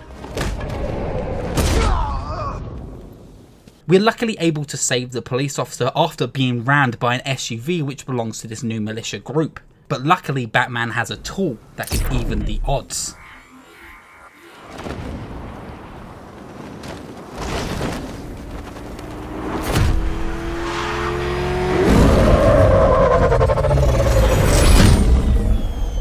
The motherfucking Batmobile, the most divisive gadget introduced to the Arkhamverse. Eventually in this franchise we needed to drive the Batmobile. It's a natural evolution of the gaming franchise, but Rocksteady handled it possibly in the worst way possible, and you'll see why. But what we get here is actually awesome. It's fucking beautiful. Takes a lot of inspiration from the Dark Knight's Tumbler design for sure, but this Batmobile sounds exactly how it looks. A beast. You feel unstoppable as you power your way down the Gotham streets with that beautiful roaring engine, smashing through any obstacle with the physics engine and even cars, sending them tumbling down the street. Any enemy tries to touch or come near the Batmobile, there is an electric field built around the Batmobile itself, sending any enemy flying almost like a taser. She handles so well, and they nailed that feeling of this speeding beast going down Gotham as you eject out of your seat to jump into a fly, call the Batmobile perfectly, land on a superhero pose and then jump straight back in, chasing down thugs in cars including this SUV, firing rockets out of its side, sending them flying in an awesome slow motion just to see a car turn into rubble and barrel down the street.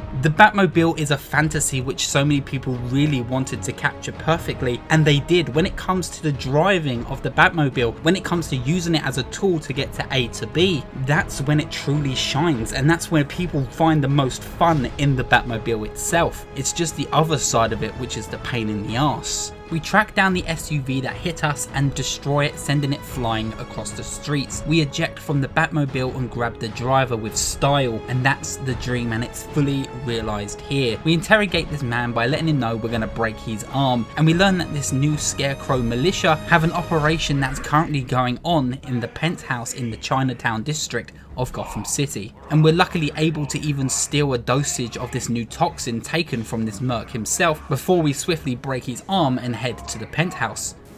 If you're lying, I'll break the other one. The other one! We head over to Chinatown to discover that Scarecrow in fact isn't working there, but has taken Poison Ivy hostage due to her possible immunity to Scarecrow's toxin. Ivy has proven that she really has her own agenda going on here with her plants and has no interest in what is actually happening with Scarecrow. She informs us the reason why Gotham went so quiet for so long is because Scarecrow was in fact working with all the other criminals in town, bringing this plan together to take over Gotham and finally bring an end to Batman, and Ivy didn't want any part of that, and because of that she was then seen as an enemy. There is a great gag here that generally makes me laugh every time. While Batman is talking to Poison Ivy, she tries to grab him with one of her plants, and then Ivy takes an elevator down. It's literally a matter of 2 to 3 seconds and Batman is already standing on the other side of the door, not seeing this as an attack, but almost seeing it as just something he deals with so often, and it's just a great gag that pokes fun of just how efficient Batman has become against Poison Ivy's attacks. We begin to detain Poison Ivy for her own protection, but we're ambushed by the militia and what seems to be some sort of armoured tank pointing dead at Batman with a cannon. But this cannon vehicle is in fact a drone, meaning no human is aboard, meaning Batman can use full force against the drone tanks, and us being the Batman, we're able to remote control the Batmobile from afar.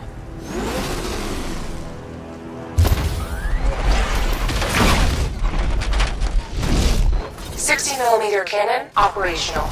And this is when we're introduced to maybe one of the coolest ideas introduced to any Batmobile, the fact this vehicle can turn into a tank, turn into a monster, and become the ultimate ass-kicking machine you'd ever seen. And it's also the worst part of this entire experience. I will say it now to get it out of the way. Rocksteady dropped the ball here and entirely struggled to pick it up the whole entire runtime of the game. These drone fights at first are fine, they're great, they do the job. They require you to pay attention to the drones' positions on the battlefield, avoiding their line of fire, and when the blue lines turn red you have to move out of the way as the drones are about to fire their cannons. You can drift in any direction and the tank mode is fast, it feels quick, it can spin around in a matter of seconds. If anything, it's the best way to turn around in the Batmobile. The controls themselves are awesome, and much like Batman in his own combat, it feels fluid, and once you get a groove going you really understand why Rocksteady thought this was a great idea. The biggest issue here is that it's mimicking the same issues we saw back in Arkham Asylum with the Titans.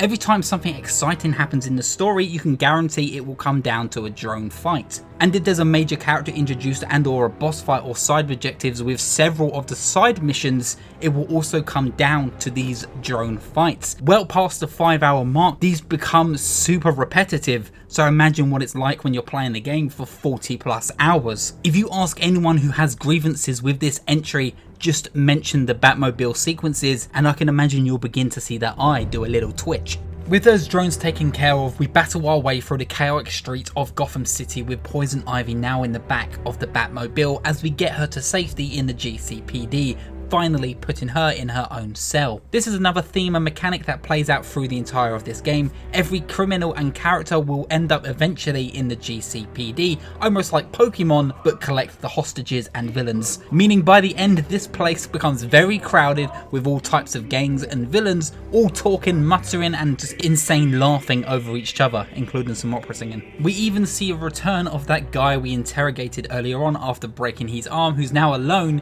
in a cell, who tries to give Batman some shit, and if you want to, if you press X near the cage, you can actually hit him on the head and knock him out, which is pretty funny. Gave you the slip.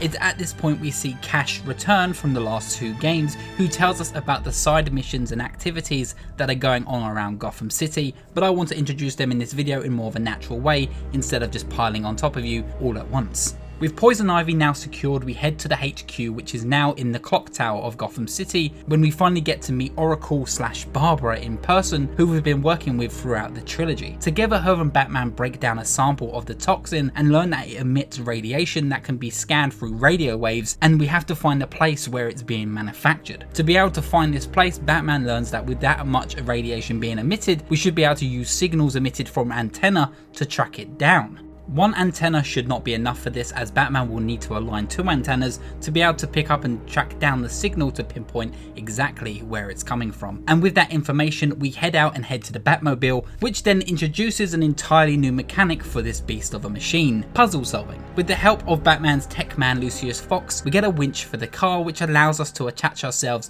to electrical sources to add power, but also attach ourselves to hooks to allow the vehicle to be able to drive at the side of buildings, or even use the winch as it was originally intended, as a pulley system. Now, as much as I love the driving and the puzzle side of the Batmobile, is the Riddler's participation that really has the best treatment when it comes to the Batmobile itself, with his side missions involving both racing missions and also puzzle solving. Not the trophy part of the Riddler though, he could fuck right off. At this point, the trophies were actually just white noise, but unfortunately that white noise cannot be ignored to play this game. More on that later. Arkham Knight as a whole has a lot of side missions, which during this video I have decided to go through each and every one of them. The game has about 14 long extensive side missions that all involve their own villains, with some villains actually having multiple side missions themselves. These missions can vary from awesome to creepy to damn right tedious, but we will get there eventually, as every single one of them will be covered in this video. But before we get to that, we are tasked to deal with that second antenna, which appears to be guarded by some of Scarecrow's goons, who have also taken a guard here hostage, and it's down to us to take them out quickly. But there's an issue. There are 3 men inside this building, and Batman isn't fast enough to take down 3 men on his own without them reacting and killing the hostage. So Batman needs a new way to make him become faster and stronger than he was before, and that's how this game introduces a brand new Batsuit.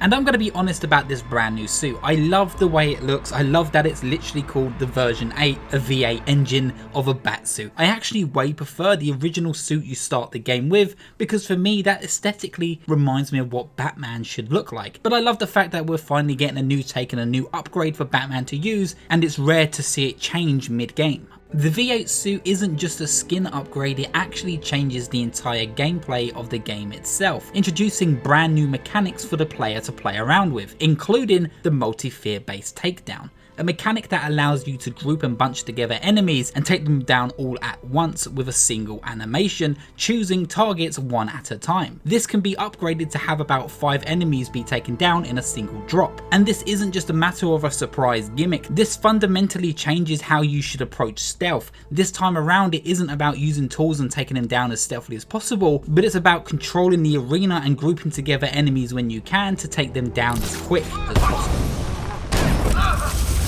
There's a huge focus on changing how the stealth is played in an Arkham game. Before, it was about hiding in the shadows, picking out your targets, but this time it's about engulfing your enemies in those shadows, being speedy, fast, and being the aggressor in a stealthy situation, and it feels unlike any other stealth game I've played. With that hostage now safe, we're able to activate the antenna and boost the signals to try and read the radio waves to see where Scarecrow is located. Batman throws a batarang in the sky, which is able to use to be able to track down the radio wave chatter that's happening with the militia in the broadcasts. Unsurprising to anybody, Scarecrow's toxin is being developed at Ace Chemicals, which in hindsight should probably be the first place that Batman should look when dealing with scarecrows and chemicals. I don't know why you wouldn't just start there. They do try and clear this up by Jim saying that he did send a team there to start with because that's where they knew they needed to look, but he didn't hear back from them, meaning they're probably in danger or much worse. I don't know why he didn't bring this up before.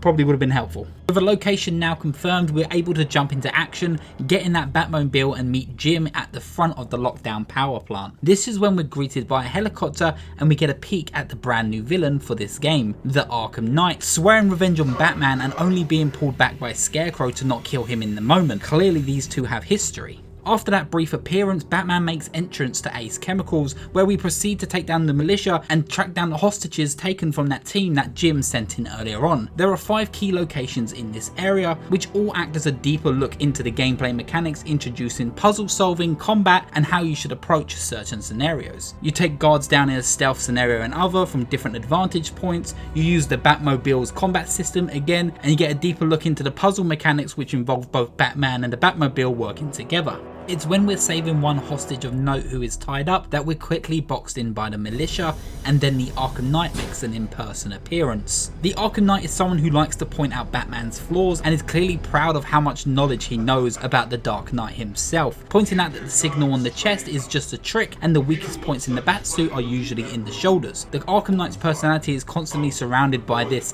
the fact that he knows Batman more than most people and he knows all his weaknesses, and he's never going to let that go throughout the entire game. But there's one trick of Batman that he doesn't know. The one trick that comes in handy most of the time. The remote Batmobile. Meaning the Arkham Knight at this point is left wide open and we take control of the Batmobile. And here is the flaw of this game. It's that one trick pony mechanic that Rocksteady are obsessed with, just like fighting the Titans in the first game. There are so many scenarios in Arkham Knight where Batman will be surrounded in the main story and it will always come down to using the remote Batmobile. It's like, is the enemies not learning, or is Rocksteady just so proud of this mechanic that they're constantly willing to point out how cool it is? We get it, Rocksteady. You can remote control the Batmobile. Do something different. With the militia taken out and most of the workers saved, the Arkham Knight is pissed and throws a first mini boss fight at us, which is in the form of a remote controlled helicopter that we saw him driving earlier on. He sends plenty of drones our way as well, and without any humans being in the way, Batman is able to unleash every single weapon the car has, and the Arkham Knight doesn't stand a chance against that. We get the workers out of Ace Chemicals as we make our way deeper into the building, but Batman isn't finished and heads back in to deal with Scarecrow, and that's when we make our way deeper into Ace Chemicals, where we see the militia have been working closely with Scarecrow in the mixing facility, loading chemicals and putting together what could be a prototype of an explosive. This is when we must take out the militia in a stealth sequence as they work around each other, and it's a really cool, intimidating set piece as you see the shadow of the Scarecrow working in the center of the room. Once they're all dealt with and the chemicals stop flowing, we finally gain access to the room and we see that Scarecrow is working on something in the reactor, willing to cause a massive explosion that could spread fear toxin miles, even going way outside of Gotham City. And this is when we finally come face to face with Jonathan Crane, and it almost seems too easy. He proceeds to get on his knees, calm, saying that he's in complete control. Of course, Batman sees this bluff and throws him around like a ragdoll, and we get a full look at the extent of the damage caused by Killer Croc in Arkham Asylum. His lips missing, bones sticking out where they shouldn't, flesh torn and shredded to the stage that it's hard to see where it ends and the cloth begins. And in this moment, Scarecrow reveals Batman's weakness. He reveals he knows that he's working with Barbara Gordon, and that the Arkham Knight will get her. Batman once again tries to call this bluff, and we try and call Barbara, but it's too late. She is gone, and Scarecrow slips by us, activating that reactor and causing Ace Chemicals to explode, meaning we must stop this as fast as possible. This is a really great moment. It's a moment where you really have no idea whether or not Batman will make it out alive, despite only really just starting the game. Batman is trapped in a corner and has no choice. He must stay inside this reactor and try and make the blast zone as small as possible. It's a somber moment that really is effective, and there's a great sense of tension, as when you must pull out these reactor tubes, the game warns you that you can't be fast and you have to move as slow as possible. Alfred is trying to call Bruce, begging him to get out of there, but Batman knows that that's not going to solve anything, and all he can do is make sure the blast radius isn't too harmful. It's slow, it's gripping, and then all of a sudden... Miss me? Something I hear a lot of regarding Arkham Knight as a game in general is that Scarecrow is wasted, but actually this game's serious tone allows Scarecrow's gimmick and the fear toxin to play an even greater effect, to the degree that you're not really sure what is real and what is fake, and it's definitely up there on the same levels as games like Eternal Darkness, which completely play with your mind. This game has literally some of the craziest set pieces and sequences that don't actually happen I've ever experienced in a video game, and it is really only amplified by the more serious nature of the story overall.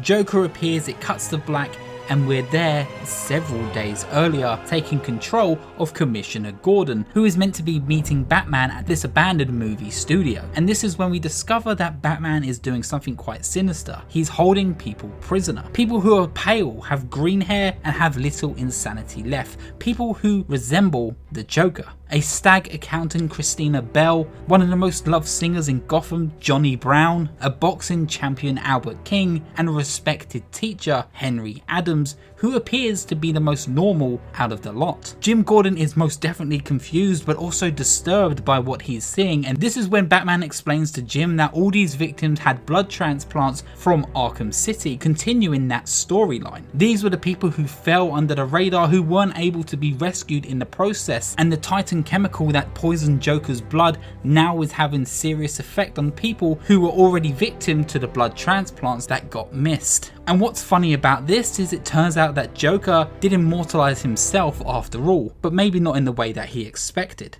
Jim sees eye to eye with Batman, but he points out that there's one cell left and it's empty, and Batman makes note that it's probably for the most dangerous man of all, himself. Batman was indeed infected in Arkham City, so it's a matter of time Joker takes over his mind.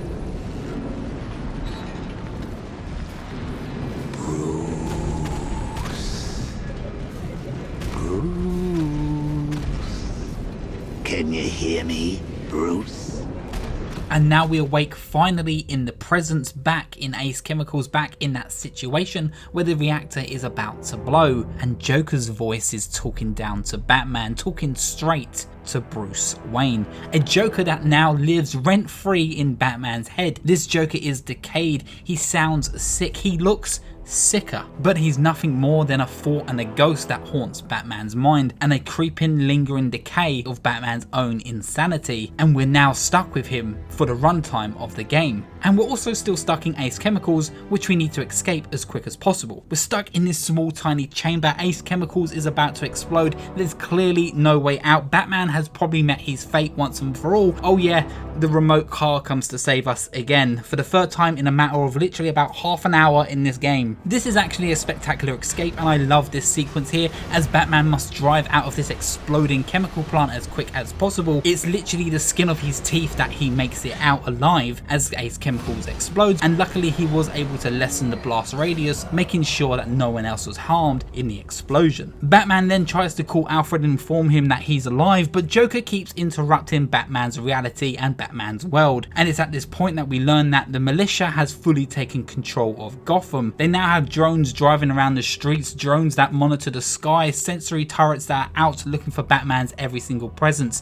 landmines that are on the floor, checkpoints that are up at every single corners, and radars that are on rooftops seeking out anyone who wants to dismantle their organization. Every single one of these objectives is split up into their own side missions, but they're the last ones that you should leave as it makes sense for the story. They're best to deal with once you're fully upgraded, as they take a lot of skill and a lot of battle time, and easily be up to a few hours worth of play alone to just deal with them. Batman now needs to get back to Jim in the GCPD and inform him that Scarecrow has his daughter. Jim is clearly confused and doesn't really understand, so we must follow him in his police car as we drive back to the clock tower, and luckily there isn't any drones, but instead this is the fun kind of chase that I really enjoy with this Batmobile, destroying cars and ramming into them, sending them flying across the streets, almost like something right out of Burnout. But this isn't fast enough or even nearly as safe as it could be if Jim was just sitting in the Batmobile, which he does then do halfway through this escort, which we're then attacked by, of course, more drones, and we have to deal with them in a drone battle before heading straight back to the tower, which is now being guarded by the militia, who we also have to clear out in a stealth takedown before Jim is able to gain any access. With the clock tower now clear, Batman is able to gain access,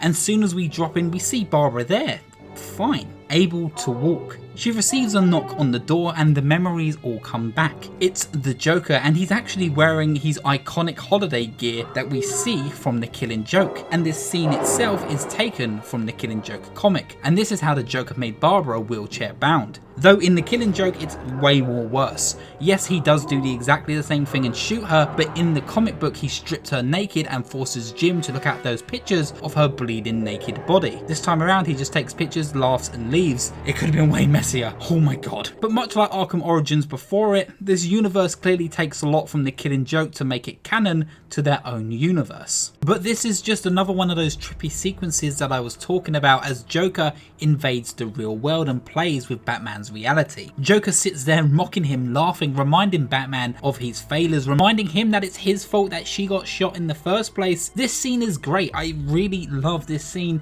and the scene after it. Jim turns up, sad and heartbroken, distraught by the loss of his daughter, knowing that she never really got out of the city. And he believes that she is just a scared little girl stuck in a wheelchair, not knowing who she really is. And this is when Batman is forced to tell Jim the truth, revealing that she's actually been under the Batwing family this whole time as one of Batman's greatest allies. Batman takes responsibility of what happens and Jim is enraged. He punches Batman straight in the face, telling him to stay away from his family, giving Batman back the device that they used to communicate with each other, and going on his own mission to save his daughter, leaving Batman alone to pick up the pieces. It's so good, and it really is just brought to life by Jonathan Banks' performance, because he does add such a great sense of weight and even fatherhood to Jim, as this story really does need it. Batman once again is alone and left with his thoughts, left with the Joker, and knowing that he can use the CCTV system left in the clock tower to hunt down and discover who took Barbara Gordon. Locating the Arkham Knight's crew and the car and the Arkham Knight himself, we find out that the Arkham Knight did indeed come here in person to kidnap her and take her away. Also, little fun fact here, you can see Victor Zsasz in the CCTV, meaning he's still lingering around and probably still doing the cold cool killer stuff, but that's all we get for him in this installment, but at least he's still around the entire franchise. With the SUV located that was used to take Barbara Gordon away, we leave the clock tower and the Joker continues to be intrusive. I want to actually just touch on the Joker for a moment. Many people just were sick of looking at the Joker and using the Joker as an excuse,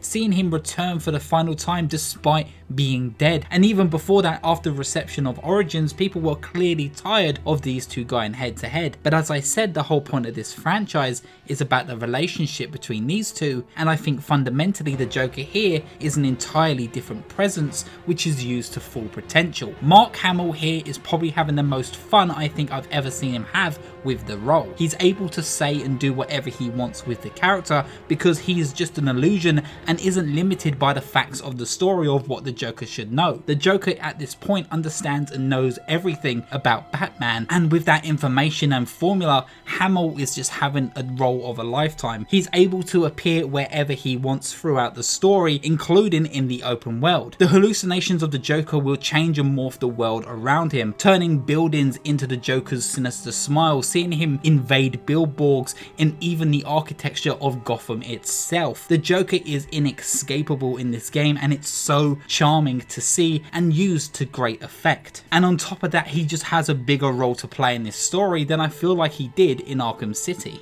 But we're too busy to be dealing with the Joker's bullshit, and we're hot on the trails of the SUV which has the Arkham Knight and Barbara, which we follow to a bridge, and we have to find the panel to control the bridges and to be able to lower them to gain access to the other islands around Gotham. Of course, the militia have complete control of the control panels for the bridges, and we must take them down in a stealth sequence, which isn't too hard at this point thanks to the new Batsuit. While hacking the controls, of course, the Joker continues to evade, but we just ignore him and we try and talk to Alfred. But we are interrupted not by the Joker, but of course our old friend the Riddler, which is the start of the first main side mission which takes place throughout the course of the game's runtime, Riddler's Revenge. Now, I'm not saying it takes place throughout the runtime by choice. The player can completely deal with the Riddler before even dealing with the story, and I don't know why you would, but you can do that. There are so many limitations that Batman can do thanks to the gadgets he's yet to find throughout the story, so you're best to deal with the story first before dealing with the Riddler. One half of this side mission is actually fantastic, and I do genuinely enjoy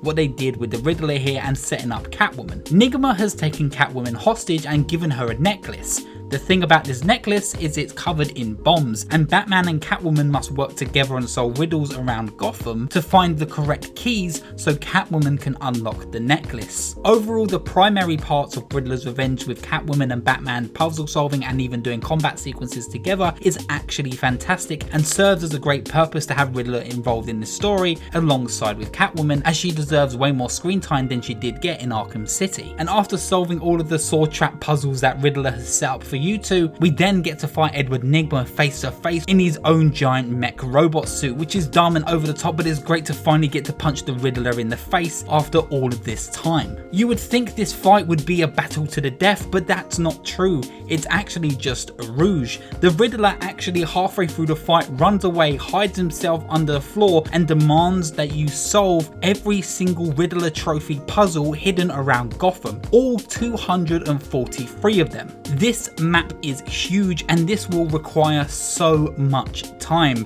Nowadays you can look up a walkthrough and get it over and done with, but back then when you were first playing this game and having to solve it completely blind, this is the reason why this game's platinum trophy is literally in the top 5 lists of the worst platinum trophies of all time. They entirely missed the mark here and ruined the entire experience for everyone, because this game has an ending which is the true ending, which is locked out unless you solve every single riddle. Do you not see the problem here? 243 riddles need to be solved so you can have the right to complete the game properly. Bollocks. Anyway, once Edward is hiding under the ground, we return back to the bridge where we're now forced to take on a horde of drones which have taken over the island before discovering the SUV which was once containing Barbara Gordon, which has now crashed in the streets of Gotham. This is when we see the return of the crime scene mechanic that was first used in Arkham Origins, and we must put together what happened here with the SUV. With a little investigation, we learn that Barbara Gordon was able to use pepper spray and spray it on the driver of the SUV, causing them to rail off the side of the road,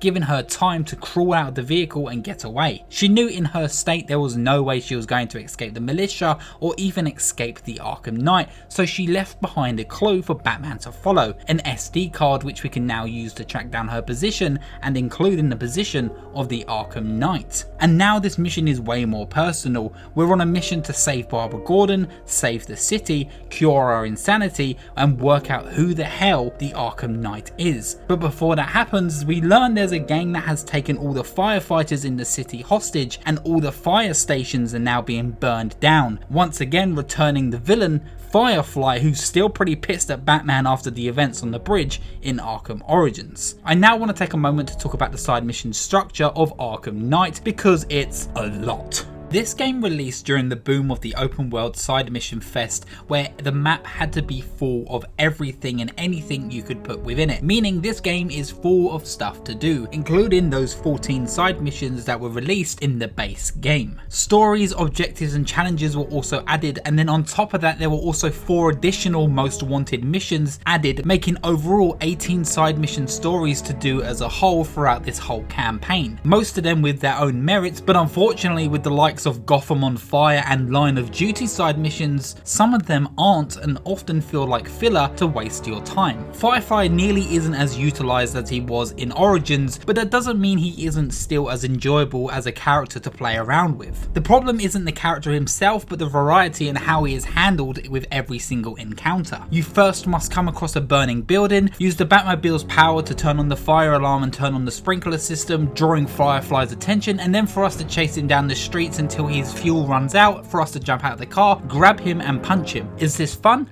Definitely. Is it filler? Oh hell yeah. And that goes with the Line of Duty side mission, having to save all 16 firefighters hidden around the map, all with their own varying levels of difficulty. Is this fun once again? Sure it can be, but filler is excruciatingly dull and repetitive. And even once you save all the firefighters or even take down Firefly, the reward itself doesn't really feel like you've earned anything. With the Line of Duty firefighter mission, it turns out the chief fire commissioner had sold out his entire team to deal with abandoned burning buildings, which he's already aware of, but in the line of that, he put them in trouble of Scarecrow's plan and overall Firefly's plan to burn down the entire Gotham City Fire Department. And with dealing with Firefly, he's nothing more than, like I said, chasing him down until eventually you don't have to chase him down anymore and you take him and the commissioner back to the GCPD. And every single mission plays out this way. Getting back on track and hunting down Scarecrow, we need to work out what is actually on this SD card, so we must head back to Wayne Industries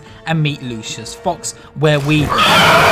Oh yeah, that happens a lot. This game is a Halloween game and it's a mature game, so it isn't afraid to throw jump scares at you, and they will constantly come and go. And with this possibly being the most memorable villain introductions in the entire Arkham franchise. The Man-Bat is easily one of my favourite villains in Batman's world, and this is the introduction to his own side mission, Creature of the Night, where we learn that the Man-Bat is actually a doctor by the name of Robert Kirk Langstrom, who was playing around with bat genetics and accidentally took the research way too far, making himself into a bat-like creature and killing his own wife in the process. And we must research and work out how to reverse this effect and exactly what he was up to. And this is when the pattern really begins to show that every side mission is set out in almost exactly the same way. So here I'm going to use Firefly, Two-Face and Man-Bat as my key examples. This is a video game, of course, so the player should pick and choose when they need to take part in these side missions, but this game does it in a way that doesn't feel natural at all. You will find a location which is where the side mission would start, i.e. a burning fire department, maybe a bank being robbed by Two-Face's goons, or the sound of a giant bat flying in the sky. You must find these locations or key objectives to start each side mission. With Man-Bat, it's just a matter of flying through the air, grabbing him out of the sky and taking a sample of his blood until he returns again, where you have to keep an ear out for the sounds of him flying through the sky. All Firefly, Man-Bat and Two-Face all have 3 distinct locations to deal with before you get to take them away to the GCPD, almost like your own criminal Pokemon. But these are the smallest side missions out of the lot. As I mentioned, the Line of Duty has you going to 16 different locations, so there's no telling how long a mission could actually be because there's so many nooks and crannies that you could hide around Gotham, but we'll uncover them as we go on. When you grab enough blood examples from the Man-Bat, we're able to create a cure, turning him back into his doctor form and taking him back to the GCPD for his own good. Langstrom will forever be traumatized by this experiment, and I can't imagine he'll be turning into the Man-Bat anytime soon. Alfred informs us as well there's also a man who appears to be wearing a Templar-like outfit waiting for us next to a burning bat signal. This is when we see the return of Azrael. I do say return because he was in fact in Arkham City. He didn't really have much of a role to play other than appearing around the city, informing us that he is watching over Batman's every move and learning from him. And this is the start of Azrael's side mission, Heir to the Cowl. Azrael is a believer that he deserves to be the next Batman when Batman is said and gone, and Batman takes us on board to look at his potential and puts him to work. Azrael here is more than just a character who appears like he did in City, but this time he's an entirely new playable character that Batman puts to the test in 4 distinct combat challenges on the rooftops. Azrael was first introduced in the comic book The Sword of Azrael, but I feel this side mission probably takes way more influence for the Battle of the Cowl miniseries, which saw Batman's allies battling to become the next Batman after Batman had passed away. But influences aside, just like all other side missions, you must look out for the signal to find where Azrael is hiding out, take control of him and play out these distinct combat challenges, which are all very simple. Batman then learns that he may actually have the potential to be the next Dark Knight, but there is something that disturbs Batman to the core, which is why Azrael could never be the next Batman. It turns out Azrael is actually some kind of sleeper agent who has one order, which is to kill the Batman. And here you have 3 choices as Azrael that you can make. You can either leave Gotham City, make the correct choice and work out his own fate. You can find this sword on the shelf, break it and overcome the mind control, or you could pick up the sword and try and kill Batman, fail and imprison him in the GCPD jail. Of course, for me, the canon choice here is for him to break the sword and go off on his own and work out who his former masters were, which is the choice that I went with. And yes, I did mention that once again Two-Face does return here with his own side missions, the Two-Faced Bandit, which has you seeking out Two-Face's goons who are robbing banks around Gotham, a possible reference to the fact he was robbing a bank at the end of Arkham Asylum. I think Rocksteady just hands down waste Two-Face throughout this franchise. I understand including him as he's a much loved character, but he does do more stuff than just stealing shit from other people. Harvey Dent has an incredibly tragic backstory, and we see and discover and discuss this backstory throughout his appearances in this game, so why is it not used to full use? Why not have him putting together a court in Gotham City, learning that maybe a flip of a coin isn't enough to deal out justice which is justified? Or maybe have him torturing and taking full on revenge against the criminals who did whatever they did to his face, and then having Batman to have to speak to Dent personally and see through the flaws of what Two-Face is making him do. But that's never the case here. They never dive that deep with the character, and it's just all about robbing fucking banks with this guy. And even when we do get another chance to deal with him in a boss, there is no big cinematic or even cutscene. He's just dealt with as another NPC, much like he was in Arkham City. Anyway, heading back and finally meeting Lucius Fox in the flesh, the man who now runs Wayne Industries and provides Batman with all the cool toys he needs to deal with any situation. A nice touch here is that you're freely allowed to look around this office, and if you touch way too many things, say for example this bust, you may end up spoiling an up and coming gadget that will come later on in the story. And Lucius maybe even points out that this may come in handy very soon. But that's not why we're here. We're here to track down the Arkham Knight who has taken Barbara Gordon to the lower tunnels in Miagani Island. And as you can imagine, he isn't alone. There's plenty of drones. And this is where Lucius shows us that we're able to also upgrade the Batmobile with a choice of a weapon generator Mark III or the CPU virus, which allows you to hack into any drones, which I find is most useful at this time, so of course that's the one I went with. What I love about the Wayne Industries in this game in particular is just how huge it feels, and the fact that once you're done in this office you can freely run and dive off that balcony, and it feels so freeing, and it makes you really feel like you're tackling the city head on as the man who needs to save the night from the night. Before we head into the Miagani tunnels, Alfred informs us that there's a huge gathering of drones and it's down to us to take them out with the Batmobile, which we do swiftly but of course tediously. On approach to the tunnels, we give Robin a call, who is currently working on a cure for that Joker toxin. And Batman here straight up lies to him, just like he lied to Gordon the first time around, about Barbara Gordon being safe, telling him that she's just focusing on another project, and so should he with the cure. What I love about this whole sequence in the tunnels, it really is a constant bombardment of Joker being Batman's psyche, reminding him just how bad of a person he is for lying to the people closest to him, and doing it to Robin means he really learned nothing from his interaction with Jim Gordon. Another little brilliant moment here as well. I love how the militia here and even the drones actually have a sense of presence as you sneak around the vents and have to use the line launcher and the remote batarang to sneak around and activate the tunnels. There's a real sense that the militia really are on top of the city and have it under complete control, to the stage that Batman can't even sneak through without the Arkham Knight discovering his location,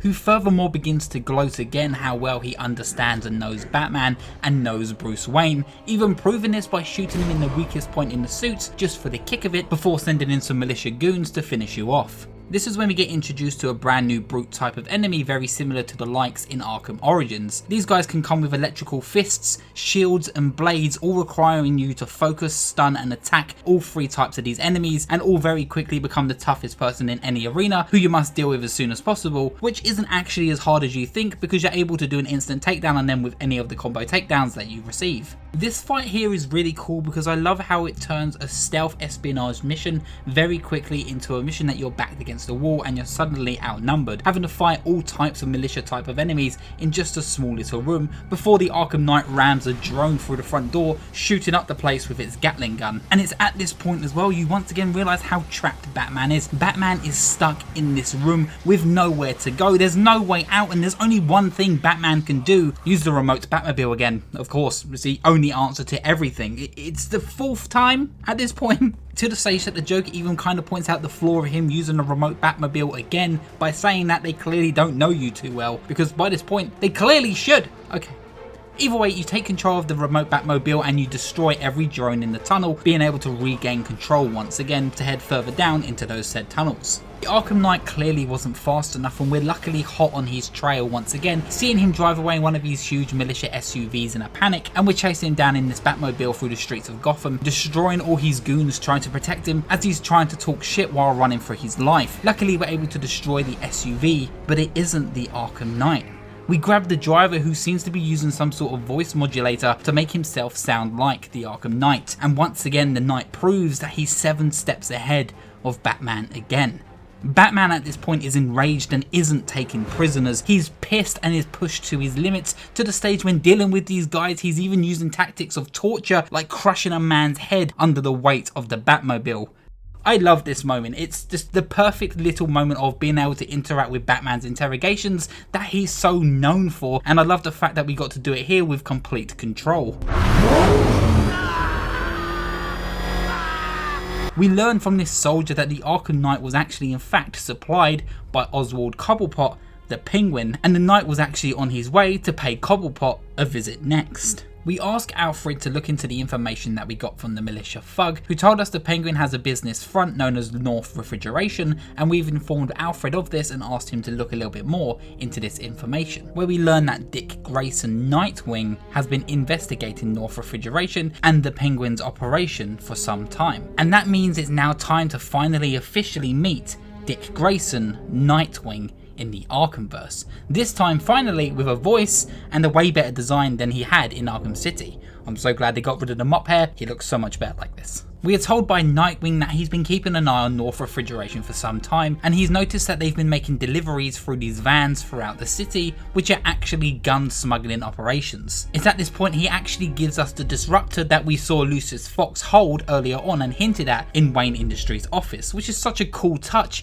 that it really did come back around so quickly. The disruptor this time around is very similar to how it was in Origins when it was more like a gun, but this time it has way more capabilities, like being able to put a tracker and actually having over-the-shoulder targeting to be able to freely assess and look around the map. We use the disruptor to be able to disarm any guns that guards may be holding, and also being able to disrupt any gun supply boxes that are spread out through any combat arenas. And through this tracker device we're able to track the van, which we first have to send running through the streets of Gotham just by being Batman.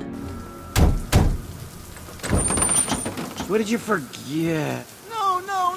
It's Batman! Get the hell out of here! What I love about these trail missions is that you're not able to actually use the Batmobile, as it would draw way too much attention. So the game requires you to master the gliding ability and to be able to keep pace with these trucks that are on the run. When following this first van, it leads us back to the base of operations it came from, and this serves as the first mission in Cobblepot's side quests, the Gun Runner, which has us repeating this same activity 4 times, which is just enough for it to not get old. Find a van, scare the van, track the van, find the supply vault, and blow the vault up. Eventually finding Cobblepot, who somehow takes Nightwing hostage, but we take him down immediately and send him back to the GCPD. And what I really love most about this side mission is that it really shows how much of a great duo Nightwing and Batman are together. The original Batman and Robin coming back and kicking ass in the only way they know how. But before we get to any of that side missions, let's rewind it back a bit, because this first mission also is a part of the story. So upon following the truck back to its depot, we find that Cobblepot is there with a whole stack of money, clearly given by the Arkham Knight. We have to sneak our way in and of course get information from Cobblepot and interrogate him the only way we know how. I really love, once again, another great interrogation sequence which takes place in the real time, meaning enemies are constantly running at you and you have to counter them while this cutscene is going on. It's comedic and fun, and really does add a great sense of history between these two characters, because it's almost like Batman has done this time and time again when it comes to Cobblepot. Of course we scare him to the stage that he's able to give us the information we need, and we learn that Scarecrow is going to see someone by the name of Simon Stagg in the airships, and of course that's where we're going to be going to first. But first we must deal with Penguin's goons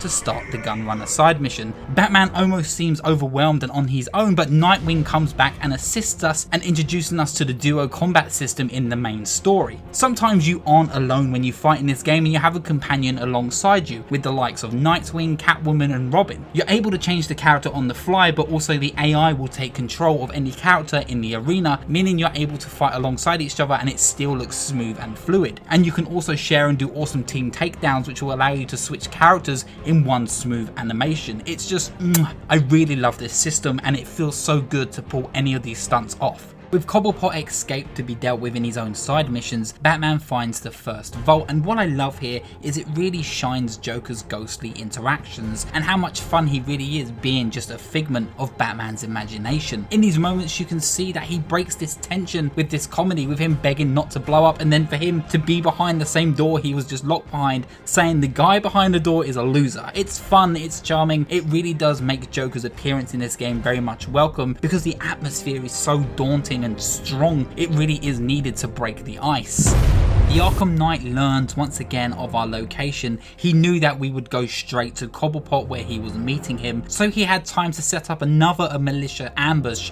as we try and leave. We're surrounded by turrets and militia guards alike. Batman is once again backed against the wall with nothing else to do. How will Batman get out of this situation? It's the remote Batmobile. Are you tired yet?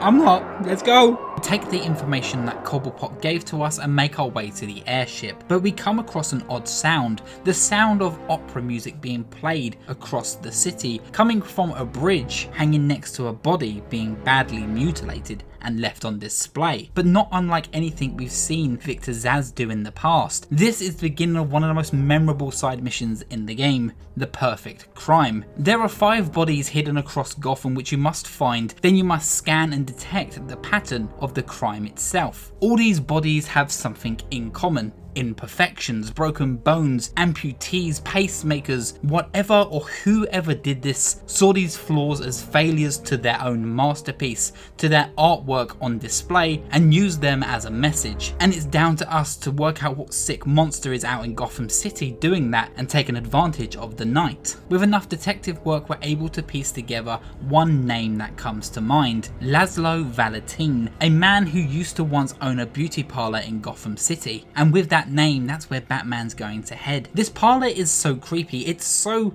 colourful compared to the rest of the game. Walking into this empty, almost beautiful, almost Bioshock-esque environment is so odd, and it really does stand out amongst the rest of the game. And as you make your way deeper into the parlor, the opera music gets louder, being sung by Laszlo himself, of course completely out of tune, and the game slowly starts becoming something right out of Outlast. This is where we come across one of the scariest villains in Batman's history, Professor Pig, a deranged surgeon who turns people into brainwashed zombies known as Dolatrons. And I love that we get to see that in effect here, but of course in a way more mature and creepy way, other than the doll-like aesthetics that they take on in the comic books. We come across him doing experiments on people, and he sends of course a bunch of Dolatrons at us, who are a very distinct and individual type of enemy who can't feel pain and be taken down just by normal punches, and you have to do environmental takedowns and both combat takedowns to finish them off. What I like about Pig's fight and even general design here is how he uses that environment to his advantage by hiding behind that gurney in the middle and center stage of the arena while sending all his dollies at you, which you have to take on while avoiding his blades that he's frying at you until you're able to counter one at the right time and fry it right back at his head until he's open for a finisher. Easily one of the highlights in Arkham Knight. It's creepy, it's mysterious, and it really shows how Rocksteady used that mature rating to its best usage. Professor Pig is definitely one of the newer characters seen in the franchise. The fact they chose to use him here in this game, it's amazing, it's creepy, and it really does fit the tone perfectly.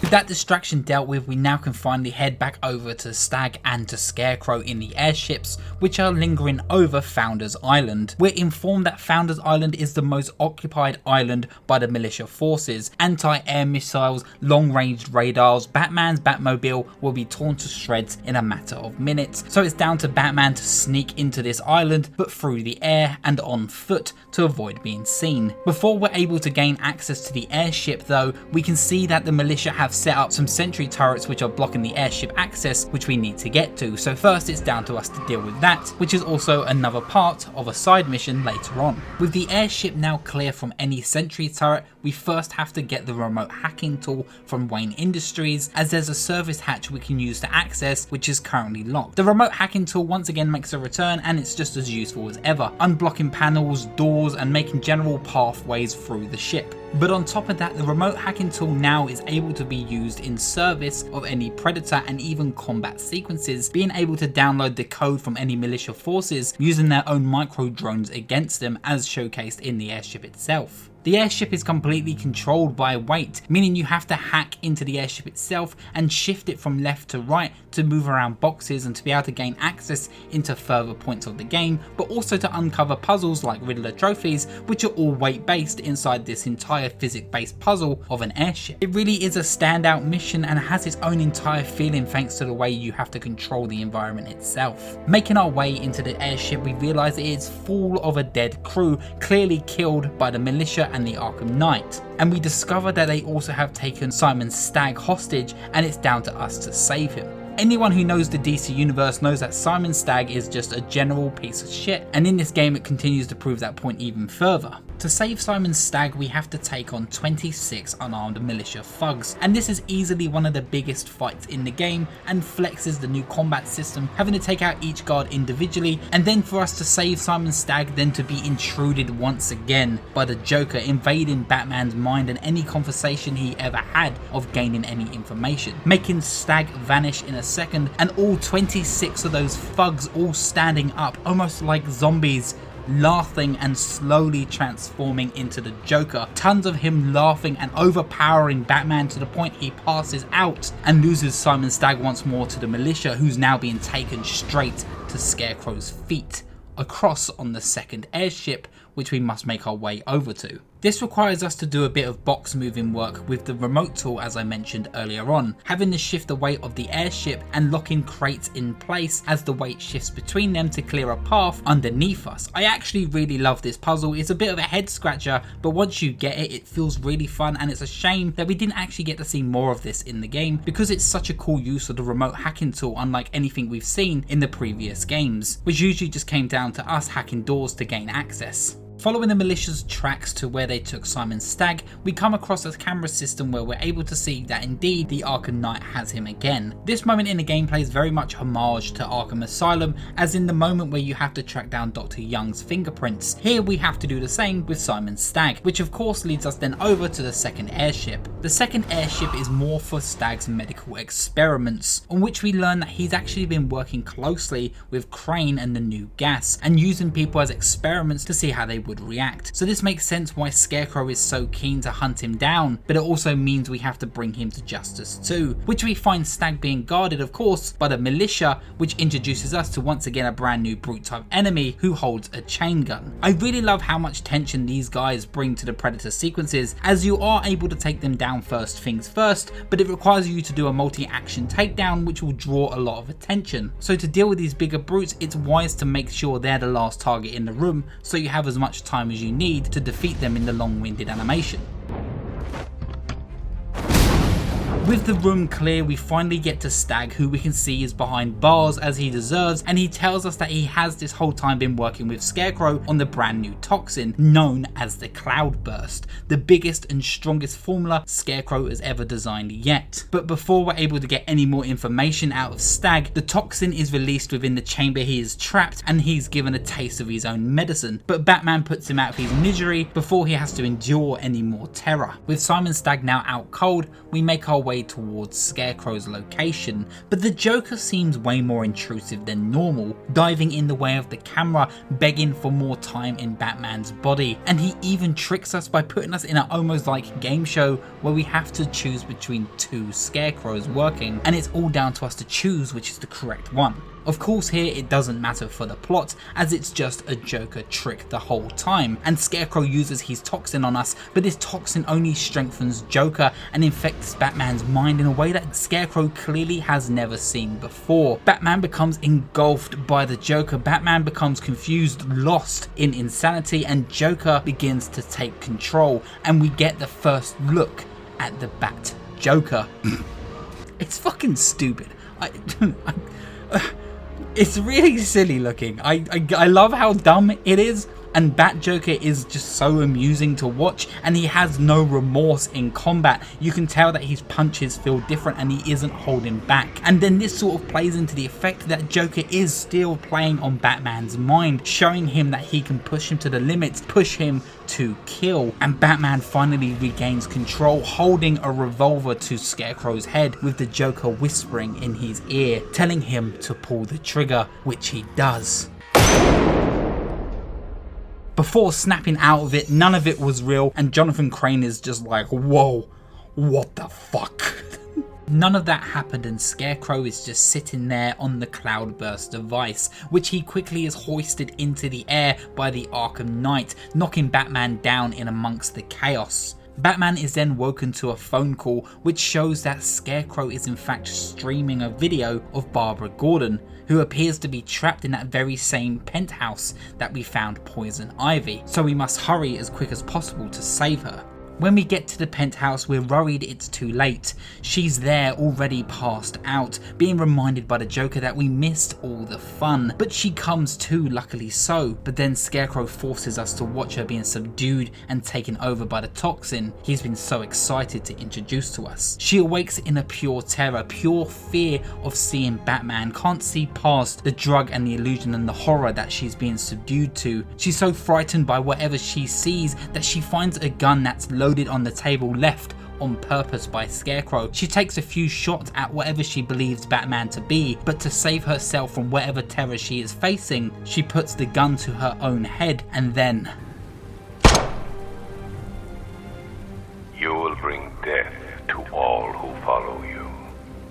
Batman loses Barbara. This is the lowest you ever see Kevin Conroy's Batman in the Arkham trilogy. He is on his knees. Conroy's performance here shines. His regret, his anger, his hatred for himself, the weight he carried, the choices he made that got him to this point. It's a powerful scene and definitely probably the most memorable moment in the entire game. Despite all seeming lost, Alfred is able to pull through to Bruce, bringing him back, clearing his head, allowing him to escape the Joker's mockery, and then he's reminded of the room that he is sitting in. This is where he saved Poison Ivy, and her natural immunity may be all we need to stop this toxin. And just like Arkham Asylum before it, Poison Ivy really could be the key to the Cloudburst cure. We make our way back to the GCPD, where we're greeted by a familiar face. The Mad Hatter, once again for the third time in this entry, as the first character of the Season of Infamy DLC, which adds more villains as I mentioned earlier on. The Mad Hatter this time has set up shop in the GCPD and has kidnapped officers around the city and stuffed them into the boots of police cars accompanied with a bomb, on which we must listen to the sirens and track down the police cars' locations and do a bomb minigame to solve the riddle before it explodes. This quest though has one big twist and turn that actually changes the entire dynamic of the quest itself. Meaning once you save the last hostage, you have to do an hallucination mission, which the Mad Hatter is of course known for at this point. He shrinks us down really small and we're forced to be inside a book. But this mission here acts more of a legacy mission to revisit stages and even the aesthetics of previous Arkham games. Fighting familiar goons that come all the way back from Arkham Asylum and Arkham City themselves, and the book pages taking form of the corresponding games they're representing. And on top of that, there's also just a giant Mad Hatter looking down on you, criticizing every single move but making sure it always rhymes. This is one of those side missions that truly does shine in this game, and I loved the aesthetic here, and it really is just a trip to endure, and it really shows the best of the Mad Hatter, and it shows how much Rocksteady loved the Mad Hatter in their games as well. But despite this trippy hallucination, of course it isn't enough to stop the Batman, and he snaps out of it so easily that it even confuses the Mad Hatter, sending him into his own spiral of fear before locking him away and throwing him into a cell.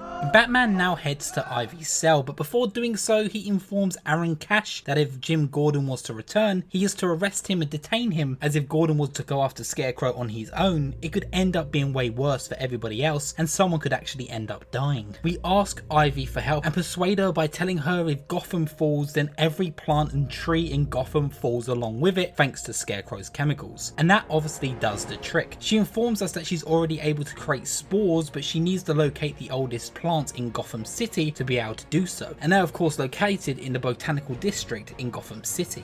With Ivy with us in the Batmobile, we locate the tree on Miyagani Island, which is now being guarded by 3 tank-like drones, on which we have to deal with pretty easily. And after dealing with them, we put Ivy inside the tree where she can do her work, and we also give her a communication device to get in contact with us when she is ready. She informs us there are other older trees in Gotham that also need to be awakened for this process to work, so we need to get a sonar for the Batmobile to allow us to track them down in their locations by following the routes. Of course, we go to our boy Lucius, who informs us that we need to go to Wayne Towers to of course get the upgrade, on which we do. Something interesting when heading to Wayne Towers is Lucius actually believed we were already in the building, but he tosses this away for it to just be a glitch, or maybe it's something even sinister.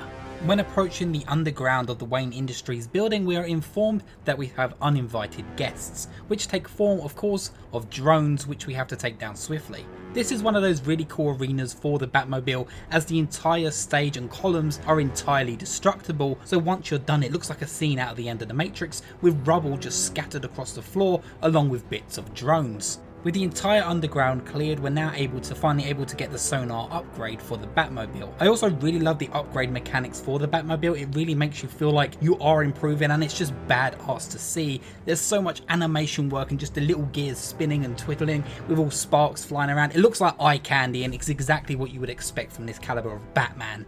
Using this sonar, we have to create vibrations under the floor to be able to track down the routes, and when we find the correct location, you must hold down the vibration button to create a big enough vibration to be able to awaken the ancient roots, which then grows out of the ground, huge, massive, destroying any building in its way, and of course the militia see this, so it's up for us to defeat them and defend the plant while it's ready to mature. While we was dealing with Poison Ivy, the militia had set up radio waves to interrupt any of our signals to be able to track them down, meaning that the frequencies are way off the charts and Batman is unable to even locate a single militia on the map. But with this information, we work out with Alfred that this is obviously part of the plan to cover up something moving within the city. So Batman and Alfred then head back to the Batcave where we're working on the Joker research to triangulate the sources of this mass radio activity throughout Gotham and do a sweep of the city to try and find the now hidden cloudburst which is on the move. While we're in the movie studios to analyze the information, we learn that Founders Island is in fact the most occupied island with the most drones and even anti-aircraft cannons to be able to shoot down the Batwing or the Batmobile if it was in range, meaning that we aren't able to do a full scan of the city while these are active and it's down for us to take them down. Robin of course is still here and asks Batman Barbara's location as he hasn't been able to get through to her and hasn't heard from her for a while, but once again Batman lies right to his face, telling him that she's safe and alive and well, and of course with this played out again, Batman leaves Robin with a sense of false hope,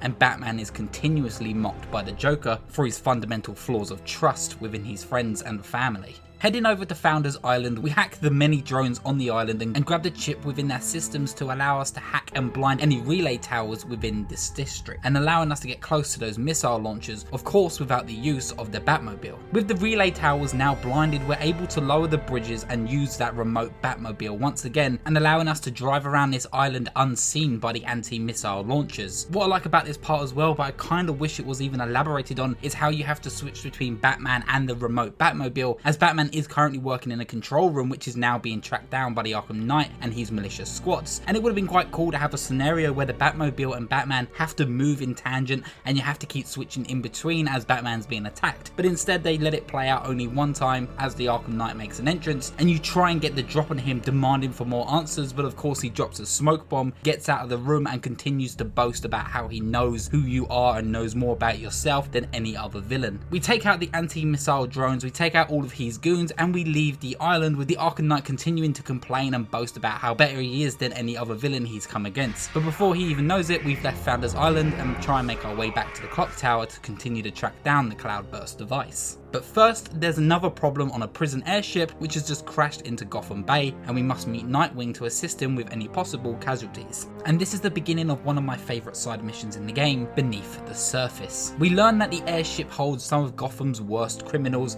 and in the sky, allowing them to be no longer a threat on ground, and one of these prisoners is the one and only Killer Croc, who makes a great return.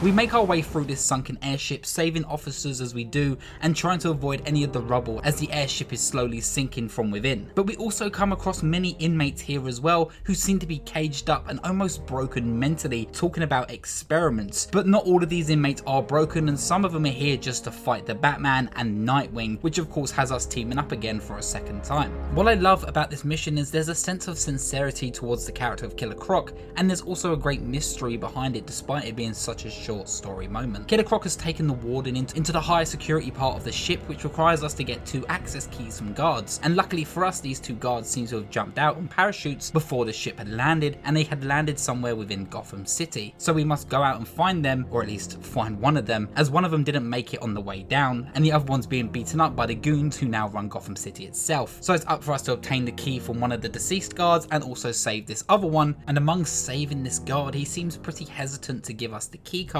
but not for security reasons, but for the reasons of the injustice that has been done aboard this ship. When returning back to the airship with both of the key cards, we finally gain access into the higher security districts of the airship itself, where we learn that the ship's experiments were all coming from Waylon Jones, and the warden had discovered that he could pull apart and torture Waylon Jones and he will regenerate, and he's able to use his blood or his genetic disease and try and create his own brand of super soldiers from within the prison, using prison inmates as human test subjects, alongside with just continuously torturing and maiming Killer Croc, knowing he's gonna regenerate. But with Killer Croc's regeneration, of course it makes him more disfigured and makes him appear more like a crocodile, which is hence why this time around Killer Croc has the tail, he's bigger, he's bolder, because he had endured so much torture in this ship. You almost feel for Killer Croc this time around, you feel for Waylon Jones, as he hates how he looks, he hates his condition that has drove him to this madness, and now you can see why he wants to make sure the warden suffers. And of course Batman understands this, but he still needs to bring Croc to justice, and also now that warden along with him nonetheless. I actually also love Killer Croc's fight in this, as it was handled very well, as you and Nightwing have to work as a team as you battle him and his prisoners alongside with him, and it's visually really awesome, and the encounter itself stands out in Arkham Knight for sure, just in the way of how this duo combat system works. It's a great spectacle, and it's a standout boss fight in the series alone, just for the characters who are involved. But with Croc taken down, we save and detain the warden and fly Killer Croc to the GCPD, ending the mission. And it's a shame that this mission is a DLC, as people wouldn't see it in the base game, because it really does a really good job at pointing the finger about who is the true monster in this situation, as Croc really is just another victim as a result of a man trying to use him for his own need. And you can see how Waylon Jones here is just a tortured villain who is still in need of great help, and it really is a sincere conclusion to this character in this universe.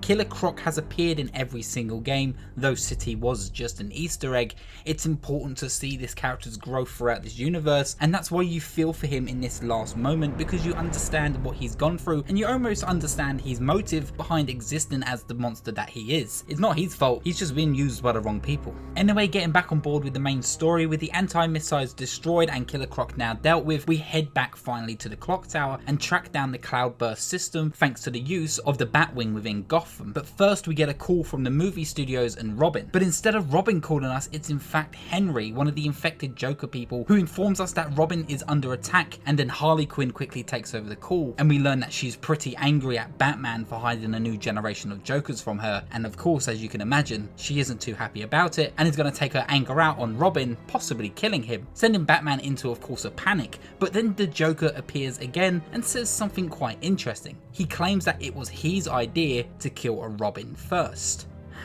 When we get to the movie studios, we find a bunch of Harley Quinn's men, who we can easily tell that she, after the death of the Joker, has become a strong independent gang leader, as you saw that growth begin in the Harley Quinn Revenge DLC in Arkham City, and I love that it's fully evolved here into something way more powerful. Dealing with Harley Quinn's goons, we then try and make our way into the movie studios, but we learn that Harley Quinn has recalibrated the voice activation system for it to be her own. What I love about this alone is the fact that it shows that Harley Quinn in fact does have some brains, because she does. She's Dr. Harleen Quinzel, she's actually a doctor, and it's good to see her actually being clever for once. But also as well, I like the fact that this gives us a tool, the voice synthesizer. With this tool, we're able to mimic any voice of the villains controlled by said gang. So in this case, we're able to control Harley Quinn's goons by using the voice synthesizer and mimicking Harley Quinn's voice in their radios, allowing us to split them up and allowing us to open up more opportunity to control the placements of any goons within a Predator sequence. Harley Quinn makes her first in-person appearance in the game in I love her design in this game. It's her best design in the franchise.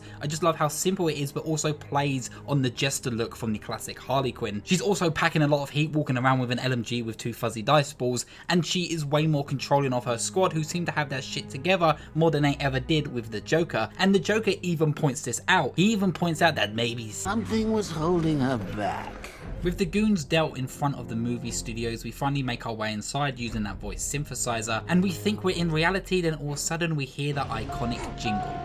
We turn around and we see that the Joker is there, strapped to a gurney, just like he was in the opening of the original game, and talking about all the good old memories that we had together. Joker here is threatening Batman and talking about how he's winning this inevitable battle inside Batman's mind and having this full ability to control Batman's own reality, before we snap back into our own reality, where we realise that Robin is now being beaten and under attack from Harley's goons, and it's down for us to work as a team to take them out, introducing duo combat now, but with Robin.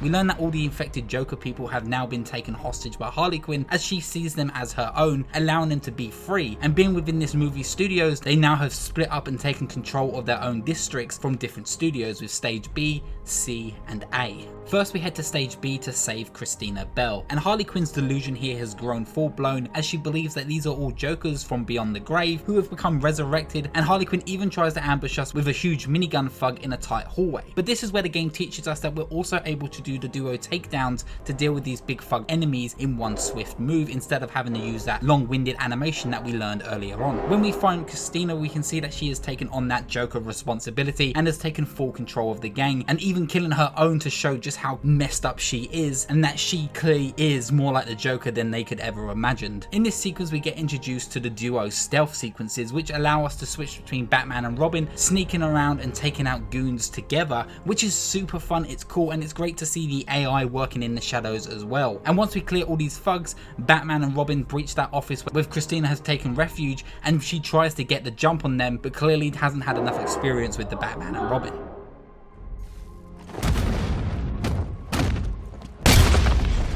As we save Christina and take her back, the Joker once again mentions how he's impressed by the Robin's capabilities compared to the last one. But what does he mean? Heading deeper into the movie studios, we hear a voice of a man in a Robin suit tied to a chair.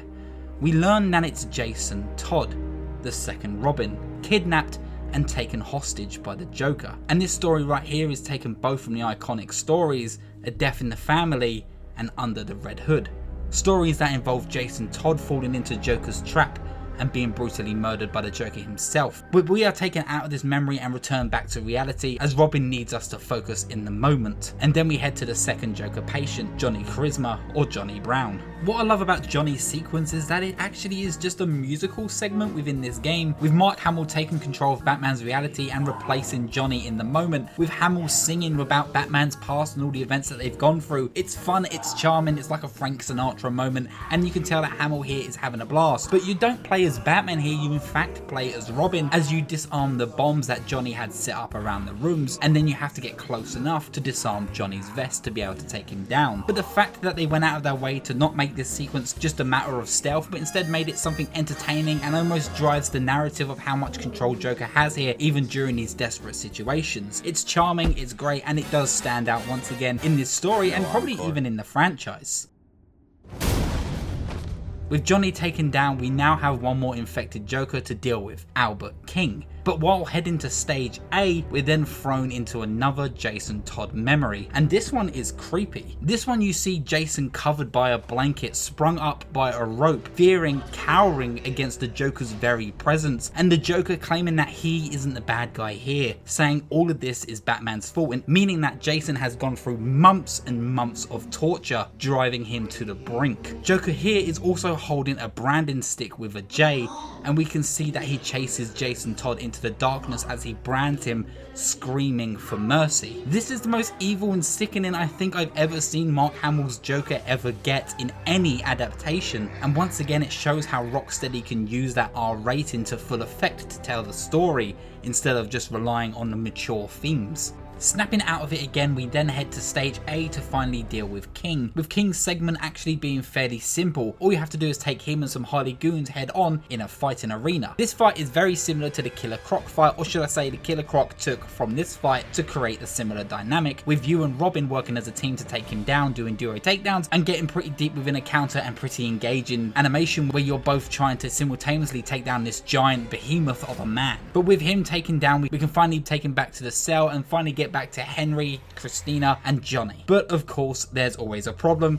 and this problem's name is Harley Quinn. Harley Quinn has taken control of the studio's gate, so it's up for us to hide and try and manipulate her voice and her crew to open up the doors. But Harley Quinn catches on once again, proving she's smarter than she appears, and notices that her voice is being mimicked and tell her goons not to listen. But then she also immediately goes back to being stupid as Robin catches her off guard and says that he didn't need Batman to deal with her, threatening her and then allowing her to get her goons to actually open the gate because he just pushed her to the edge. She wanted to have a serious one-on-one with Robin, which as you can imagine doesn't work out. You're a trigger puller. No one puts their hands on the boss lady. We're then left to take care of Harley Quinn's goons and get straight back to where we were heading, this time with Harley Quinn over her shoulder and in custody.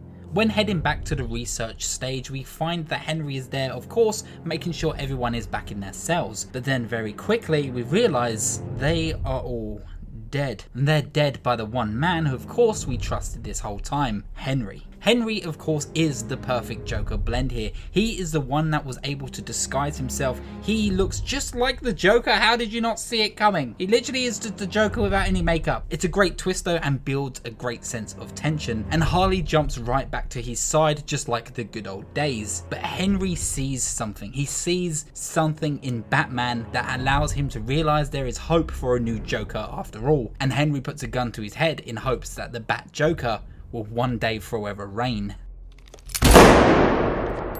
Robin saw what Henry saw as well. Batman's eyes are now glowing green. Robin realizes that the last cell was in fact made for Batman, and Robin can't allow that. Robin knows that if Batman was to fail, everyone would be in danger. Robin then proceeds to put Harley away in a cell and opens a cell for Batman to finally reside as he heads and takes on Gotham City instead of risking the whole world for Batman's sake. Bruce is left to just sit there in his own thoughts, sit there with the Joker taking control of his mind while he looks at Robin dead in the eye, who says to Alfred that he will take on Arkham Knight on his own and take out all of the drones. While Batman is sitting there now wallowing in his own insanity, we see one last Jason Todd memory and the doors slide open.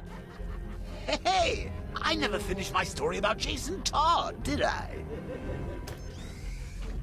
The Joker is filming Jason Todd. Jason no longer binded to the chair. The Joker now fully has control of Jason as a person, a broken man who now hates the Batman for everything he was and everything he stands for, a man who now sees him as the Joker's true companion. The Joker then here is filming, claiming that he now owns Robin for everything and has broken him to the point of madness. And then the Joker asks Jason one last thing: who really is the Batman?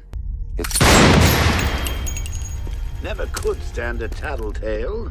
Joker shoots Robin, Batman comes to, and we still see Robin there standing by the cell. None of that had happened, and it's now up for us to make a crucial choice. Here Batman grabs Robin, throws him in the cell, and cuts off all communication Robin has with Alfred, and Batman then lies to Alfred saying that there's a comm issue with Robin. Knowing now that Batman has now lied to Robin, Barbara, Jim and Alfred about everyone's current condition, Batman is alone but telling everyone the complete opposite, and is now in risk of risking the entire world of Joker controlling Batman's body. When leaving the movie studios after locking away Robin, we're then reminded by the Joker that we are in fact a very selfish person. He even dives into the subconscious of Batman on how he enjoys being alone, and the fact that Henry was never ever immune and Robin was just wasting his time this whole time, meaning that he could have used Robin to save Barbara in the end, and it all just pays off with Batman being alone to wallow in his self-pity. Alfred calls us and we learn that Lucius in fact isn't responding to any of his calls and something is up. So before we head back to Ivy, we must first go help Lucius and see what is the matter. This is the only time we get to play as Bruce Wayne in Arkham Knight. We head back to the Wayne building dressed up as Bruce Wayne of course, and this is when we start the side quest, A Friend in Need. Bruce enters and we see him interact with a receptionist who is currently working during a military takeover. Get her a raise. Bruce of course charms his way through to the receptionist and goes to look for Lucius Fox, who isn't there. Of course, looking around the office, we try to use the computer, but the retinal scanner for some reason denies our access. Something is incredibly wrong here, and then Lucius enters confused, knowing that Bruce will be busy being Batman. As Lucius gets close, claiming he's confused and doesn't understand why Bruce is here, he then gets close enough for us to then finally grab him by the neck, slam his head on the table, and use him to open the computer and shooting the receptionist who is responding to his scream. Then the camera zooms out and it's clear that we are an imposter and that isn't the real Bruce Wayne. This is a continuation from the quest that Hush was introduced to in Arkham City, where Hush had been going around cutting off people's faces and surgically recreating himself to look like Bruce Wayne. This is a prime example of how Rocksteady plant seeds and how to pay them off, even if it is just in a side mission and not through the use of a scarecrow mind trick, but one that was just crafted within a story naturally being told by its narrative. Hush has taken Fox hostage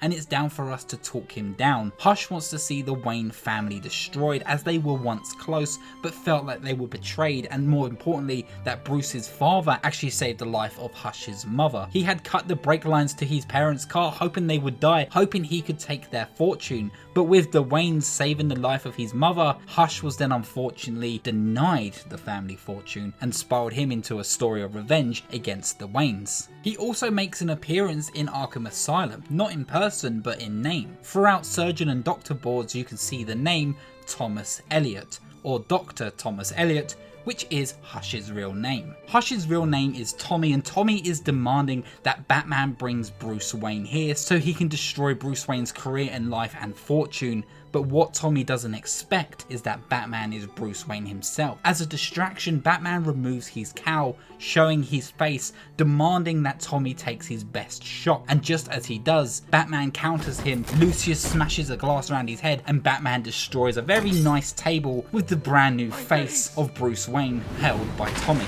But with Tommy dealt with and knowing Bruce's true identity, we can't take him to the GCPD because he will just say something. So Batman instead locks him in the Wayne vault, and then we finally head back to Poison Ivy. There have been reports of earthquakes and seismic activity coming from Miagani Island, where we left Poison Ivy, and on returning to her location we learn that she's grown stronger and has evolved with the plants, on which she wants to get revenge against the drones, the Arkham Knight and Scarecrow, and you must work as a team, which is completely badass, with Poison Ivy and take down the drones, as she's able to destroy them with her tentacles from under the ground. It's a great dynamic which actually uses the drone fights to build character and go forward with the narrative, instead of it feeling like the same sort of drone fights you've done before. But nonetheless, you clear out those drones as a team and you save Ivy, having to get her back to the GCPD. But there is one issue. The cloudburst signal shows itself and finally activates. A cloud of gas erupts, taking over, spreading across Gotham City, fear across the city, underneath a blanket of toxin that buries those who are unfortunate enough to be on street level. Ivy is shocked and saddened by this destruction. Batman can't believe what he's seeing. Gotham begins to rip itself apart, and Ivy knows what she needs to do. She can't save herself at the GCPD, but has to instead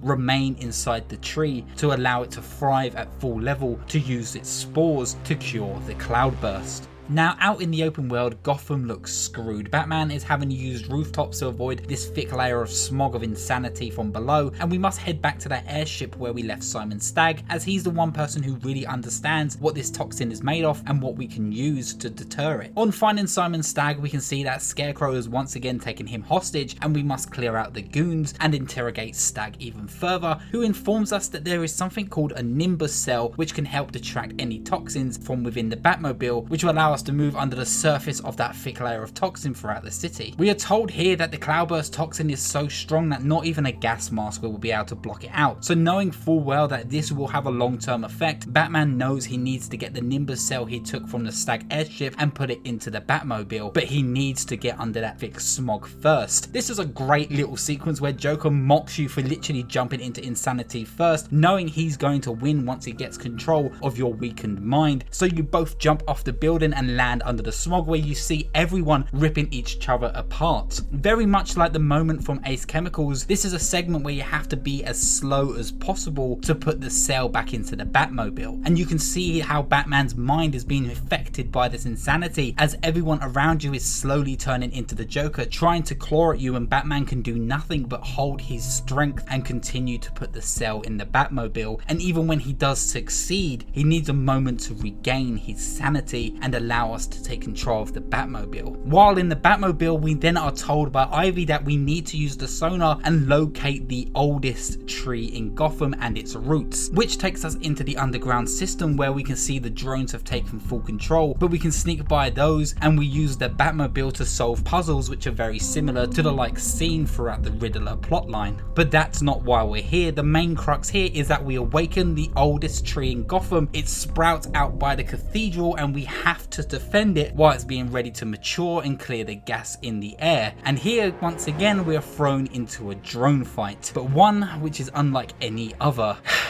It's tedious. And despite having Poison Ivy on your side, that tedium still continues to linger. This time you have to fight 40 of them and it isn't an easy fight. There's an onslaught of so many different types of drones, missile launchers and even flyable drones which are constantly tracking you down. On top of that, there are a varied amount of levels, so drones can attack you and use missile launchers from above which can take you completely off guard. You think having Poison Ivy on your side and being able to use her abilities would actually help, but this segment actually makes you have to work within a very small space, otherwise you will immediately fail the mission or Poison Ivy's attacks won't be able to work. So fighting against 40 of these drones in this very small area, you're also limited to your movement and limited to how far you can go from the objective. It's not fun, it's not fair, it takes ages, you will die a few times. It's probably the one that I hated the most in the entire runtime, but I got through it. And after dealing with all of the drones, once you get that relief, you get a call from the Arkham Knight, who finally wants to challenge you to a fight. And I know what you're thinking, you're finally going against your match. It's going to be similar to maybe Deathstroke's fight, hand-to-hand combat, seeing something epic. No. Once again, it's a continuation of using drones. The Arkham Knight's first official boss fight is in a drone surrounded by more drones. After dealing with an entire segment of drones, they fire more drones at you. It begins to crumble pretty quickly from here. Though there is something different with the Arkham Knight's drone itself. It's very similar to those tanks which we have to take on earlier on, where you have to sneak around and shoot the vantage points, but this time once the tank locks onto you, it can go into full speed and it's down to you to outrun its cannon, which it will destroy you in seconds. Can be intense, but that doesn't disqualify the fact that once again it is just a continuation of using drones as a supplement for more engaging gameplay, which could have happened here. Once we take down the Arkham Knight, Batman of course does what Batman does best and saves his life, placing him on top of the rooftops out of the harm's way of the gas. And with them laying both on the rooftops, Batman takes a moment to compose himself, but the Arkham Knight is up on his feet, quickly grabs Batman, Batman grapples him, tackles him to the ground, proceeds to punch him in the face, and it's the Joker again. And that didn't happen. Batman is sat there complexed, confused, but knows now he has to get back to Ivy. He's not sure whether or not he actually fought the Arkham Knight there and then, or if it was a Joker trick the whole time. With our mind clear, we finally head back to Ivy, who hasn't been able to communicate with us because she's been too busy trying to breathe life into these new trees. And we get to her finally, but she looks weakened. She's using all she can to make these trees create spores to clear out the gas. In her final act, she passes away, turns into the spores that cover Gotham City and clear the cloudburst toxin. Poison Ivy dies in the Arkham universe as a hero, and she has an incredibly great arc, and it's great to know that a character from the first game to now has grown to a point that there's a really touching goodbye to her, and I love what they did with Ivy here. In her last act, she pays the ultimate price, and she saves Gotham City. Mother Nature always wins.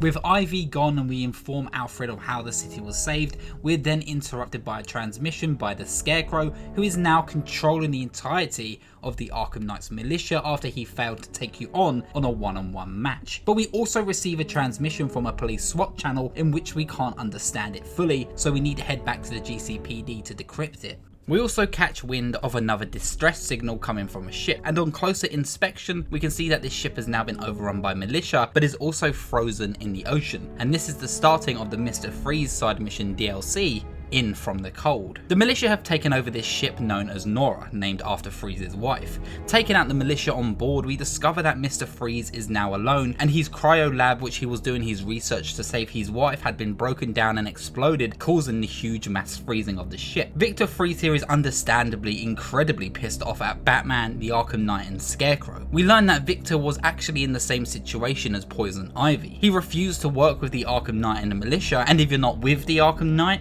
you're clearly against him. Victor blames Batman for this, of course, but doesn't take the shot taking him out, knowing Batman could be the only person who could save his wife. And Victor gives us a tracking device which he put into Nora's cryo sleep chamber, so we must track it down and see where the militia had taken her. When we follow the tracker, we find that they had taken Nora to a dock, which is now being guarded, of course, by militia thugs, which we have to take on in hand-to-hand combat. After dealing with them, we look around and we can't see her, but we do find the tracker. Indeed, this was just a distraction, but unfortunately for the militia guy left who's about to be interrogated, he's about to tell us everything we need to know and exactly where they have taken her, and they promptly had moved her to a rooftop base where we have to move quickly before they extract her. We find where the militia had taken her and they're guarding her cryo chamber on a rooftop, on where we have to take out a bunch of the militia, of course, in a Predator sequence, so we deal with them pretty quickly. But upon getting close to Nora's pod, she finally awakens, and this is the first time we see Nora awake in the Arkham universe. She is still dying, she is weak, and she's clearly in her last and final days alive, and you can see why Mr. Freeze was so desperate to save his wife, because she clearly is in a critical condition. And then we get a call from Mr. Freeze, who is still currently trying to keep his ship under control, stop his ship from exploding again, sending Gotham into a near ice age. Mr. Freeze is of course distracted by his wife being alone, begging that she comes back, knowing full well he's going to put her back to sleep and continue his research, continue his obsession to try and save her life. But she is tired, she's done with that, she is ready to move on, and this is about Mr. Freeze needing to drop that obsession and move on as well. With this confession, Victor is left in a stunned silence. Batman tries to get through to him to allow him to focus on repairing his ship, but it is too late and the ship explodes, sending Gotham into a snowy, icy mess, and it's down for us to race back to the Nora ship to see if Mr. Freeze is still alive. This is where we must race through Gotham in an entire ice age, and it's visually one of the most stunning sequences in the game. It's insane to me that this entire mission here was a side mission and wasn't in the full game, because it's one of those stories and missions that deserves to be seen and told in the game. Not just from a character perspective and the story being told, but just how visually entertaining it is to drive through an icy Gotham like this, which only appears once. While we're driving back to the Nora ship, we finally get through to Mr. Freeze, who is still alive, and he tells us that he is able to salvage the ship parts to do what he needs to do to save Nora, still trying to hold on to the hope that she will continue his obsession. But we get there and it's too late. The militia are already there, surrounding the ships, sending in the drones in the hundreds, and it's now down for us to save Nora, Mr. Freeze and the ship and take down all of these drones. This here is a drone sequence that, though it's very overbearing and they throw every single type of drone at you with an unending count, there's a situation here where the narrative here is really what is taking place. This scene here is fundamentally about losing. There is no way you're going to defeat every single drone here. There's no way you can win against this militia squad, but it's about Nora trying to get through to Freeze, but not on a level of obsession, but on a level of letting go. It's about Nora and Batman trying to persuade Freeze to not repair the lab for the sake of saving his wife, but repair the lab for the sake of destroying the drones and destroying any hope of saving his wife. It's a very powerful scene, and you can hear the desperation in every cast member's voice, and despite it being shrouded in a pretty stressful drone battle situation, there's a sense of desperation which really overbears and overshadows it in a way that's really cool and adds a lot of growth to the character of Mr. Freeze. Finally, we're able to get through to him, and finally he helps us take down the drone squad by letting go of the hope that he can save his wife. Batman just took out a Diamondback. It's this next scene which is possibly one of the most or the most touching in the entire franchise. Nora and Freeze stand with each other on that ship. Victor knows that he has no hope of now saving her, but she brings him comfort, reminding him that she was never going to die in the first place if he never allowed her to live, allowing her to stay unfrozen, allowing her to see the world for what it is in her final days, allowing him to comfort her in her final days. This is exactly what Mr. Freeze needed, and it's such a beautiful, sincere moment to see a villain like this with so much history, with so much heartfelt guilt that we hold on to as fans of the character as well. And it was beautiful to see how he got his goodbye in this game without it being cheesy, but instead being entirely sincere. In From the Cold is one of those side missions which is rare in the sense that I think its smaller narrative alone can sometimes be greater than the main story in the game, and it's a standout in the franchise and even in Batman gaming history for sure. Whatever happens with the outcome between Nora and Freeze, they both know they're going to spend their last days together and finally live the life that they deserved. With that done, Batman finally heads back to that GCPD and we finally understand and decrypt that SWAT signal we received, and we find out that in fact it is Commissioner Gordon who's now trying to deal with Scarecrow alone, the one thing we didn't want him to do.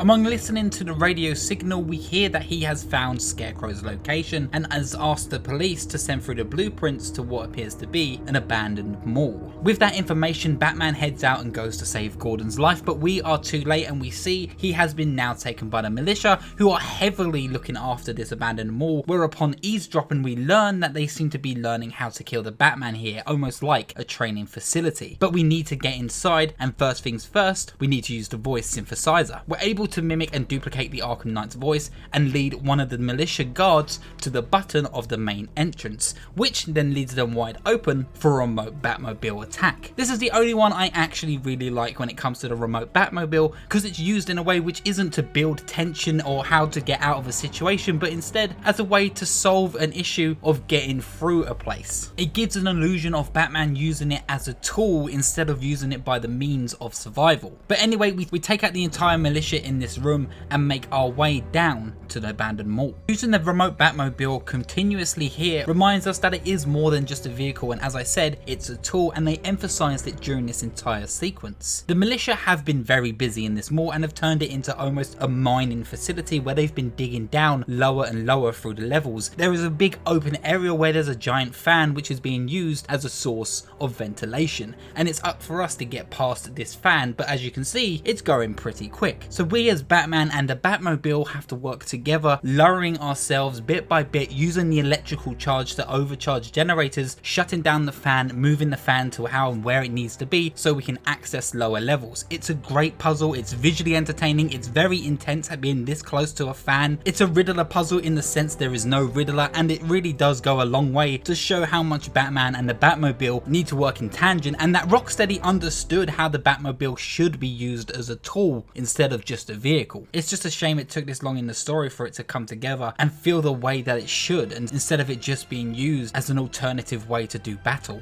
The aesthetics of the mall feel very familiar to the franchise, as it reminds us of the more claustrophobic days of Arkham Asylum, being in this small linear space but being surrounded by so many thugs. It was a cool little reminder, and it really allows you to breathe from the huge open Gotham and environments this game has used at almost every single point. And it's nice to see a big final area that feels like it actually belongs to the villain we're going against. We finally come across that room which the militia were talking about, where it was learning how to take down the Batman. The militia are clearly coordinated and understand the Batman almost just as much as the Arkham Knight himself, and in this big room we can see they're doing a breakdown on how to take us out, but little known from them, we're just watching them from the rafters and we're going to take them down before they even have a chance. What I like about this fight is that it adds to that insanity effect that the Joker is doing towards Batman's mind, meaning the Joker is constantly a threat in this fight. He's there in spirit taking us on along with the guys, meaning we also have to fight him because he's real in our reality. There's a mechanic in the AI where they can pick their own friends up to get them in the fight again, and for some reason, because the game isn't aware in its AI that the Joker isn't actually real, you can see how the AI interacts with Joker like he's really there. It's a funny little hindsight that they obviously missed, but obviously you're not meant to pay much attention to it, obviously amidst all this chaos.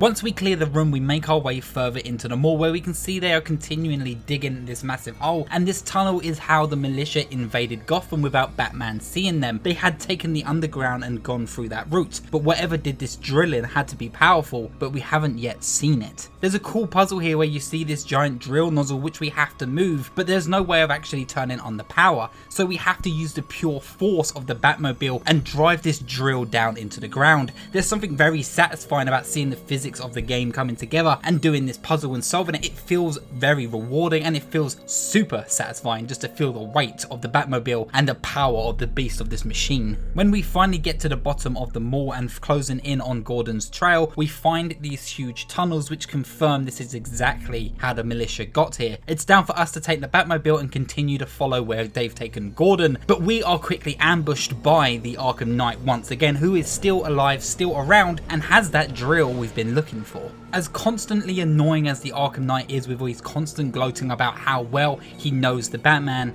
I give them credit. This moment he has an incredible line about asking about if the drill came in black, but he chose not to do it because he knew Batman would get all jealous. It's one of those charming, funny little lines which as a Batman fan you go, he's got a point. I did ask if it came in black, but then I thought, you just get all jealous.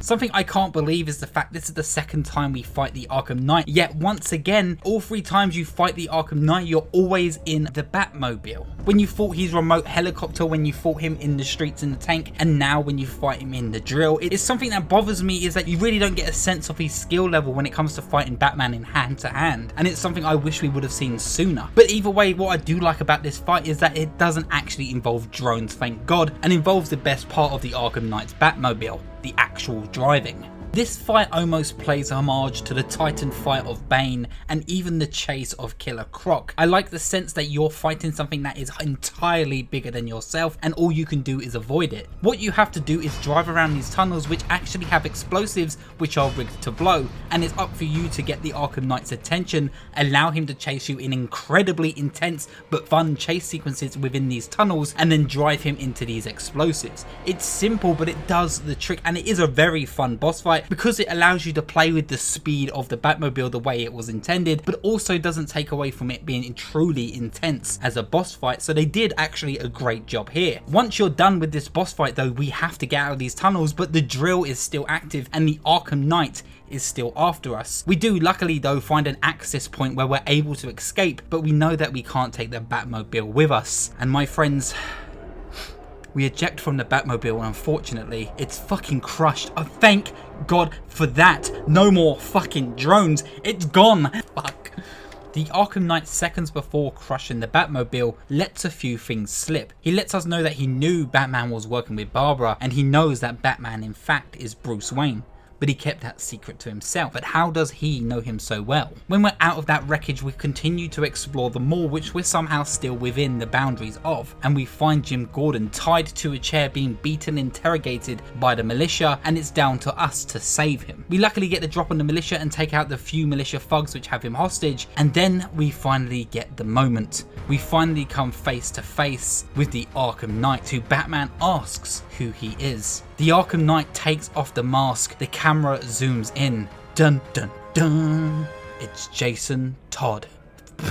It's fucking awful. Excuse me while I quickly go on a tangent here, but the handling of Jason Todd in Arkham Knight is borderline criminal. He's such a great character who was introduced to the Batman universe and was introduced to Batman to add a sense of weight of guilt and loss to the character, but also knowing that he can't save everyone, even those closest to him. And that message here is said for sure, but how they handled the surprise, how they handled the transformation of Jason Todd to becoming the Arkham Knight and then to become Red Hood, it just fucking sucks. Rocksteady had hope of bringing a brand new villain, and every interview that I saw there was this hype of this new character, the Arkham Knight, someone who had never been seen before. Sure, the Arkham Knight as a character and concept is brand new, but it isn't a new character. Whatever they said wasn't entirely true. They straight out gaslit everybody to tell a story which was incredibly predictable.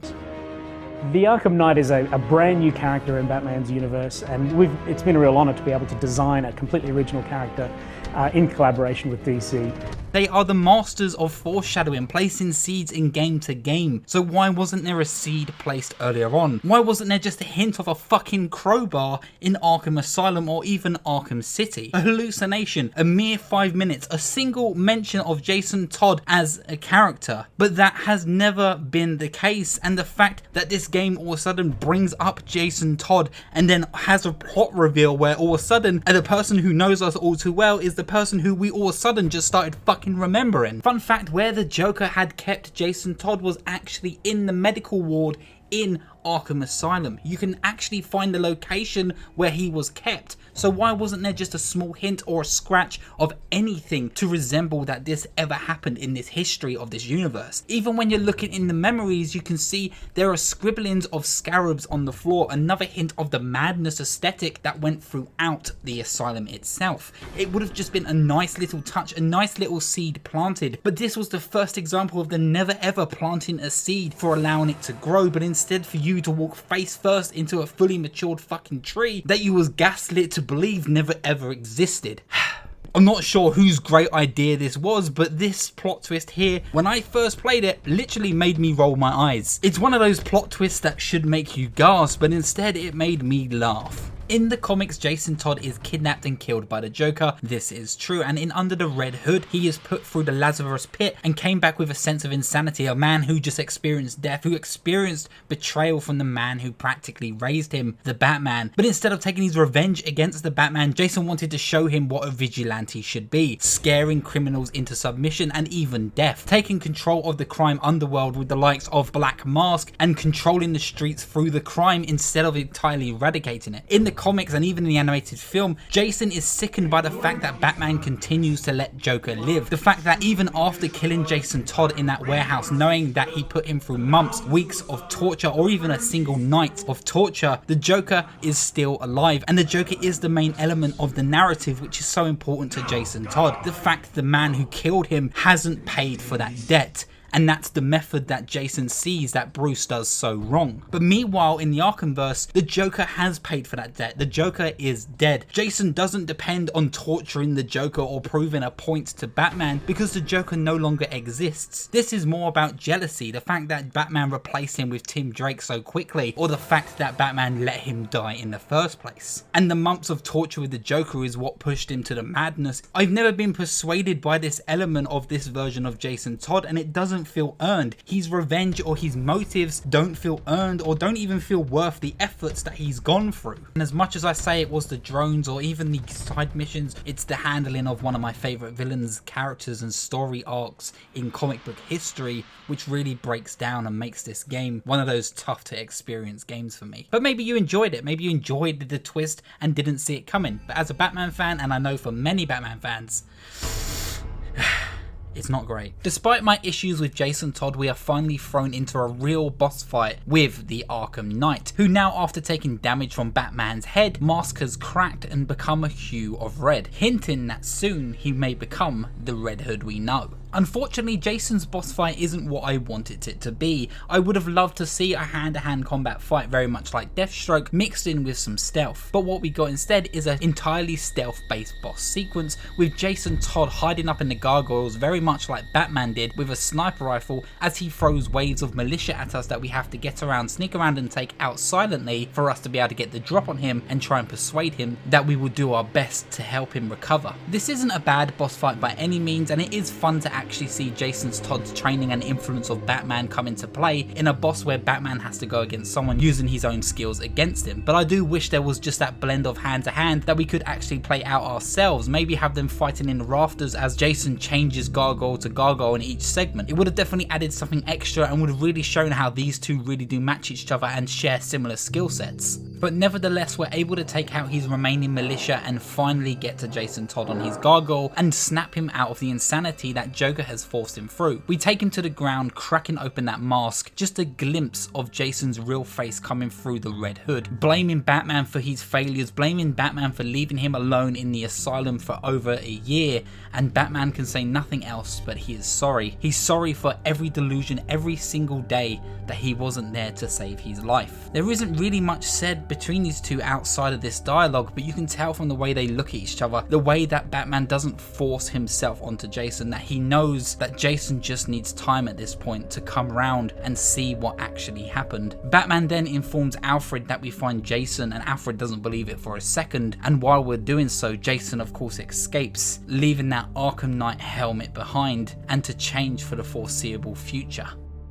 We finally return back to Jim, who is still tied of course to the chair, and free him from those said binds. We then finally see eye to eye and understand that we just need to get this night over and done with, not bringing up Barbara Gordon, and finally getting to Scarecrow and stopping him once and for all. This is a weird pacing issue here, and it's gonna sound like a minor nitpick, but for some reason in this moment we're interrupted by a small fight of no one special but a bunch of militia guys, where Jim doesn't even get involved. In fact, Jim gets punched in the face and disappears completely for 5 seconds while you're dealing with these guys, and then you go back to this really touching scene between Batman and Jim seeing each other for who they really are. I'm not sure why Rocksteady felt like they needed to throw in a militia squad here just to break up the pacing, but it definitely wasn't needed because these characters and their dialogue alone and the acting from both Kevin Conroy and Jonathan Banks here carries the entire scene. Sometimes despite the combat being a blast to play through, it doesn't need to be there when you're trying to tell a sincere story. This moment in the lift as well is truly important for the relationship between these two men. Batman tells Jim how much of a pleasure and honour it was to work with Barbara Gordon, that she's brave and even stubborn just like her old man, and Jim knows this. He's well aware of what his daughter is like and doesn't blame Batman for whatever she went through because there would have been no stopping her anyway. And then Jim looks at Batman and recalls a memory of him comforting an 8-year-old boy knowing that his parents were just killed in an alleyway.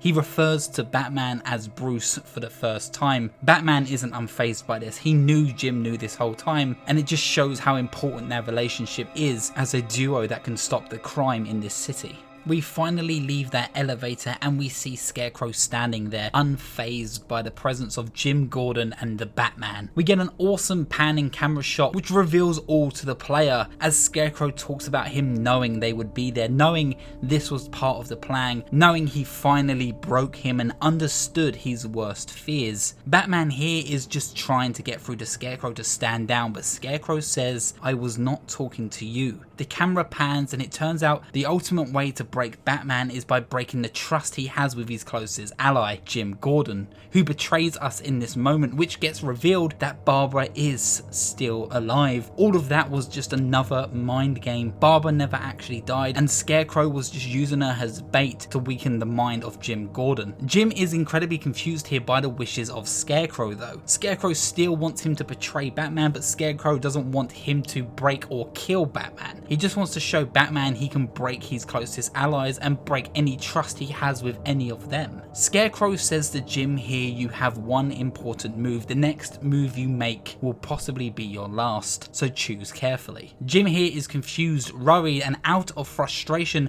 shoots Batman, shoots him off the building, possibly killing him. This was not what Scarecrow wanted. Scarecrow now is pissed and enraged by Jim doing this. He did not want the Batman dead, and for that Jim will suffer. Scarecrow grabs hold of Barbara's wheelchair and wheels her close to the edge, claiming that Jim will have to pay for his actions, and so Scarecrow pushes Barbara off the building. She's now free falling through the air, but Batman saves her and he is still alive. He somehow survived the shot. Then it's revealed that Jim shot the symbol on Batman's chest. And if you recall earlier on, the Arkham Knight said, "Oh, and avoid the bat symbol. It's a little trick. It's where his armor's the strongest." Jim Gordon knew what he was doing this whole time, and that's another nice bit of foreshadowing that you can pay attention to. Despite Barbara being safe and Batman being alive, that is just the least of their worries. Now the drones and the militia move in on them, and Batman this time is actually surrounded by drones. There is nothing he can do. There is no Batmobile left. There is no way he can get out of this. Oh, fucking back! I thought we got rid of it. Even in this moment, we somehow have to reuse the remote Batmobile to save them again.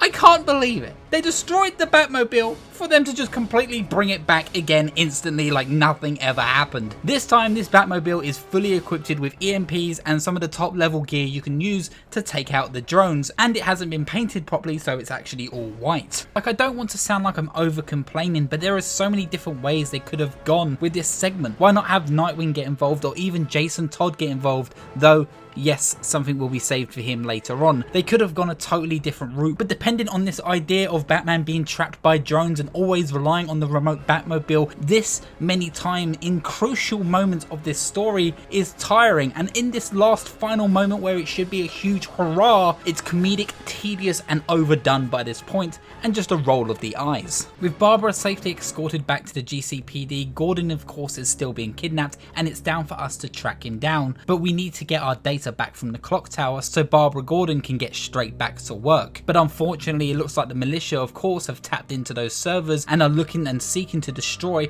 any clock tower servers left behind, and of course it's down to us to stop them in a quick diversion, which comes down to a stealth segment which isn't too challenging, and it's a nice little distraction to cut up the pace as you lead into the finale of the game.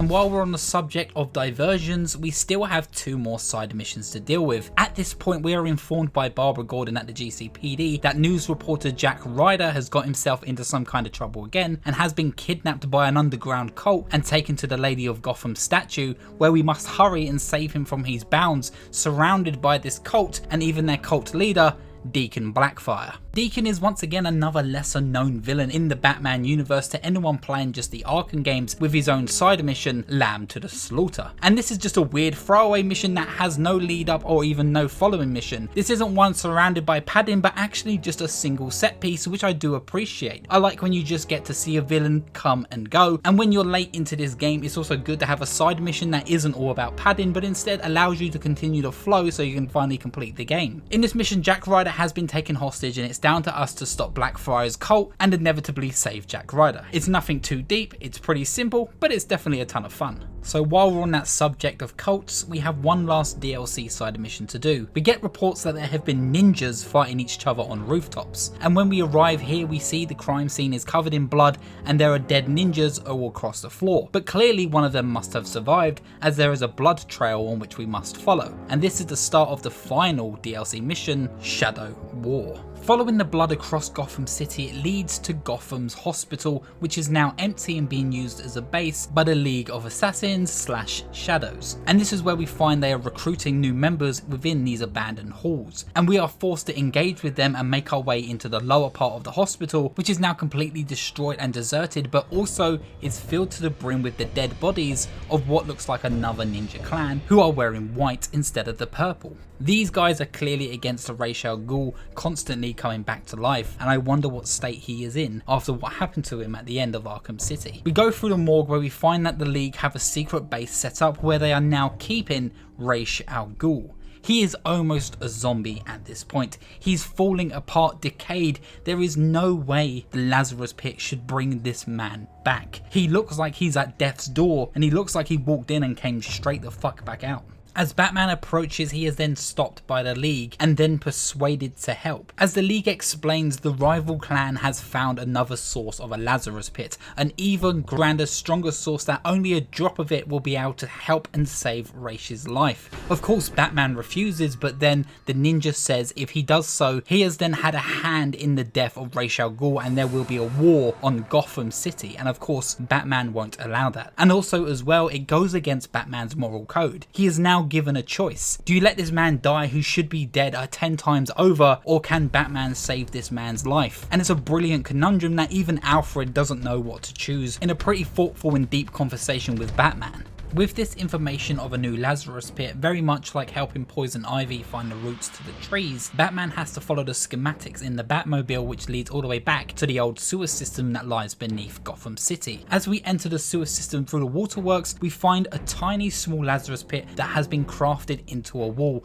that clearly has some of that Lazarus essence. We are ambushed of course by the rival clan of the League, but we take them out of course with no issue. Just as we're going to grab some of the essence from the Lazarus Pit though, we are then ambushed again by the leader of this rebellion, Talia al Ghul's sister and Ra's other daughter, Nissa al Ghul, who now leads the rebels against the resurrection of her own father. Nyssa is against the effects of the Lazarus Pit and is sick of the League deluding itself that this man can only lead and not allowing others to lead itself, meaning that the League of Assassins has never really been given a chance to grow as Raish continues to live on for centuries. So Nyssa is of course willing to go against her father and even wage war on Gotham if it means to finally kill the dragon's head. And so she gives Batman a choice. If he is willing to put Raish down and put him out of his misery, she will lead the League of Assassins and take the war outside of Gotham. But if he is willing to refuse, then the war will only get worse and Raish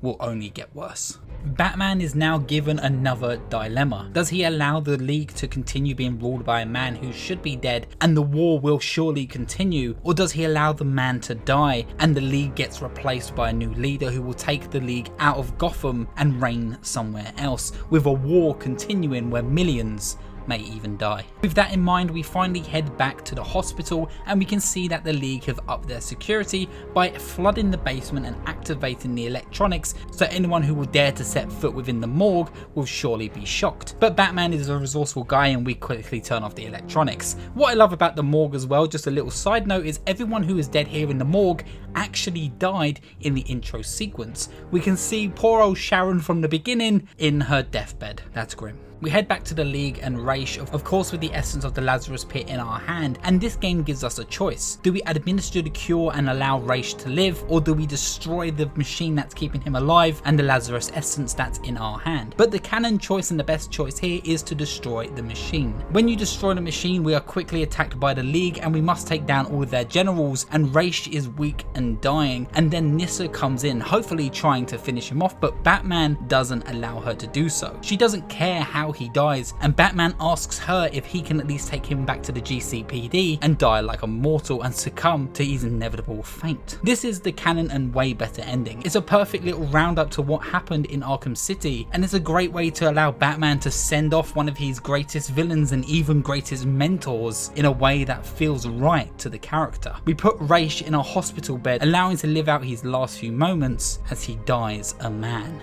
And that's the end of the character focused side missions. There are still a few more left that are to do with the militia, and we'll get to them very shortly.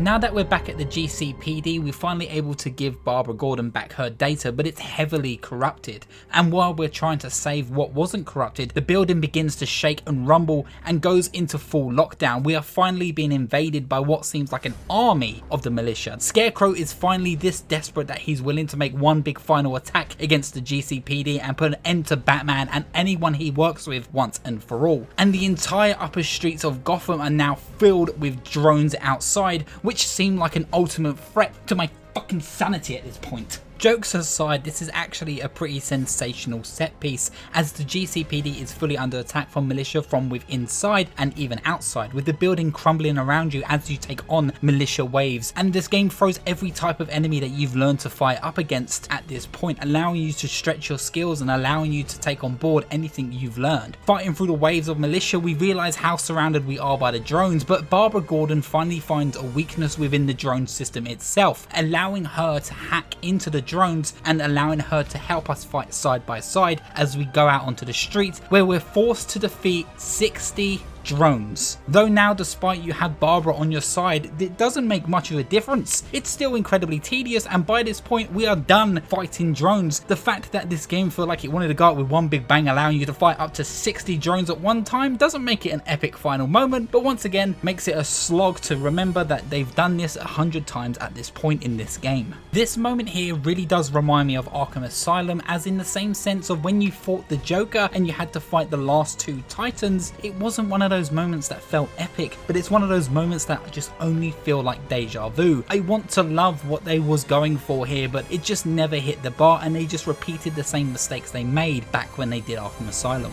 With the drones clear, the militia continue their attack on the GCPD, but this time on the rooftops, where we must take down several waves of the strongest variants of the militia that we've faced, but luckily with the assistance of Barbara and the environmental takedowns, it's luckily not much of a challenge. Fun fact here though, if you fail, there's a death screen which is very dark, as you see Barbara and the GCPD being mowed down by a man with a minigun. It's one of those little cutscenes that I feel like anyone would miss if you didn't fail. What I'm trying to say is I'm bad at the game. This is easily one of the biggest fights throughout the entire entire franchise, and you can understand why it feels like a true finale to the franchise. But this was actually all just a distraction. The militia all of a sudden pull out with no reason, and then we get a transmission from Barbara which tells us she's unable to get hold of Robin at the movie studios, and Scarecrow has clearly gone there and taken him hostage. This once again makes Batman go into a panic, and you rush over to the movie studios where Robin is nowhere to be seen and Scarecrow has left his mark behind. But luckily there was one witness, Harley Quinn, who confirms that yes, it was in fact Scarecrow who took both Robin and Jim Gordon away, and we must track them down. Joker continues to torment Batman's mind in this moment, reminding him of Jason Todd, but also giving Batman comfort by reminding him that there's no way that Scarecrow is going to torment Robin and Jim the same way that the Joker did to Jason. So that's quite comforting, I fucking guess. Scarecrow makes communication with Batman, confirming that he has Robin, confirming that this was his fault he has Robin. The fact that Batman's fear for losing another friend,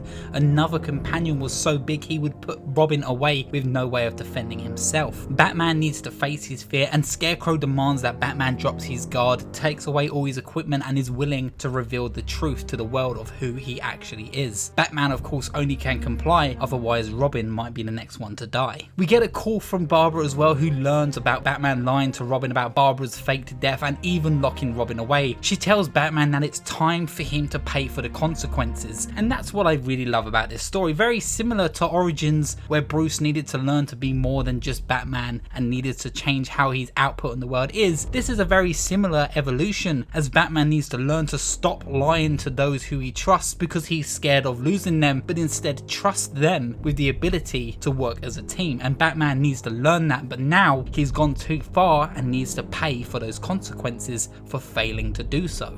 With instructions by Scarecrow, we head to an abandoned storage unit where Scarecrow demands we remove all of our gadgets, our belt, and step into the back of a truck. Batman is then in communication with Alfred, and we're told something is apparently tracking our signal, and Batman has a good idea of who it may even be. But we quickly lose contact with Alfred, and then the truck is quickly rammed by another vehicle. Despite Arkham Knight being the final in the franchise, a year after Arkham Knight's release, we got the Arkham VR experience. And this is a very important part of the growth of this Batman in the Arkham universe, and I just can't skip over it for story purposes. The VR experience opens up as you play as a young Bruce the moment his parents are killed, and in VR, this is unlike any other way this story has been told. We've seen this scene over and over again, but from this point of view and with these incredible facial capture animations, it's truly terrifying and super intimidating. They did such a good job here, and you can really get a sense of the trauma that Bruce felt towards criminals in this moment. But this was another dream sequence, and we're back as Bruce Wayne within the Wayne Manor, and we hear from Alfred that Nightwing has gone silent and has gone missing, and also Robin has also been kidnapped as well. And it's down for us to throw on the Batsuit and track them down, where we first find Nightwing and we discover his dead body in an alleyway. Using the detective replay function in the cowl, we're able to piece together that whoever fought against Nightwing knew his every attack, understood him better than anybody, and was able to kill him without breaking a sweat. Dick Grayson died on this night, and he was beaten to a pulp and died in pain. But while going through the evidence, we can see that someone was looking, someone was watching, and it turns out it could have been one of Penguin's goons, and that's where we head to next. Heading to the Iceberg Lounge, we can already see that Penguin is busy doing what he does best and interrogating someone on a rooftop, but it's down for us to get involved. What's interesting here is they didn't get Nolan North to return to do the voice of the Penguin, but instead they just got someone else to do the voice of him who's still very British sounding, and it isn't a bad voice at all, it's just not as iconic as North would have been. But we stop Penguin's goons and we stop him from interrogating, and then finally interrogate Penguin ourselves, who tells us that the person who must have overlooked the situation must already be in the morgue, and that's where we will find his corpse. And among further investigation within the morgue, we find the man's corpse there with shrapnel that was embedded within his body, which we have to digitally piece together, and leads us to the Gotham Waterworks, where we will quickly find Robin and hopefully find that same killer who killed Nightwing. Among the arrival of the sewer system, we make our way deeper into the tunnels, and then we hear that familiar voice. Joker is back, and obviously he's alive, claiming it was his plan to kidnap all the sidekicks and make sure they all suffer a brutal death. And this is where we find Robin alone in a cage surrounded by water, and this plays out as a fun puzzle where you must work as a team, collect pieces of a fuse box and break each other out. But there is one villain here who makes this experience terrifying: Killer Croc. He is incredibly huge and intimidating in VR, and as someone with thalassophobia like myself, this section sucked. Batman and Robin, the incredible dynamic duo, are able to luckily free themselves. Well, at least we free Robin from the cage as he climbs on top of our cage, hoping to knock it loose. But just as he's caught off guard, Killer Croc makes a return, dives out of the water, crushes Robin's body against the bars, screaming for mercy, and then he rips his head off, and it cuts to red, and we hear that haunting laugh of the Joker, and we're right back to where it all began, the Arkham Asylum intensive ward. Somehow we're back in these halls of insanity, and while exploring we discover there are 3 locked doors holding 3 incredibly dangerous people. Poking our head through door number 1, we see Scarface the puppet just sitting there on the bed, who's made an appearance throughout the franchise but hasn't really been a mainstay character, but harkens back more to the hallucinations of Scarecrow in the first game. The second one we see, of course, Victor Zsasz muttering to himself, almost like a lingering threat who never truly vanished. And of course the last, the Joker looking us dead in the eye, talking straight to our face. We try to communicate with him, he lures us closer into the cell, and as we pull out we realise we are the ones in the cell ourselves. We're trapped in this small room, and every time we turn around the cell only changes environmentally and tells a story. Nightwing is all of a sudden there, and then we realise it was Batman who killed him. Robin is there too, frozen in motion, reminding Batman that he failed to save him from Killer Croc. As we look around, there's only us and this mirror, and Joker's voice and haunting voices of the past driving Batman further down a hole of insanity. And just as we turn we see him, the Joker, laughing right in our face. It was us the whole time, and the Bat Joker had won. Batman in the virtual reality had lost this battle of insanity, and you can see how this creeping fear of him losing the ones he loved haunted his mind for a very long time, and then it snaps to black.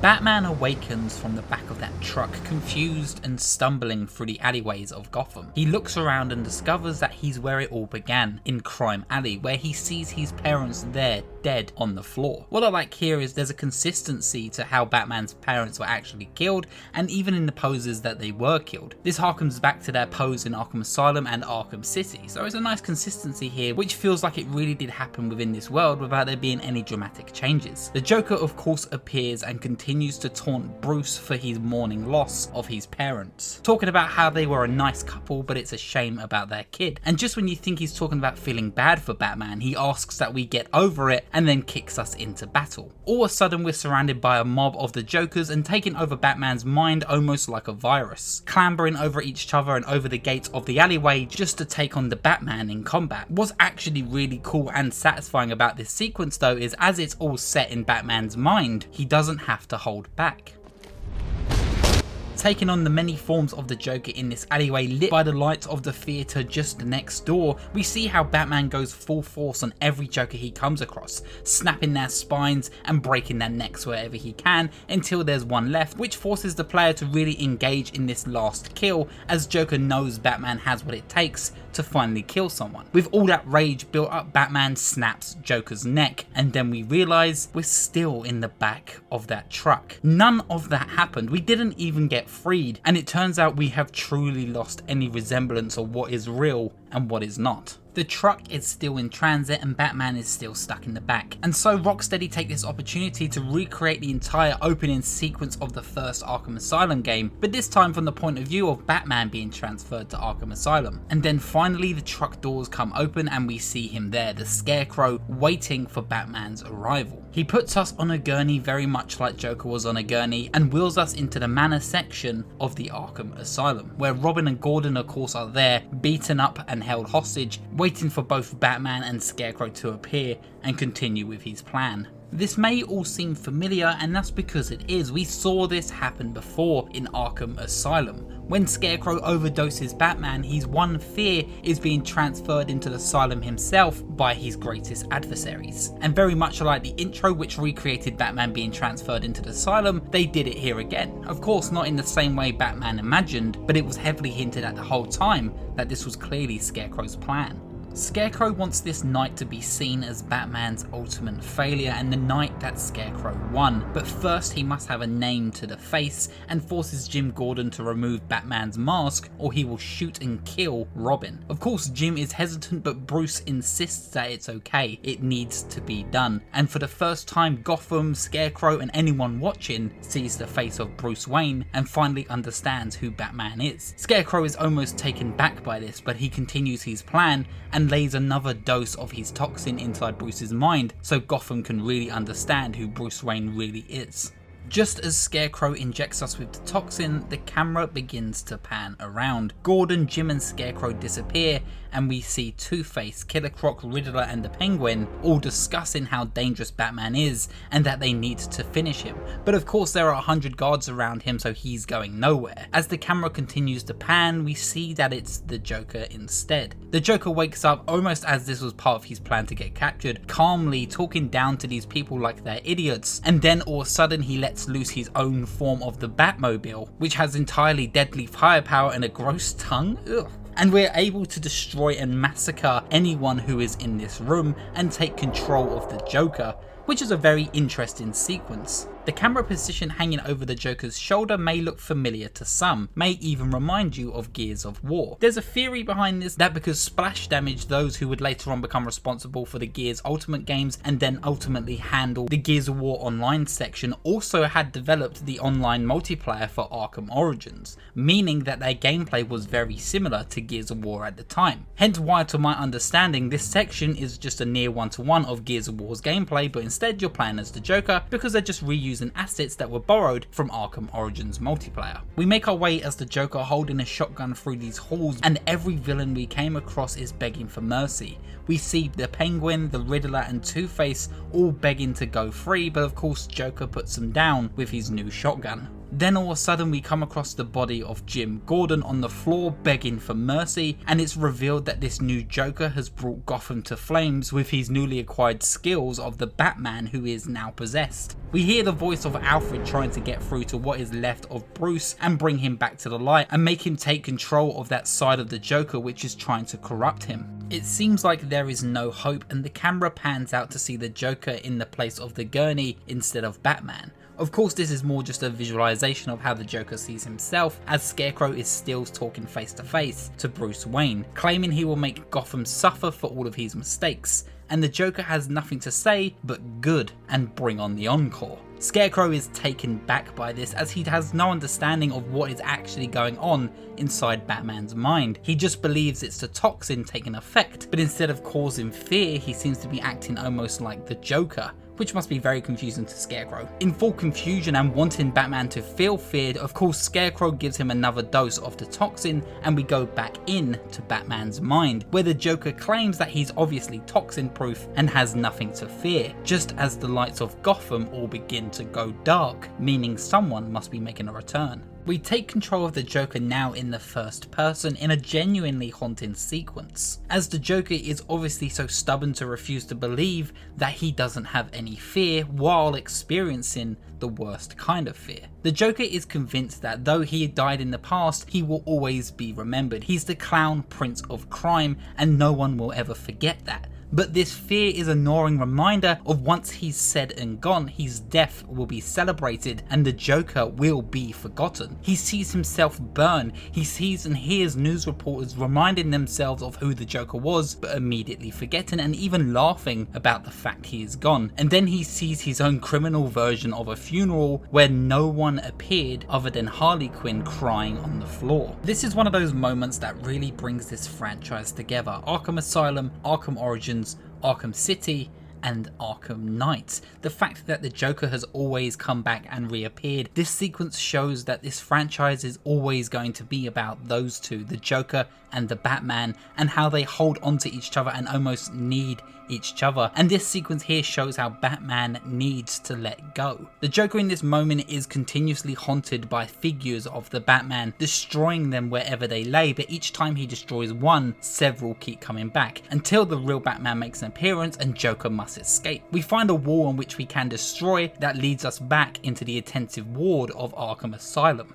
We press a button which we assume is the way out, and we discover that there are hanging cells all over this place until one appears, almost like a callback to when Joker rode on top of the very same one in Arkham Asylum. But this time it reappears coming towards us and the Batman reveals himself. This sequence here, Joker believes he can destroy the Batman once and for all, but it's no use. Every time we try and shoot him, bats appear and he continues to come at us with a very intimidating and cool Batman stride. And as Batman gets closer to the Joker, he grabs him, then the camera pans around and all of a sudden we're back in control of the Batman, being able to beat down the Joker and send him back to where he belongs, this time inside one of those holding cells. The Joker is begging for freedom, saying and claiming that he needs the Batman to survive, saying that he will never be forgotten, but we know goddamn well he's about to be forever. Batman finally wins the battle of his mind and comes back to reality, seeing Scarecrow given a lecture over Gotham on how they lost and they have no one to save them, but Bruce is too strong. Scarecrow is of course intimidated by this, tries to give him another dose, but he says that's enough. It's impossible for a man to survive this many shots, and of course so Batman needs to die. Scarecrow then puts a gun against Bruce's head, but then we see a laser beam and Jason Todd, now the Red Hood, finally appears, shoots Batman's braces, freeing Bruce and allowing him to counter Crane's attack and give him a taste of his own toxin. The Scarecrow is then sent into a world of terror, seeing bats finally appear and still fearing the Batman for who he is and what he stands for, and left screaming into madness until Gordon puts him out of his own misery.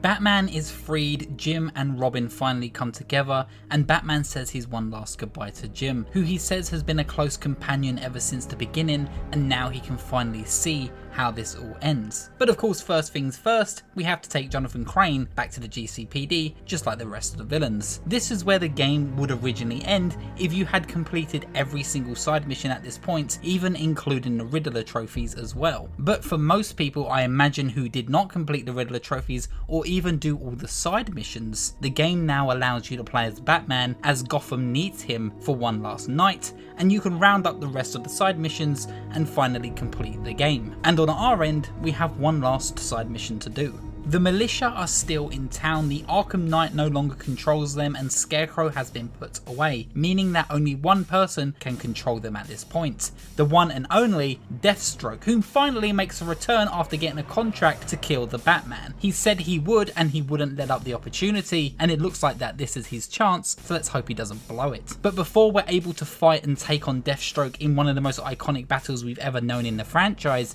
we have to take down the militia via the side missions. The Own the Roads, Occupy Gotham, and Armed and Dangerous, and of course finally a campaign of disarmament, which all need to be completed. We need to take back all 20 checkpoints, destroy 21 watchtowers, track down 9 lieutenants within the streets and take them out in their ACPs, and finally take down 14 landmines, which are by far some of the worst side missions I've ever played in video game history. The landmines you have to disarm by powering them up, and as you do, you're being attacked by drones, which all vary in size and difficulty depending on where the landmine is located.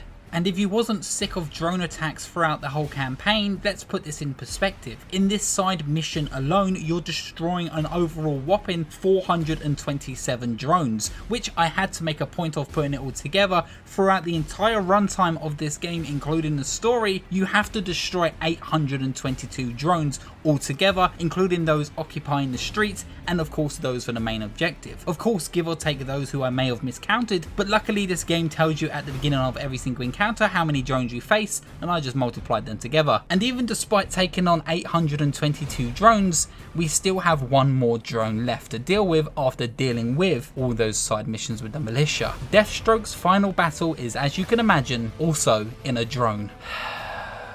Like, they could have gone with any direction. They even play homage to Arkham Origins with the pose he pauses after you defeat him in the tank. So why did they go with the tank drone idea? This game could have gone out with one final bang of a fight with Deathstroke. They have a template there that they could have followed, but instead this game goes out with a splat on the 11th hour. And I'm also convinced that this battle here is almost like a whole metaphor of this whole experience, something that you should look forward to, but by the end of it, it's just a drag to get through, and I was rolling my eyes every single moment. Unfortunately, Deathstroke is wasted, and wasted in a fucking drone battle. Once you take out Slade, you get him back to the GCPD, finally racking up all the supervillains, minus the Riddler at this point, because I'm not sitting through this playthrough doing all the Riddler trophies. And then you get a call from Alfred telling us that the Nightfall protocol is finally ready, and we're able to return back to Wayne Manor and bring this Knight and Bat career to an end. Bruce returns to the bat signal one more time to overlook Gotham, removing his cowl, reminiscing, knowing that this is the final time he will ever see Gotham from this point of view. Batman calls the Batjet and finally heads over to Wayne Manor,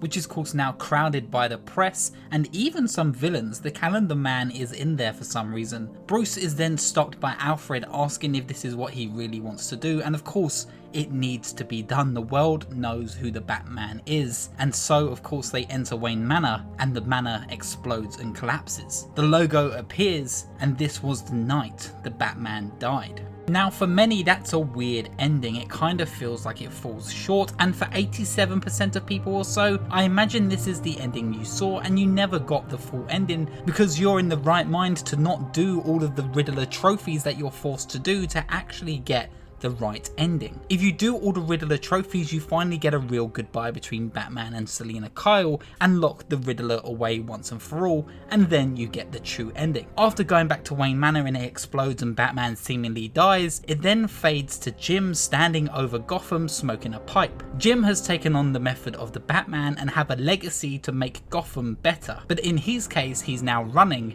for the mayor of Gotham. And despite Jim making a change, this final cutscene shows that Jim won't be able to change that broken DNA of Gotham, and history will surely repeat itself. Just as the camera pans away from Jim, we see a man and his wife leaving a theatre with their child. They are then promptly stopped by criminals, and of course it seems like everything is about to play out exactly the same way it did for Bruce. But then very quickly we see there is a new brand of Batman in town, and they're scared of whoever this is, and the legacy of the Batman will continue with the power of that fear. I do like this ending because it hints at two things. Whether the Batman died or did die is completely ambiguous, but also it shows that maybe if the Batman even is dead, his legacy will leave a reminder for criminals to continue to fear and draw away the crime within the streets, making sure history surely doesn't repeat itself. And that's the ending of the game. Well, that's the ending of the main mission and all its side missions,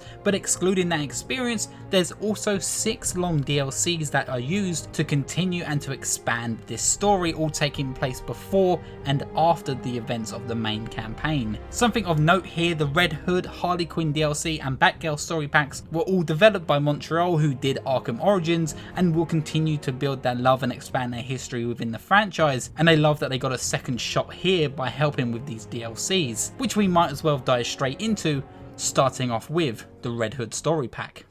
The Red Hood Story Pack DLC finds Jason Todd finally a fully established anti-hero and becoming the Red Hood, battling Black Mask's criminal empire, a narrative taken straight from the Under the Red Hood comic book series. Red Hood plays completely different from everyone else as he plays much more aggressive and, unlike Deathstroke from Origins, isn't held back by that team rating, meaning he was able to be fully armed with 2 pistols, which he can use as his quick fire attack, and also is able to do brutal takedowns where he straight up just kills dudes with his gun.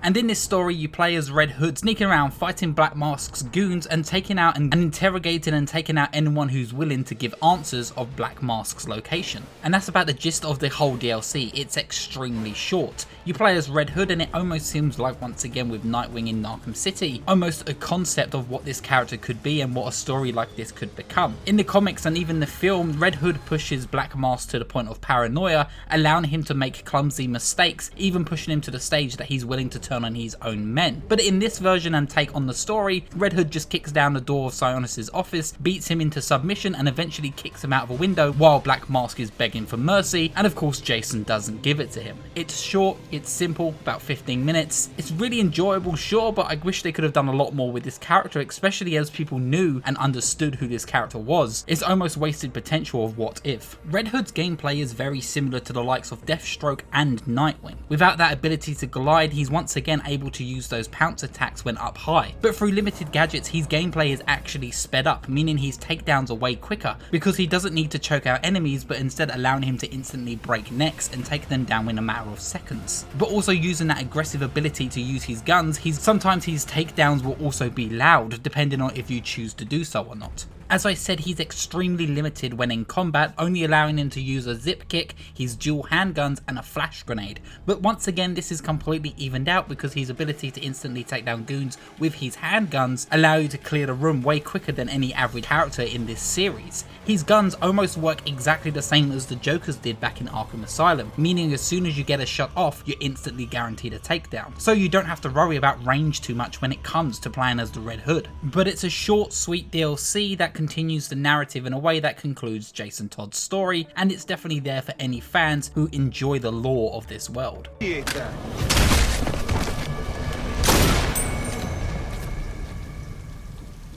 The second DLC is a prequel to the story with Harley Quinn's story pack. In this story pack you play as Harley Quinn, who's on her way to save Poison Ivy from Nightwing's Bloodhaven prisons, allowing you to finally explore what happened with the criminals before the events of the main game. Harley Quinn here is working with the Penguin and Scarecrow to finally gather all the villains and put the plan together. Harley plays actually incredible. Much like Catwoman, the speed and aggression feels just on point for the character, allowing her to feel completely different from any of the hero types.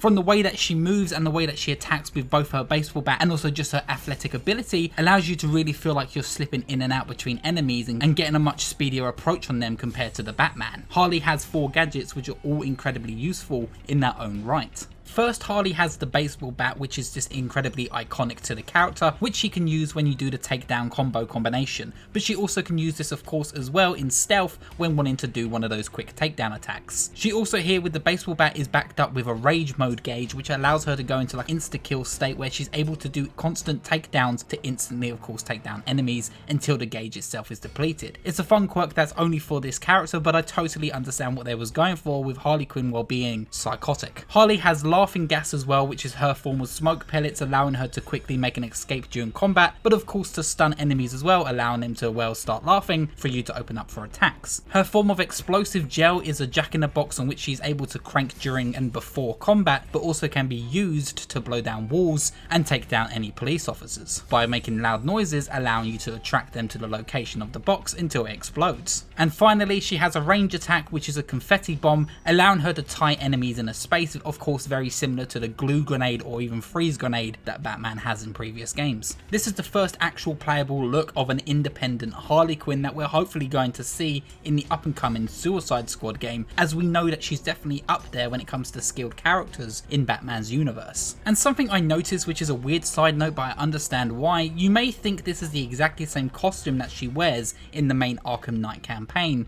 but that's not the truth. Here she's actually wearing high-heeled boots, where in the story she wears flats. The reason I can only imagine that they did this is so they can reuse animations from previous games, and of course including Catwoman's animations, but it's just a strange little quirk that I've noticed that they changed without anyone making any note of it because it's so easily missable. And unless you really care about fashion or how characters look like me, of course you would probably miss this as well. And much like Red Hood's story pack, this is once again a very short slice of life that happened before the story. While sneaking through the BHPD, she finds Poison Ivy, and this time the police are pissed by Harley Quinn's intrusive rampage, and it gets to the stage that they actually get Nightwing involved, allowing us to finally fight one of the heroes from a villain's perspective. And Nightwing plays just like how he plays when you play as him. Same gadgets, same moves, same animations, but luckily Harley is still able to beat him to a pulp, and then we finally get out of there, freeing Poison Ivy and sending her to Scarecrow, which of course we know how that one ends. Red Hood and Harley Quinn's DLCs are super short of course, but I think just for the benefit of playing as these brand new characters in the challenge modes, I can totally see why fans of the games would buy them and also play through them, as they are officially canon to this story. but we still have a few more to go. While on the subject of Nightwing, the third DLC, the GCPD Lockdown, is a DLC that has the biggest change in the franchise. It's set in the daytime. What the fuck? We play as Nightwing, who's tracking down Penguin's gang, of course continuing the Gunrunner side mission from the main story. Something that's really cool of note here though is that you see the shark from Arkham City, Tiny, actually make a return, so I'm glad he's okay, and that's the only conclusion I wanted from this DLC. Thank you for joining me.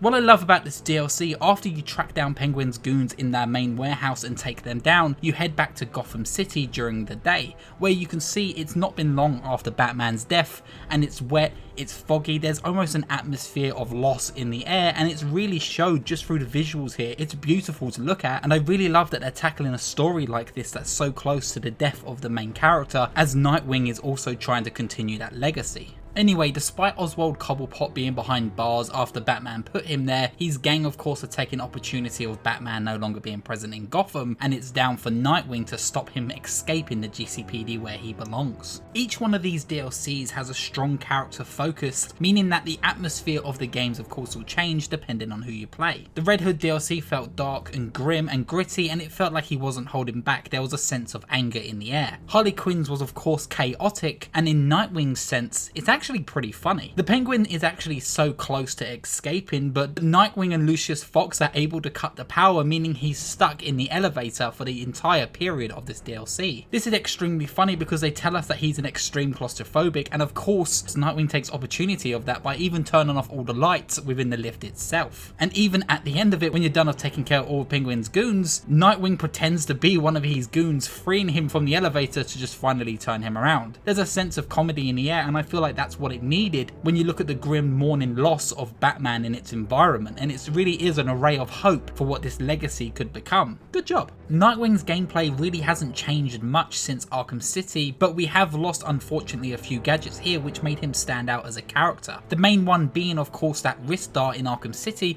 which allowed you to go into a first person, allowing him to feel completely different from Batman with his gadgets. Here he's also lost his Wong Dongs, the line launcher and the disruptor as well, but we also still have the grapple hook, the E-Creamer sticks, the Bat Claw, remote electrical charge, and of course now the voice synthesizer. And in combat this allows him to play even faster than he did in Arkham City, of course thanks to the changes made to the base combat system within Arkham Knight itself, with speed being Nightwing's king's signature style, of course with his athleticism. It's so good to finally see this character fully fleshed out, have a voice, and be fully playable in a sense that he deserves. As I said back in Arkham City, it felt like a concept, but here he's fully realised and honestly ready for his own game. And with that, that's another short character DLC over and done with. Next, we return to Catwoman in Catwoman's Revenge DLC, who unfortunately hasn't had much change and is exactly the same character as we saw in Arkham City. This is a continuation of Catwoman's storyline involving the Riddler. We have to find Riddler's secret underground robot factory and finally shut it down. Before we get to the factory, we're in this toy shop, which sees a return of the pickpocketing free key mechanic that we saw in Arkham City as well. Once again, it's odd for them to just throw this mechanic in and not use it to full value within the game, but at least it wasn't forgotten. As I said, Catwoman plays exactly the same, but of course with a few quality of life improvements seen in the main combat system itself. This is probably one of the best visually looking levels, as Selina makes her way into this Riddler's robot factory, while he of course is in custody in the GCPD after the events of the main story. Once again, much like GCPD Lockdown, this one also too has a really good comedic value to it, as the Riddler is trying to pretend he's talking to his lawyer, but instead is actually talking to us, trying to be menacing while also sounding like he's talking to his lawyer. It's definitely worth hearing him have a breakdown while trying to still be secretive. I mean, why? That's an outrageous fail price. Now, I'm going to be honest here, I think this is the hardest the franchise has ever been in difficulty. Edward throws everything he has at you, including all floor traps, laser beam traps, and even blade traps, while taking on an onslaught of enemies. It's non-stop and it really is difficult to juggle. I found myself dying so many times. I don't know why the difficulty was boosted here, but it definitely pushes your skill to its limit and has you needing to understand what's best to use in your inventory at at what time. But once you finally get to the computer, you can shut down his factory and steal all of his money, leaving him screaming and crying while locked away in jail. It's a nice piece of revenge, and it also makes sense for Selina's character to do this for the man who held her hostage with a bomb collar around her neck. And with that, she swiftly leaves with all the money, and that's the end of her DLC. And there's one more short DLC left, the last one featuring Tim Drake's Robin finally taking on the mantle of Batman's legacy and seeing if he has what it takes to take control of the city like Batman did in the Flip of a Coin DLC. With a name like a flip of a coin, you can imagine this is about tracking down Two-Face. Two-Face has unfortunately escaped custody in the GCPD and has robbed all of the banks in Bloodhaven, bringing them back to the Hell's Gate waste disposal factory, where we must take down all of his goons and track down his location. The first factory room is actually very interesting and different from anything we've come against in the Arkham series. It's a huge environment where we're forced to take down everyone within the room. Whether you can do this completely stealthy or be loud is entirely down to you, but I love the narrative that tells. It shows that if you can do this stealthy without being seen, Robin almost has what it takes to take on Legacy. But if you go loud and get caught, it almost feels like Robin needs to have more training to hold up that legacy. It's a fun big environment that can be challenging, but like I said, has a good narrative value to it within its level structure. Robin plays very much the same way that he did in Arkham City, and much like Catwoman, has had upgrades with his overall speed and gameplay mechanics thanks to the upgrade on the engine. Once we clear this room, we're able to interrogate the main operator, but I love that there's a narrative here that Robin has never been the intimidating one, so it's down to him to finally understand the legacy of the Batman and be way more intimidated and frightening to criminals as he's trying to impress his now wife Barbara Gordon, who he's recently married and they're meant to be on their honeymoon, but instead he's doing this.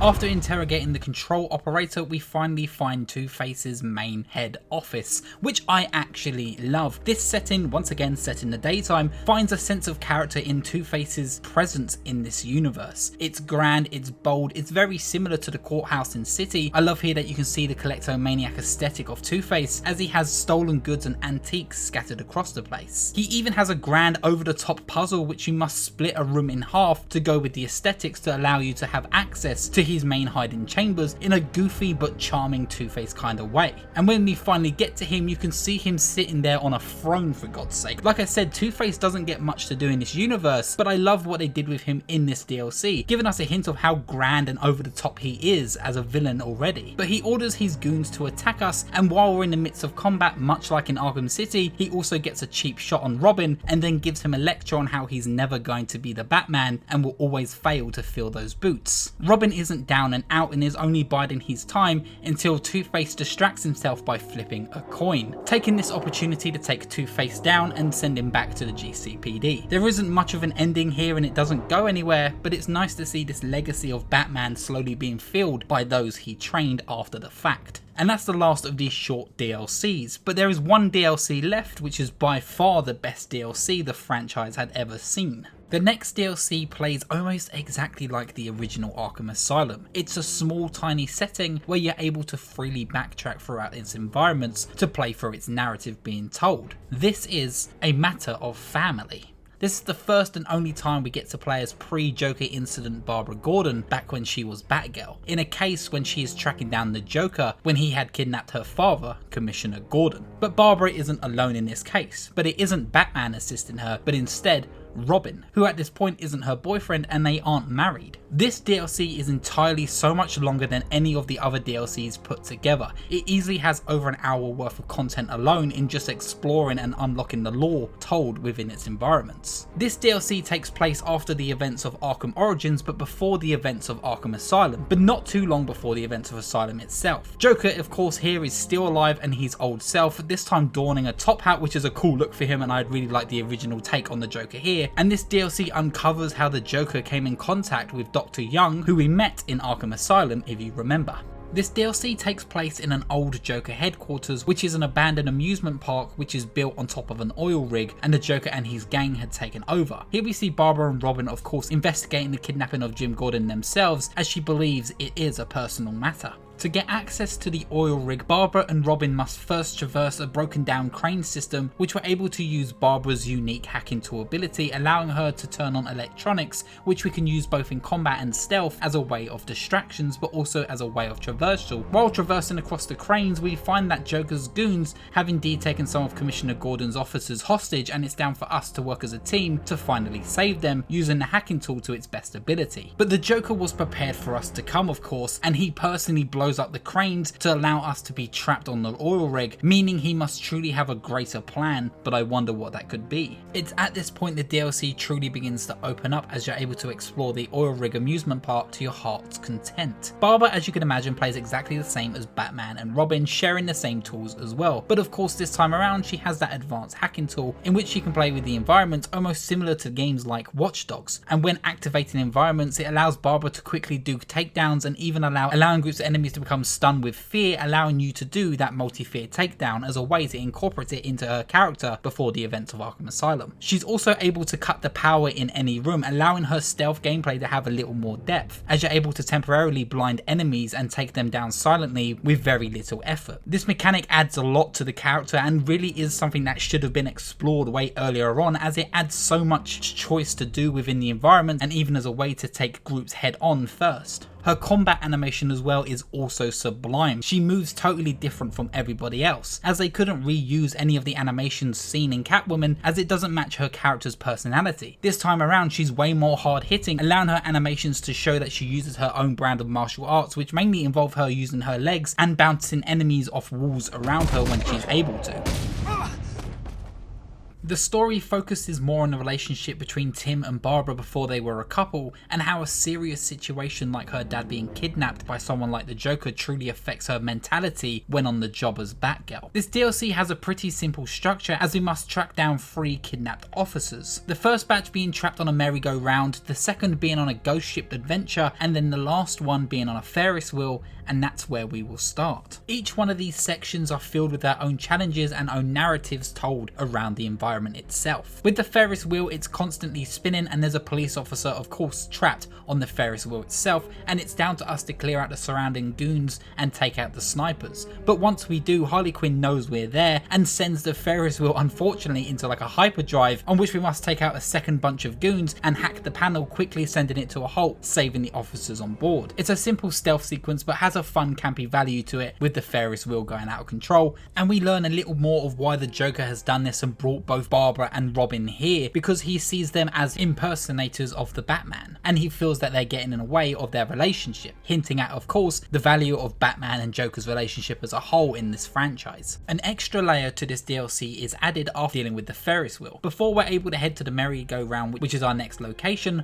Robin informs us there are armed bombs scattered around the island and it's down to him to search for them, and once he does, he calls us to the location. Here we're called to a giant metal shark location where he finds the first bomb, and we have less than 2 minutes to quickly clear the area of all the goons and disarm the bomb in a hacking sequence. It's genuinely actually very intense, as you must clear the goons and disarm the bomb within that 2 minutes with no freedom to breathe. But luckily, thanks to the duo fight and combat system, it doesn't feel overbearing at all, but actually feels super engaging. We then run over to the merry-go-round where the Joker has set up a trap. This time there are 3 police officers stuck in a glass dome in the centre of the merry-go-round, which is slowly being filled up with water. This is easily my favourite part of this DLC, as you are just thrown into an onslaught of goons in this well-crafted arena, which you must use all your skills and gadgets combined to take out easily over 20 goons in the fastest time before the police officers drown within that chamber. And then after you're done with fighting all of these guys, you need to quickly rush over to the chamber, use your explosive gel, and then free the police officers. You then get a call from Robin who tells you he finds another bomb, and the timer instantly starts without allowing you to catch your breath. You must then run over to where Robin's location is, disarm the bomb, and deal with another goon ambush. This DLC really has a sense of non-stop go go go tough value, as it shows the difficulty of what it's like to be in Batman's shadow, not having the same skills as the Master himself, and even with 2 of them on board, the Joker's very presence and trickery can be overbearing to them. Before we head to the last location of the police officers, let's go on a little distraction here. There's some really fun Easter eggs within this DLC itself. For one, the balloons that you see floating around are ripped straight from the 1989 Tim Burton Batman movie, which is just super charming to see. But also, there's a secret hidden room which could hint at a larger universe and future for the Rocksteady Batman DC universe. There's a hidden room which contains a tub. It's super creepy, and I even muted my music, and even despite my music being muted, there is still music being played in this room, where we come across Starro, a cosmic villain who mainstream audiences may even recognize now as the villain from the Suicide Squad movie. But I love that you can see him here just being hinted at slightly, and terrifyingly so with this atmosphere, just watching your every move. Starro is easily one of the most powerful and intimidating villains in the DC universe, and the fact that you just see him here hints at something to come in later installments in this franchise.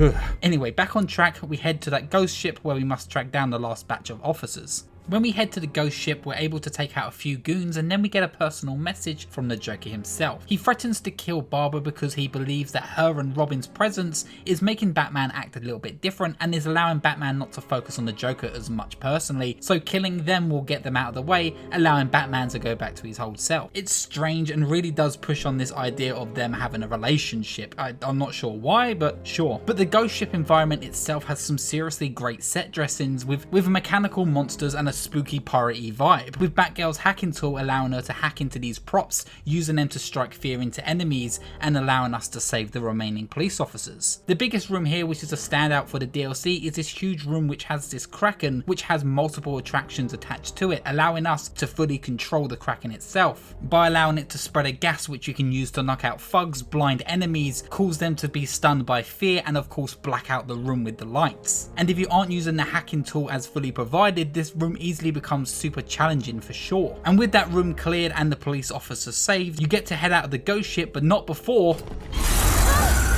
On leaving the ghost ship, we get a signal from Robin on which allows us to get onto Joker's trail, so of course we follow that signal and we see an explosion as the oil rig begins to slowly fall apart, and it's down for us and Robin to finally confront the Joker. We see Commissioner Gordon trapped in a cage and Joker sitting on top of one of those Funfair cannons, and Harley Quinn is even here in her original Jester outfit, which I just love. This is the only time in example we ever fight two bosses at once, with them having their own duo combat system, which is super fun, as it's cool to see what it's like when two dynamic duos go head to head. What I love about this as well is how it feels like a good old school Joker fight, doing something small scale rather than one of his plans being entirely world ending. It's just a simple rumble between good and bad, and it definitely feels super nostalgic within this universe itself, thanks to of course the Jester attire that Harley Quinn is wearing. Once they're dealt with, we're finally able to save Gordon and get him out of the cage, but the Joker is still around and takes a completely delusional Harley Quinn hostage, threatening to shoot her instead, but then trying to shoot Robin, who is quickly saved by Barbara, and as a distraction by kicking Harley Quinn away to the ground as she crawls on the floor like a child, stopping any police officers as Joker laughs and parachutes away into the nighttime. It's cheesy, campy, fun, it's just like the animated show. I love it. The Commissioner Gordon is now safe and personally thanks Barbara and Robin, but Barbara of course is trying to hide away from her dad, knowing that he would immediately catch on if he gets a single look at one of her features. And just as Gordon possibly gets too close to work it out, Harley Quinn has an outburst and distracts him, and then Batgirl and Robin are able to leave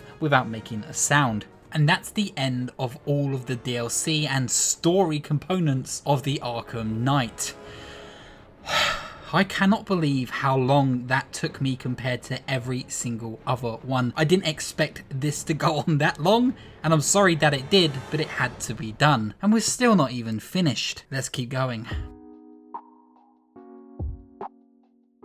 I covered quite a lot of the gameplay changes throughout the story sequences, as I thought it would have been the best way to sort of wrap up the changes and make this go faster than it needed to be. But even then, there's still a lot I haven't spoke about which definitely deserves to be spoken about. First things first, the story is pretty okay. It's not as well paced as Arkham City, and compared to Arkham Asylum, of course, it's just way too busy with too much going on at once. Even when you're making progress in the story, you're constantly bombarded by new side missions and characters to be introduced. And I think it's because of the extent of those side missions which feel so crucial to the experience of Arkham Knight. It makes the story's pacing seem way worse than it is. The story itself could easily be done within a 6 to 7 hour run maybe, but with the side missions being forced and clamoured on top of all of that, you find yourself thinking this game is way longer than it actually is in reality. And I do love plenty of the set pieces, and Gotham as a whole as an environment to explore as the Batman with his capabilities, it's nearly perfect. But by introducing the Batmobile and that drone combat mechanic that comes along with it, they've padded out a campaign that feels like it doesn't really know what to do with itself. And though I've spent a lot of this video talking about the Batmobile itself, the issue doesn't come from its gameplay or its controls, but the philosophy around its general design. During the generation which introduced open-ended expansive freedom in gameplay, only being able to choose A or B, Batman or the Batmobile, makes players truly feel limited. Now there's obviously a clear reason why Batman can't take down these drones with his fists. When having to be faced against drones, you shouldn't just have the option of unloading a machine gun and barrage against them in a Batmobile, or even sometimes being assisted by the likes of Barbara and Poison Ivy. But what if the Batmobile itself could work cooperatively with the player themselves, giving them more freedom whether to use or not use the Batmobile given the circumstances? There should always be a freedom of choice when given, and it's that limitation, as I said earlier on, by having to choose either A or B, which allows these often forceful tasks to feel tedious. Imagine if sometimes you was given the opportunity to remote control the Batmobile, but also allow it to go into an autopilot, which allows the drones then to be distracted as you play as the Batman sneaking around the streets looking for the main operators operating the drones which the Batmobile is currently in combat with. And it's a shame there isn't an ounce of freedom when it comes to the choice, because in the foundation approach of this entry, this gameplay is seeping and succeeds in its style everywhere else, with a skill ceiling that requires that power of choice.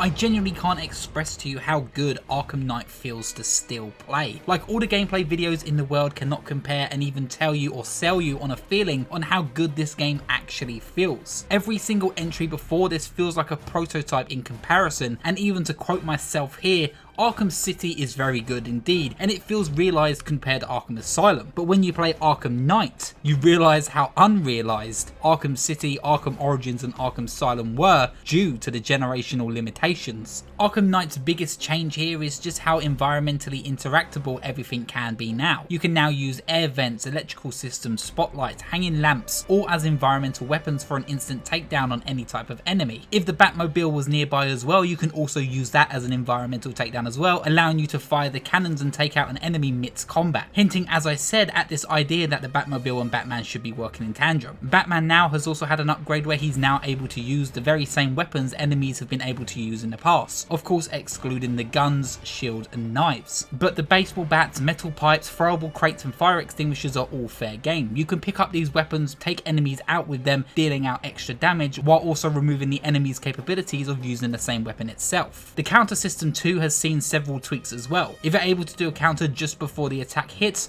you're now able to do a special counter which allows you to throw the enemies into groups of enemies or even out of the combat zone itself. Batman and enemies can now also pick each other up, meaning Batman doesn't need to stop a flow and you're able to pick them up mid-combat, allowing the multiplier to continue. But also this means with enemies being able to pick each other up as well, once you take down an enemy can quickly recover an enemy, bringing them back into the midst of the fight itself. There just isn't no time to breathe in the combat, and they made sure that it feels very quick, but at the same time you can still read every animation and every enemy's approach to taking you on in combat. All of the quick fire combos still continue from the last game, but this time with the speed and effectiveness of the attacks being way faster and dealing more visual damage than it did before. And it feels so good to just be in the midst of battle, beating down a bunch of goons in a matter of seconds because you've mastered this combat system. And every character feels just as good. There truly isn't a weak link out of the bunch here, as they're all fully equipped with their own animations and styles, which reads perfectly into this speedy, fast-paced combat system that Rocksteady had created. This system feels nothing short of genius, and of course it only gets better with the improvements they added to the stealth gameplay as well. The Predator sequences had the biggest general overhaul in the gameplay differences. Where before in the original it was about timing and patience and taking out enemies silently, Arkham Knight is now about speed and being in control of the room itself. The environmental takedowns are now the best they've ever been, of course starting with that multi-fear takedown which dominates a number of thugs at once, asking the player to be able to control the AI to come together with the use of distractions and that voice synthesizer. You're Batman in these situations, and Rocksteady wanted to get that feeling of this being your speciality and being able to deal with huge groups of guards in a matter of moments while still being in the cover of the darkness. This time around you also have an official corner takedown, being able to grab enemies from behind corners and taking them out of sight, and also if enemies are too far while doing a corner takedown, Batman will use his back claw to grab them and bring them towards him himself. Remember in Arkham City when I said there's an overledge takedown but I felt it was too rare for it to even be used most of the time? Well, it feels like Rocksteady took that to heart and made it a key takedown throughout the whole experience of this game. Being able to now take down enemies from any higher advantage points, including from the line launcher, Batman will now use his back claw to swing down to enemies from any great distance to be able to do a silent takedown. Takedown itself is a game changer and definitely allows you to play with the gargoyles and even different advantage points in a way more meaningful and deeper level than any previous entry before. And with the small changes, even just to how he uses the back claw, it allows any environmental takedown and the environments themselves to truly feel like you can take out a room in your own pace. Just the speed of how you can escape from enemies' view is a game changer as well. Before being seen as a classic clumsy spam of either using the grapnel gun to go gargoyle to gargoyle until the enemies get bored of seeing you, or in Arkham City and Origins case,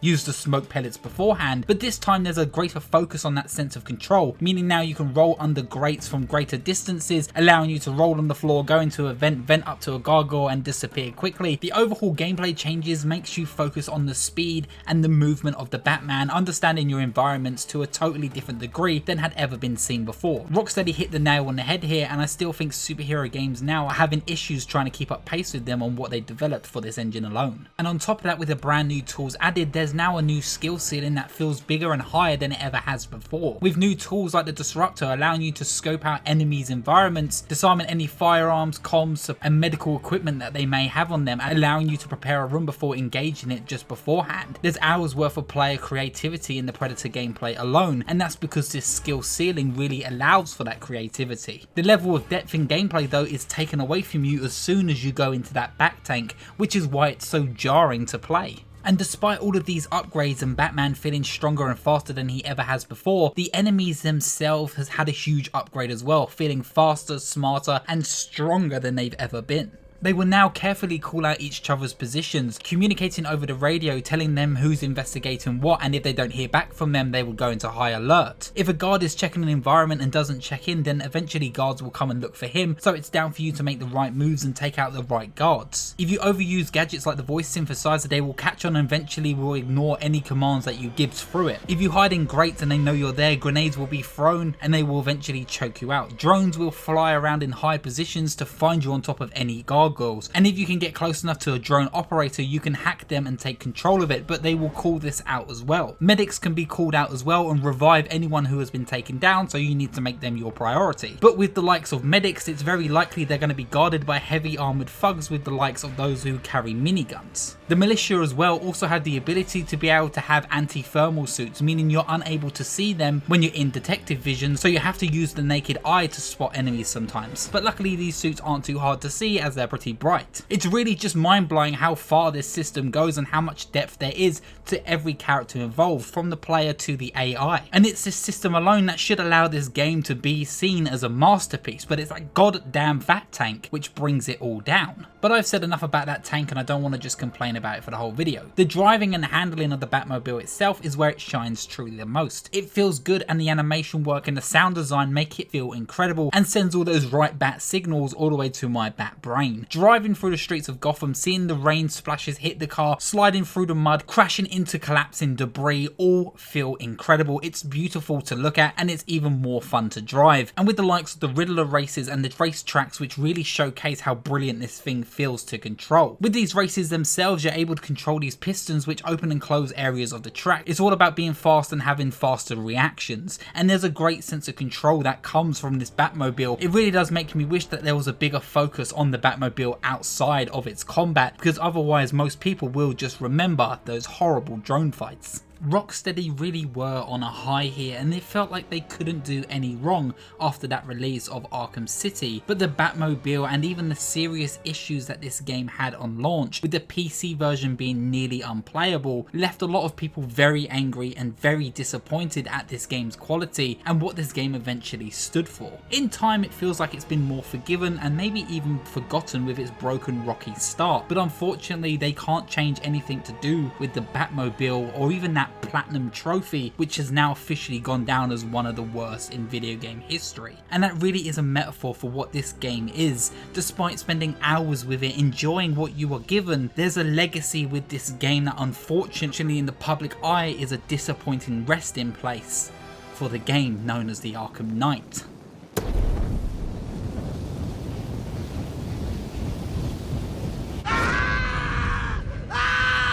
This is officially the second time I've ever done a full playthrough of this game. This is one of those games that I strongly believe deserves to have a second chance, very much like Arkham Origins. Not as good, of course, but it definitely deserves to be looked at again with a new fresh pair of eyes. Unfortunately though, nothing will change the effect of the Batmobile and what it does to the pacing of certain missions, but there's definitely something here that deserves to be loved. Rocksteady wanted to blow everything out of the water with their swan song to Batman, but unfortunately it's never really been topped since Arkham City. The Arkham universe and the legacy that came with whatever Rocksteady had built are huge boots to fill, and trust me, Gotham Knights tried in 2022. And we see how that went down. Of course, I complained a little bit towards the end about the handling of Jason Todd and even with the Batmobile, but there is still plenty of here that needs to be assessed and loved. I adore so much of the character work here. Most of the side mission and characters and villains involved here are a welcome addition to this world and universe's atmosphere. I'm not so much of a fan of the repetitive approach that was taken to some side missions, but the likes of Pig,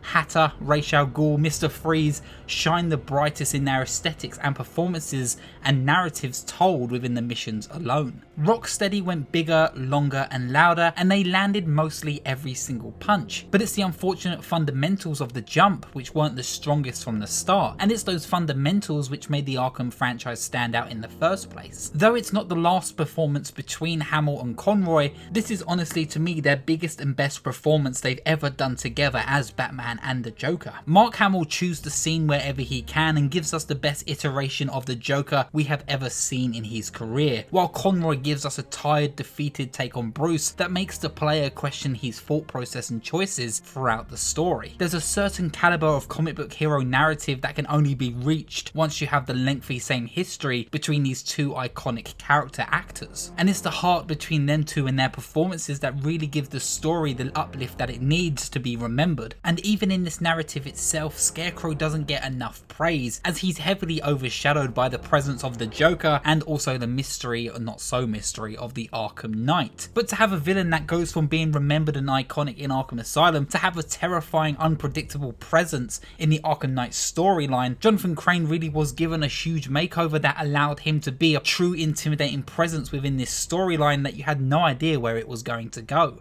There are many things that you can look at Arkham Knight and say that it stands out for, and there are many more things that you can say that it does entirely wrong. But if there's one thing about this game and its legacy, it's that Rocksteady created a game that's definitely worth remembering, and even years after its release, there are still videos and essays and people talking about what this game brought to the table, and in time, maybe it is up there with some of the greats. And I know for many, Arkham Knight is the first experience people played to bring them into this beautiful universe. So we know for a fact there's a whole generation that this game means a lot to and holds a special place in many people's hearts. And I know for many, this is their favourite in the franchise. So Arkham Knight clearly did do something right. I am vengeance. I am the Knight. I am Batman.